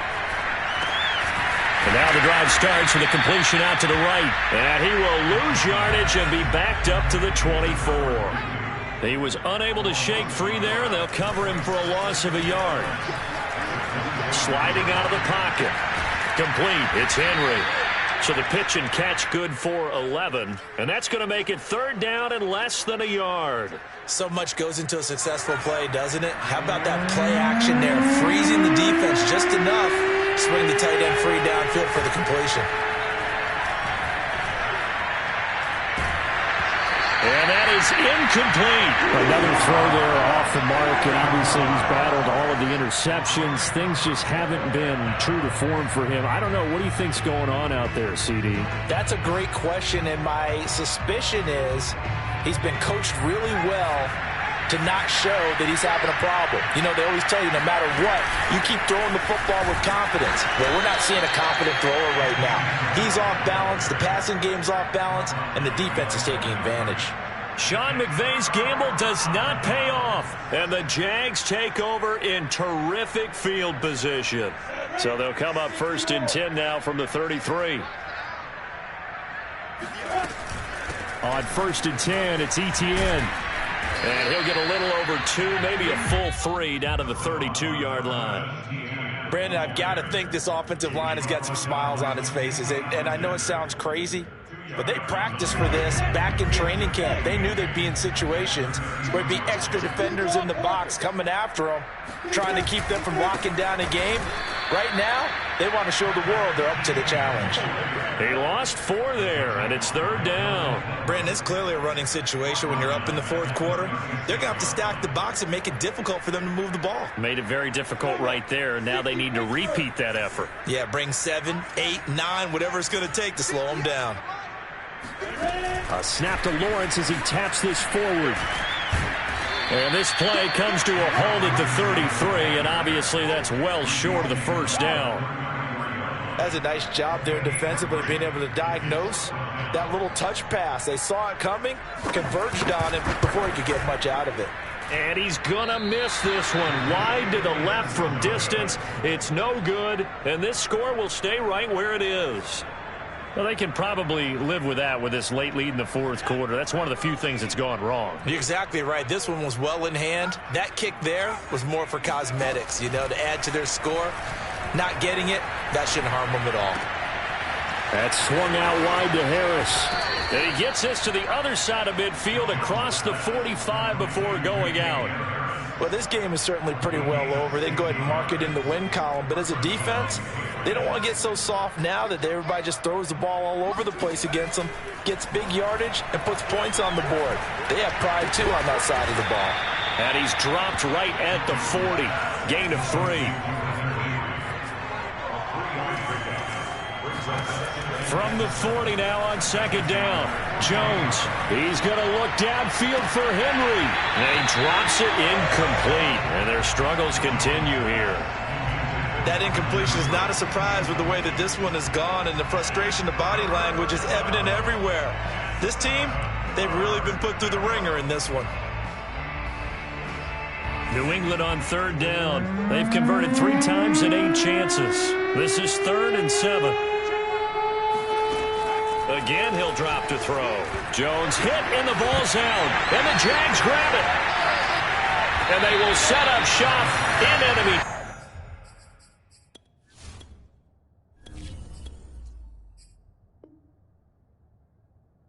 territory at the 42-yard line.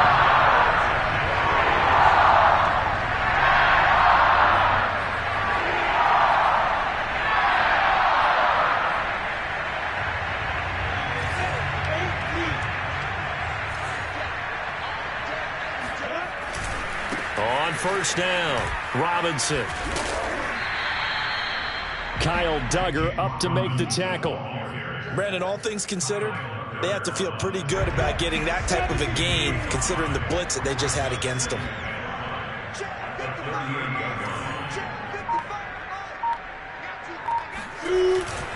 Here's Robinson again on 2nd down. And he works it to the 30-yard line here, right at the 30.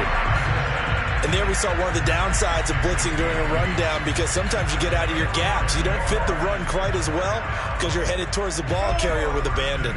So 1st and 10 now from the 30.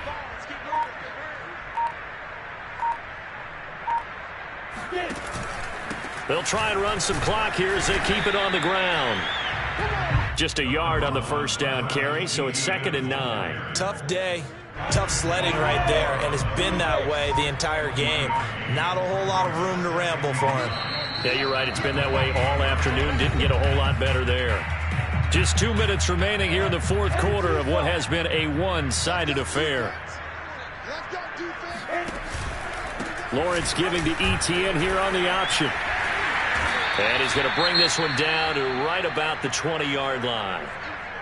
Okay, he didn't break that one all the way, but you got to know that he feels like he's right on the verge, and that's probably exactly what he's telling them in the huddle right now.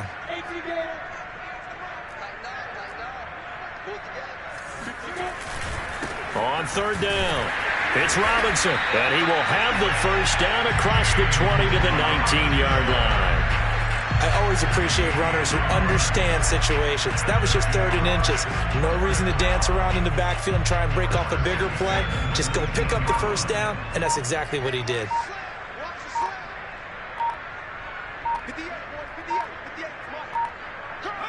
And they take a knee.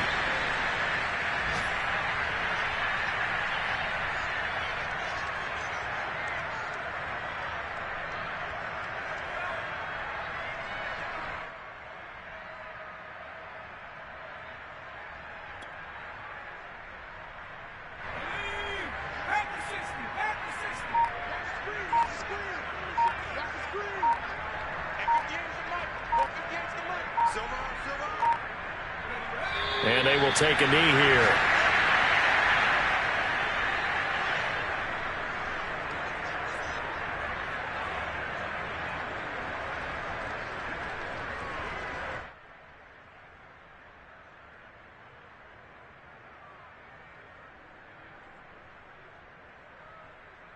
Seventh play of this drive coming up, but a long way to go on 3rd down.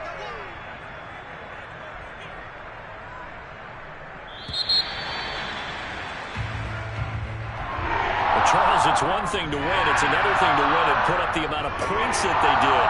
Boy, were they clicking on offense. They can't help but feel great about themselves, can they? I mean, what a game to put up that number of points, continually feeling like they're moving the ball and things are working and clicking. They think that they can bottle this and carry it with them. And as an offensive coordinator, you just don't think you can do anything wrong. Whatever you call, run, pass, it's all going to work. That's called being in the zone. So for the Jags, they're into the win column now as they move to 1-2 on the young season. And they'll have another home date next week as the New York Giants come to town. Meanwhile, for New England, they suffered defeat for the first time as they dropped to 2-1. And they'll try and turn things around next week as they have a date at MetLife Stadium with the New York Jets.